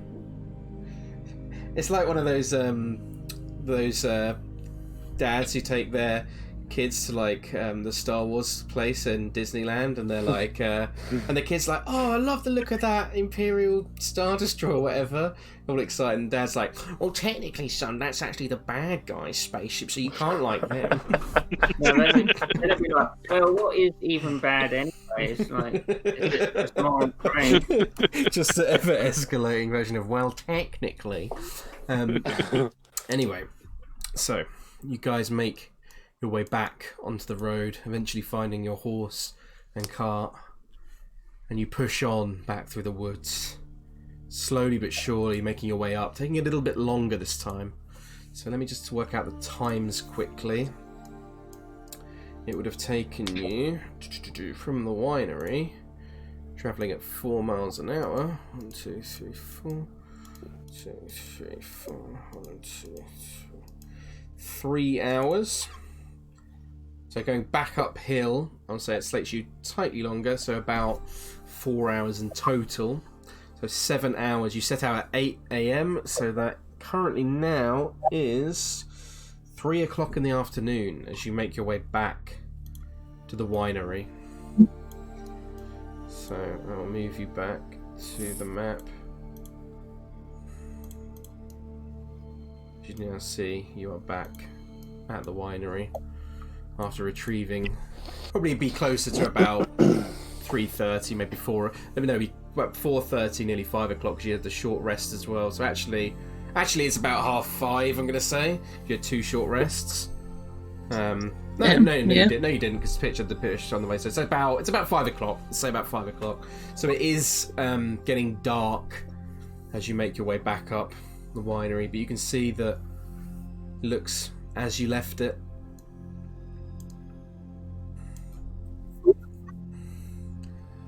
Assume you make your way back inside. You climb down off the wagon, bring the horse back into the stable. You'd see a number of the Martikovs come through. Stefania is the first to greet you, and she runs up to you, Meadhan, and is like, "You made it back." Yeah, of course we did. Did you have any doubts? Not in you, of course not. She's like, how did it go? Well, we got the stone, but my friend lost his head. She looks like overjoyed, and would it be Farrah holding the stone at this point? Yeah. What do you do with the stone? Are you going to hold it out and give it to her? Did she react to the second part of the sentence at all? She would have been overjoyed initially by the stone, and then would have looked down at your hand pitch and just looked. Okay. She would have looked saddened by it and just be like, I'm sorry. Pitch just waves his stump in the air. As long as she reacts, it's fine. But if she hadn't at all, Pitch would have been pretty pissed. Muriel he doesn't react to would her have come saying out at this sorry. point, would have looked down at his hand and been shocked as well, having overheard this. She would have come down as a raven and then turned back into her human form before you. Osdred would say, if I hear anything about that old man of being unhelpful after what my friend went through, I'm not going to take it sitting down. She nods and she says, I understand.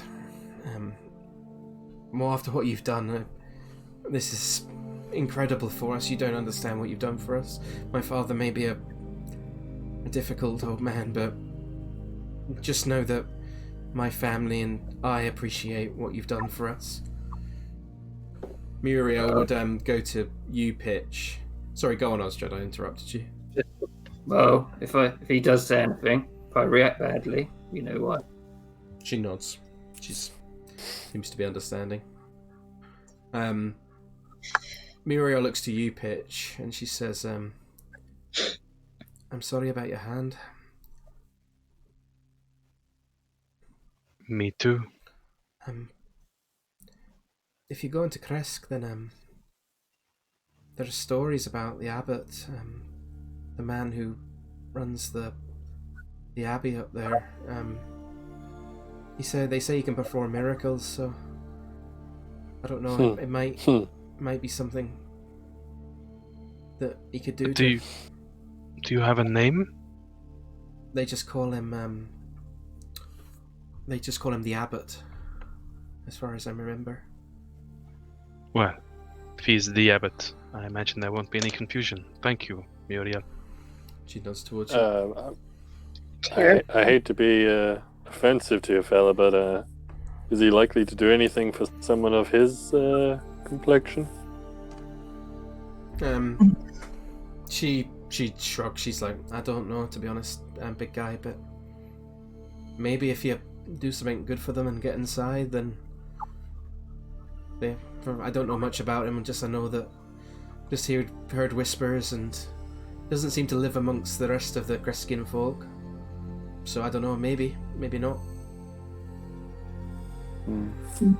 It's a fair point, Mintan. Farrah is holding out the gem, but she will say, you said this was in your family for a long time. It's been But passed it's down also, as long as I can remember. it was also in one of my dreams, or nightmares. And it was held by... She looks a bit like She confused at you. knows. Yeah. At this point, Farrah knows that it's one of the Archfey, right? Farrah knows what Hannah knows, so you can make assumptions. Okay. There was in my dream a lady, an Archfey, I believe. I think they're somehow related to this stone. She kind of cocks her eyebrow and she's like, You must speak of the the Ladies Three? I've heard old tales of powerful nature goddesses that used to rule over this land. Maybe the stories are from maybe 1,000 years ago, though. Well, they still linger. I think these stones are what remains. Well, To use it just for farming wine, as Pitch said earlier, seems trivial. I call it hardly trivial. The wine is the lifeblood of the Barovian people. People suffer greatly in this land, and without wine is one of the only escapes they get. Our family prides ourselves on creating our wine. Do you know of the history of the gems? Do you know what they were used for previously? I do not know. I did not know these were related to like you said, the Ladies Three. I do not have any evidence to suggest that they might be.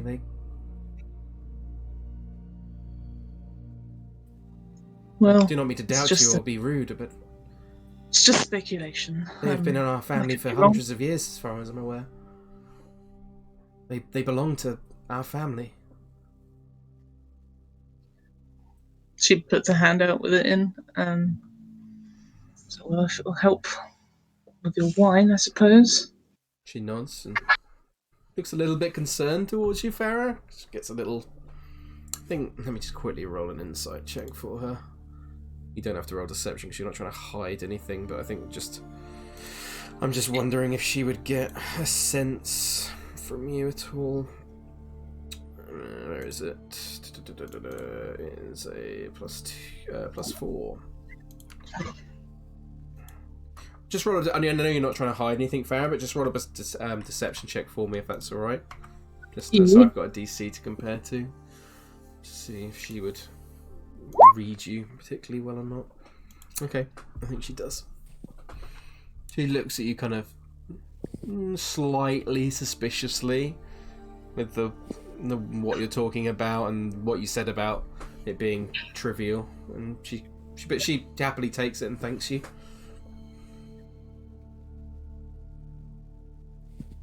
I hope it helps at least. I don't know. It will. This will allow us to grow one of our crops again. The grapes will grow and flow once more. Once it's back in the ground. This is fantastic news.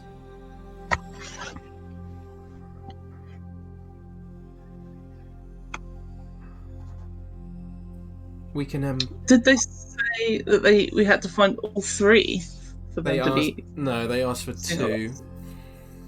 They wanted Okay. 2 back to gain their full.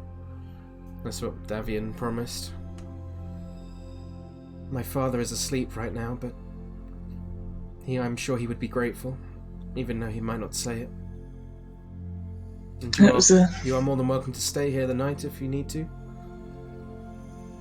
It was a dangerous item to obtain in the end. She nods. She says, "We struggled when we went to retrieve it ourselves, as you saw, and as you can see, like Muriel's arm. Still, Did like you in a see? sling." Did you see the giant effigy they had? She nods. And you didn't warn us about it. How do you mean? Well, you didn't. If you went there, you didn't give us any information at all. We could have used it. That's Lewis's bad and not the character's bad. So I feel like that's my fuck up, Kieran. So I'm sorry for not giving you enough information, but I feel like they would have told you that information. Okay. So that's my bad rather than the character's bad. He would be like, well, wine's important, but you've got to say that seeing as you own it. And he's like,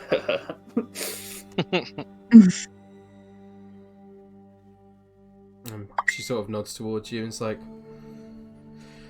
kind of uncomfortable, like breathes, sighs a little bit, and it's just kind of like, can we get you anything to eat? And well, Irina and Ismark still here. The devil, of course, the devil did show up, so I was a bit, worried about the well-being. She nods and says, "They're perfectly safe. They're well fed. They've been very helpful around the winery, actually.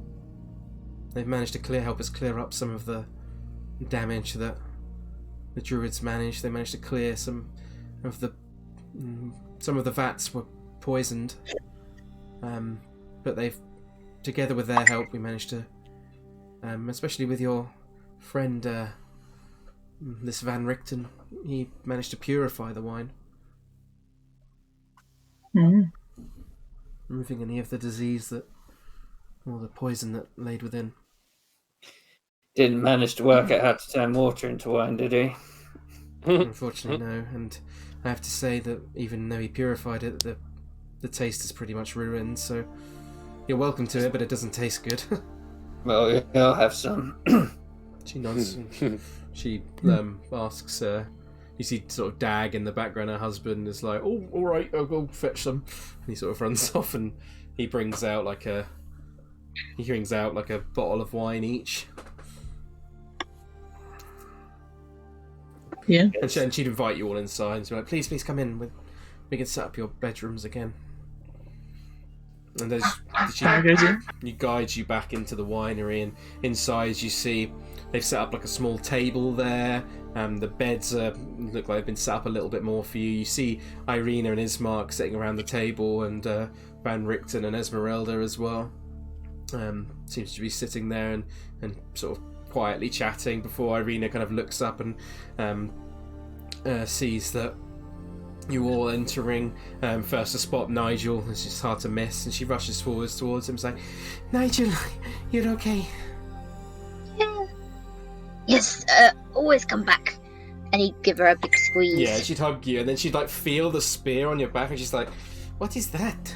And she's like wiping the blood off from her. It's special present from somebody on the hill, from a dead body. Well, as long as you're not bleeding, Nigel, then that's the important thing. I only use it for good things, don't worry. She nods and smiles at you. Pitch is casually hiding the stump. Mm-hmm. Yeah, let me do a stealth check for me, Pitch. Oh, shouldn't it be sleight of hand? Sleight of hand, even better, yeah, thank you. Sleight of lack of hand. Let me see if any of them notice.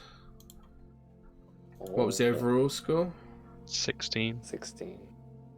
Let's do Irina. Oh shit. He does notice it. Ismark. The metal hand. It's true, they would notice the metal hand as well, so that was probably what would be the giveaway. Ismark also notices it. God, they're rolling really well. Van Richten. Is Pitch like holding it behind his back? That's kind of all he can do. Van Richten So notices if anything, it. they might just be like, he has a present. And finally, Esmeralda. So, Wow. you, Nice try. you go to make an effort of hiding it behind your back, but you kind of clonk into one of the barrels of wine Pitch as you go to turn, and it kind of hits into it, and like they all kind of look towards the arm, and you see Irina and Ismark kind of goes forwards, and it's like, "What happened? Is something wrong with Mr. Pitch's arm?" Can ask him himself. He looks towards him, he's like, "Mr. Pitch, is everything alright?" No. And he'll take the metal hand out in front of him. See the black withered stump from then. Irina just goes wide-eyed, and you just see her completely like gobsmacked, like her open mouth, and she just runs forward and like sort of hugs you, but then sort of goes away. As I don't know how would you react if she did that? He'd be very sort of not Not really. embracing. I He'd thought just as be much, yeah. looking down. Yeah, and she kind of like instinctively like she's like, I'm sorry. She kind of backs away, like coming on a bit too strong. You've nothing to be sorry for. This is a happy time returning and seeing everyone safe, and we got what we needed. I didn't want to ruin the moment. He just looks saddened, and Van Richten looks over and he's like, necrotic damage? How did you get such an injury? Was it von Zarevich himself? No.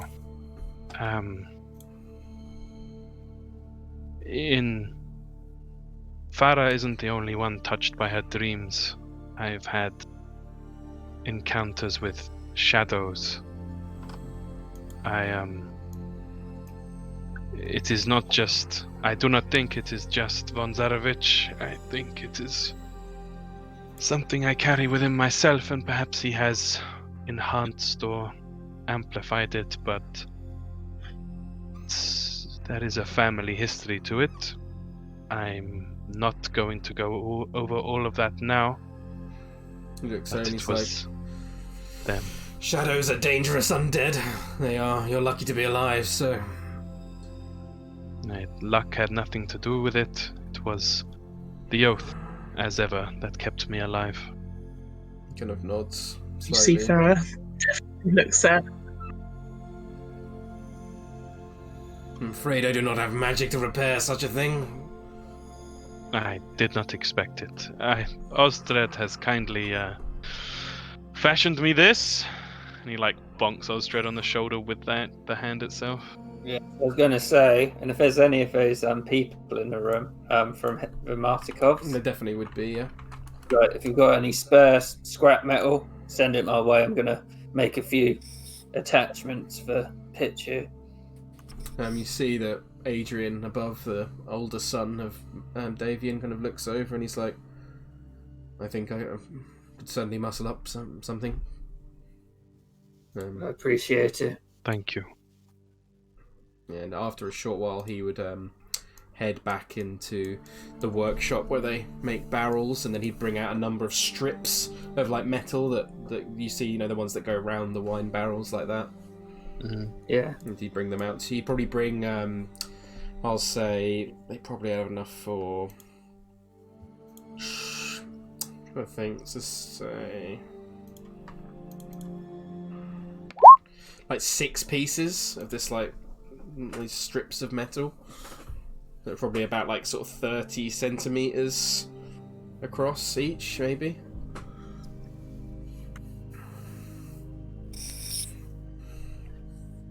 Thank you. This is what I feared. Please, we returned and we did what we needed to, and I'd rather focus on that. Muriel nods and she's like, she calls out "This is a night of celebration, lads. They brought back the gem." And Adrian and Elvis, he looks down kind of wide-eyed, holy shit, they actually kind of did it. They didn't expect. Most of they weren't expecting. And Dag is like, well, I better get a what can I call the accent? Somerset. There we go. I better go get my best meal, and then yes. Yeah, Sounds you do. great. Right. He sort of rushes up to the kitchen upstairs, and then so is there anything anyone wants to do during this evening? You've got a number of hours. You've got a little bit of downtime at this point, so you've got from about 6 o'clock until you could sleep about 10 o'clock. So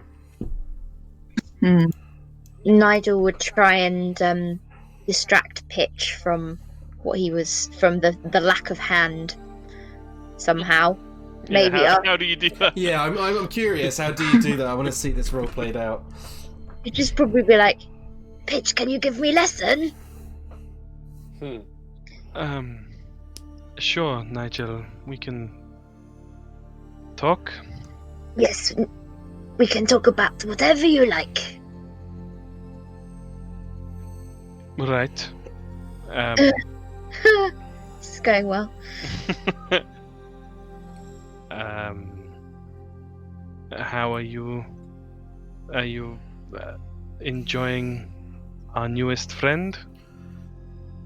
He He, I'm not sure about him. All What right. What do you think of him? He seems nice. He's going to be the one that's going to bring the music now. Well, you can still sing,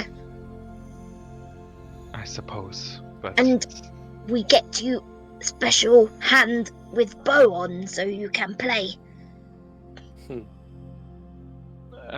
it's the wrong way around, but I guess I could try and switch it over.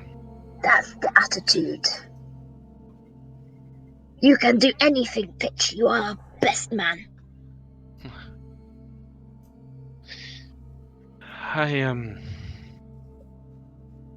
We're alive. Apart from... I'm not sure about this blood spear, you know. Right. The blood thing is ominous and inconvenient. Your back is getting stained. Really need to get some kind of special bag. For the blood. For the spear.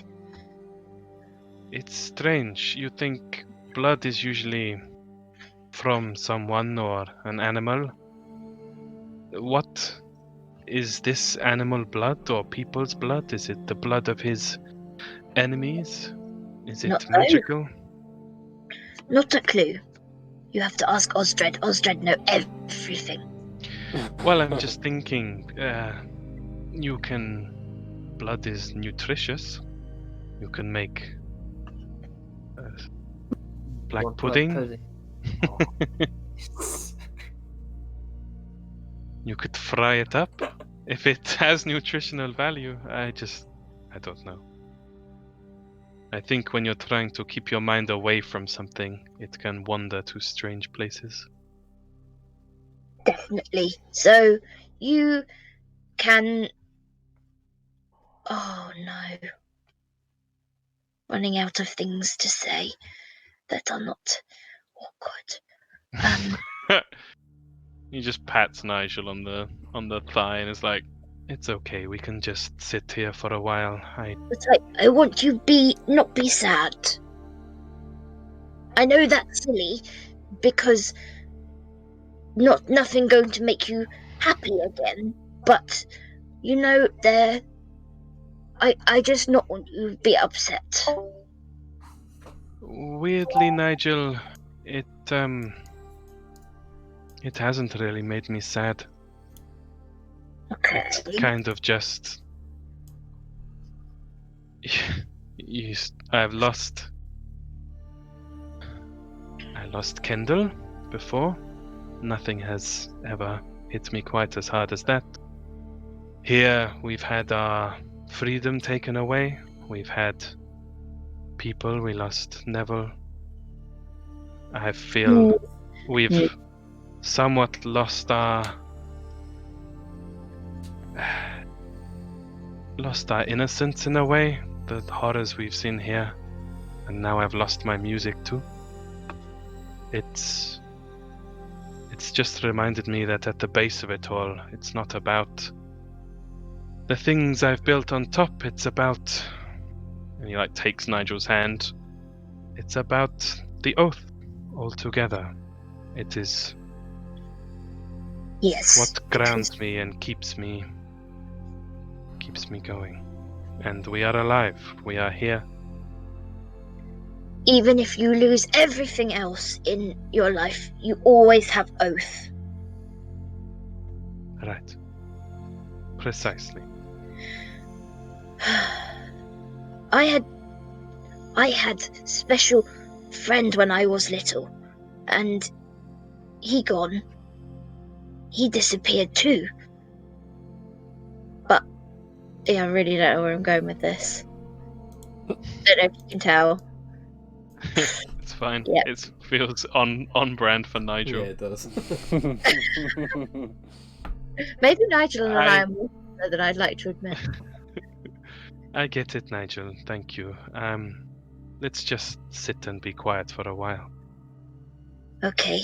I try and absorb good pitch spirit of best man. And if you don't mind, could you put the spear somewhere else for a minute? It's kind of dripping on me. Yeah, Nigel would just put it to the side of the room. Yeah. A wine barrel. Put it in a wine barrel. And Pitch just rests his head on Nigel's shoulder and kind of dozes off. He's Okay. exhausted. Nigel would hum him a little song. Okay. Point of inspiration to you both. Oh, yeah. Would anyone else like to do anything this evening? Oh, you go first. Go ahead, Steph. Well, it was quite sweet. I don't want to break it up now, but to be honest, Meadhelm would have probably approached them at some point after their conversation. Mm-hmm. Is Pitch sound asleep or just kind of dozing? He's dozing, he's not sound asleep. Yeah. In that case, he would approach you and just looking down at you, say, I just had to say, man, I'm really sorry about that thing. I don't know what I'd do in your situation. No. Shh. Pitch would have woken up when he came over. Thank you. It's he's looking at his arm now. It still hurts. It's not my favorite thing to have happened, but I'm just glad there's someone around who can still bring music to my friends, to my people. So thank you for being there and fighting against these things that really had nothing to do with you, my friend. You've done us a great service already. Hey man, we're all in this together. None of us belong in this creepy land, so, Was it the enemy of my enemy and all that? Sure, and I'm sure we'll come up with better reasons than just that to be fast friends before long. Right? And he elbows Nigel in the ribs. Absolutely. Well, I don't think this is the end of your barding years. I'm sure you'll find some way to bring joy to the world again. It makes me feel foolish. I remember way back when I was first picking up anything musical, my father said I should diversify, that it's important to not put all your eggs in one basket. I learned the violin first, and then I wanted to learn the lute, another stringed instrument. He said I should learn something that isn't so similar, and now it seems he was right. Well, I mean, if that's all you trained in, then just means we gotta find something else now, and we can make a start in it. I know it's not exactly the place to learn, but we'll get you back on your feet in no time. I've never seen an instrument quite like that. Towards the tune hammer. Oh, well, it's something of my own making. I was always a fan of making loud noises, so I just put two of them together and whipped up this little thing here. Gives it a tap on the ground. We've gone a long way together. Looked after each other. Well, it's been a privilege hearing what you can do with it.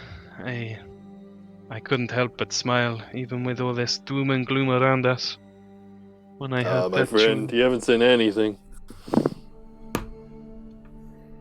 Well, come, join us. Sit for a while before we eat. Well, I really got to get back. I kind of came over to ask you about that. I'm real glad that y'all staying here, but should we be concerned about the elf chick having any freaky dreams again? Definitely. Yes, there's no way to soften it. We should be concerned. what form those concerns take needs to be handled sensitively. The things we fought today that did this to me are from my own hauntings, if you will. So she is not alone in bringing danger to the group. Do you think there's any chance that these things that took your hand, they could come back? I'm almost certain of it. I better go make some preparations then. I'll leave you two to it. All right. Meatan would probably return to the Martikovs. Mm-hmm. You could find Muriel or Adrian or Stefania around. They would be chatting and talking to anyone who was around. Sort of. Davian probably go to. I want to say. Let's go Adrian. Mm-hmm. And I won't up it, but he basically just discusses the issue of Farrah and now Pitch, and that either we need to prepare for it in some way. Yeah, in case something happens during the night. He would be very concerned, and he would say that they would prepare watches and make sure that someone is on sort of duty throughout the entire night, at least sort of 2 or 3 people at once. To not only watch the surroundings, but also yes. Pitch and Farrah. Exactly, yeah. Medan would probably volunteer to join in. Yeah. Okie doke. That's certainly doable. Does anyone else have anything they'd like to do? Yeah, Osdred would just be going around harassing people for materials, being like, "You did lose his hand because we had to get your stone back," and things like that. Yeah, and like I said, they'd give you the 6 bits of metal from that. I think with harassing, do a persuasion check for me, see if you can garner any more. What kind of materials would he be asking for? Like more solid stuff that, like wood? Yeah, wood, I guess. Yeah. Metal, different forms of metal. So like the band would hold it to his arm, and more solid stuff for the actual leather. Would you have any use for leather? Leather strappings, that kind of thing. Yeah, they'd give you maybe another 6 bits of metal. They'd probably give you they probably have a little bit of leather lying around, maybe 2 kind of leather straps, or leather not leather straps, but bits of cuttings of leather. And then in the rest he would try and just craft a hook hand mundanely. With not using his channel divinity. Oh, actually, I do. Yeah, because of the short rest. Yeah. He would. Yeah, you could with your channel divinity, you could quite easily craft a similar looking appendage with a hook on the end. What was Meatan gonna do? If you've got enough stuff, then don't worry too much. Otherwise, I've got a whole leather armor that I don't need. Would you have enough, Liz? With that to create it, I'd say yeah. With the Martikovs they provide you, they've got enough stuff lying around. Okay. There you go. Yeah. So he'd when it's done, he'd hand it to a Nigel and be like, "Well, I seem Pitch is asleep. Was he?" He's dozing. He's in and out. He's pretty damn tired. He'd drop it on him, or just leave it off with him. Here you go. We'd try not to wake him up. Okay. Yeah. Okay. Anyone else? Farrah? Helen? Yeah. Farrah is getting mildly tipsy, pretty much keeping to herself. Mm-hmm. In the evening, I think should probably get a drink. Yeah. Take one to Osdred and should just put it down next to him and walk away silently. Farrah. Yeah, she wouldn't say anything, but she would just give it to you, and she would go sit away from the group. Okay. That's it. Does anyone react to that or not? Was this when we're eating? Don't know. Probably After you're eating? Or you just mean in general, Hannah, like Farrah's keeping a distance? pretty much, yeah. And she is like actively sitting away from everybody, generally. If Pitch is awake, he wouldn't. Well, I say allow that. He would come and sit next to her repeatedly if she keeps moving away. But he wouldn't like. No. Yeah, he wouldn't be talking. He'd just like bring Nigel along with him and just plonk down next to Farrah and just talk casually with Nigel, and like make little references to Farrah, what have you. Okay. But he wouldn't press the issue. He wouldn't be like, "What are you doing?" He'd just be like, "Nigel, don't you think Farrah's tiger looked especially lustrous today?" That's a new word you can use. I go up to Farrah and say, "Farrah, you lustrous tiger today." Just does give a little smile to that. So yeah, Pitch would do that, I think. I was going to say, wouldn't you give him a little clap? And then I realised. He claps by slapping Nigel on the leg. Yeah. Pitch, your horns look very lustrous today. Thank you, Nigel. Your tattoos look very lustrous today. Thank you. Very special. Because I'm worthy. Oh, Nigel, can you please find somewhere to put it? It's dripping on Farrah now.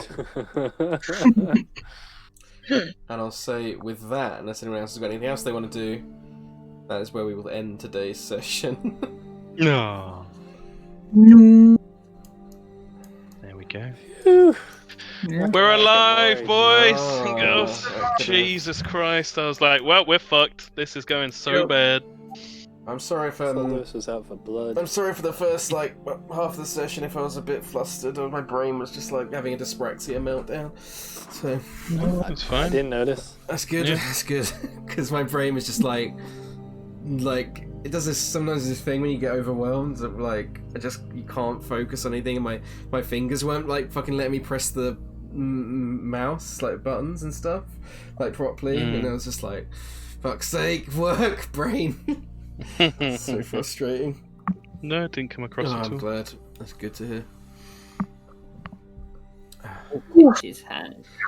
I know. So cool. We've got a proper injury now. God, yeah, that is literally probably the worst injury could happen to Pitch, and yeah. Necrotic damage was like the worst one for injuries, isn't it? It's a pretty bad one, yeah. Have a look at what other ones he could have gotten on that. He was so close to dying that the hand, that's fine. Yeah. Like, Did you I have was to on roll the 2 dice for strength. which limb?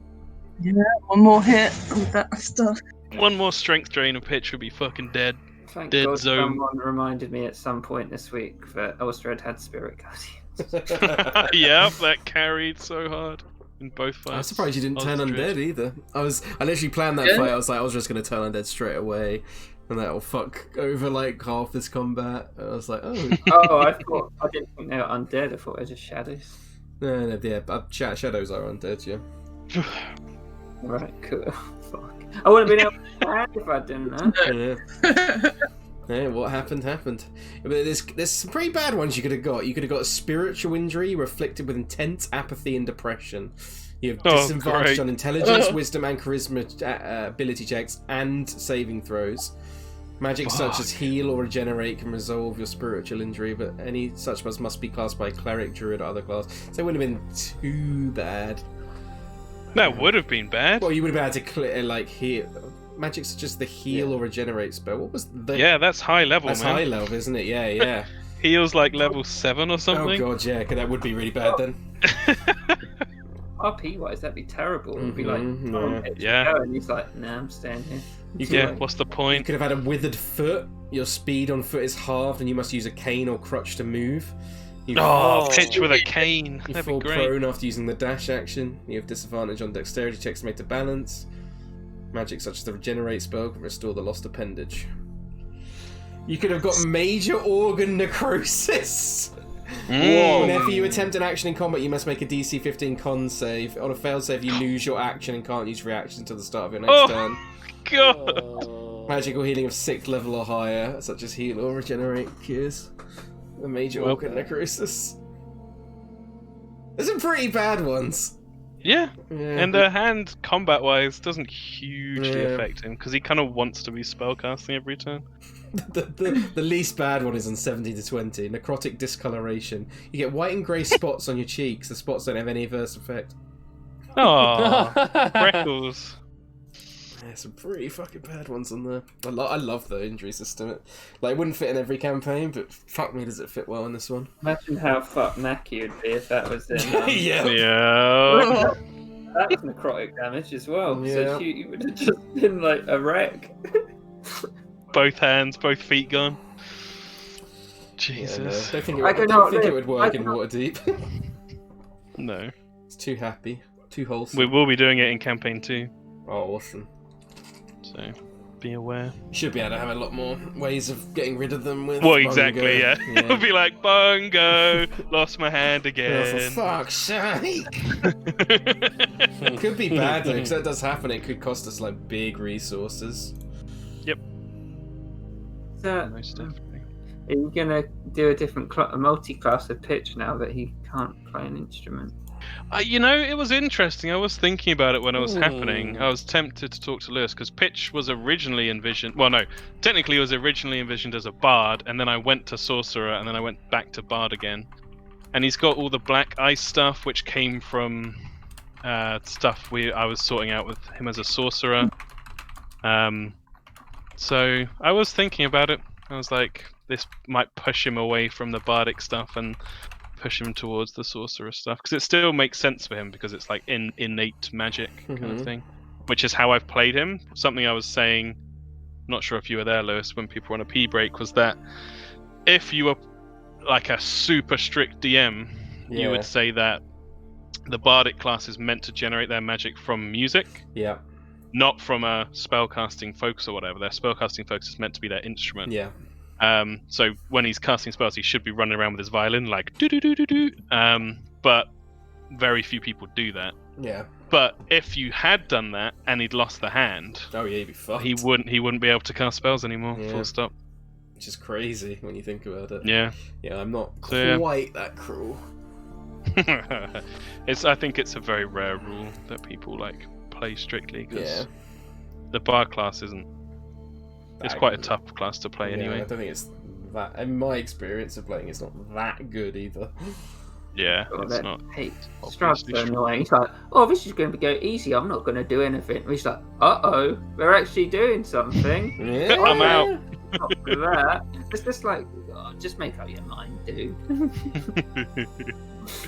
It's all a game. The Strahd. He was enjoying his worship. Level up. In fact, you do level up. I forgot to say. Thank you for reminding me. Oh shit! So you do all hit level 6. Thank you for reminding me, Hannah. I did forget. A level up doesn't grow your hand back, though. It does not. Nope. No. I take the second hand feat.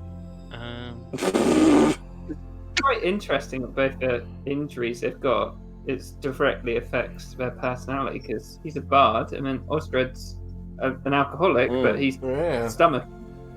So he's kind of like, no, very true. Yeah. I'm very curious if Pitch will start trying to commune with this voice more.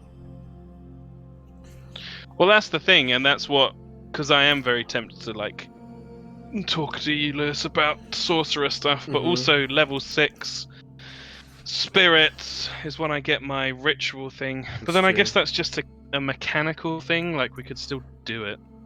Yeah. Because the mechanical thing is that I get to learn a spell from it.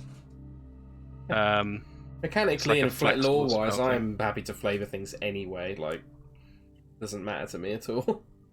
Yeah. Like, if you man, can flavour but at something level with a cool 6 I get story the reason, then I'm not bothered. Yeah, at level 6 I get the bonus thing as well, though, where anytime as long as I'm using the orb,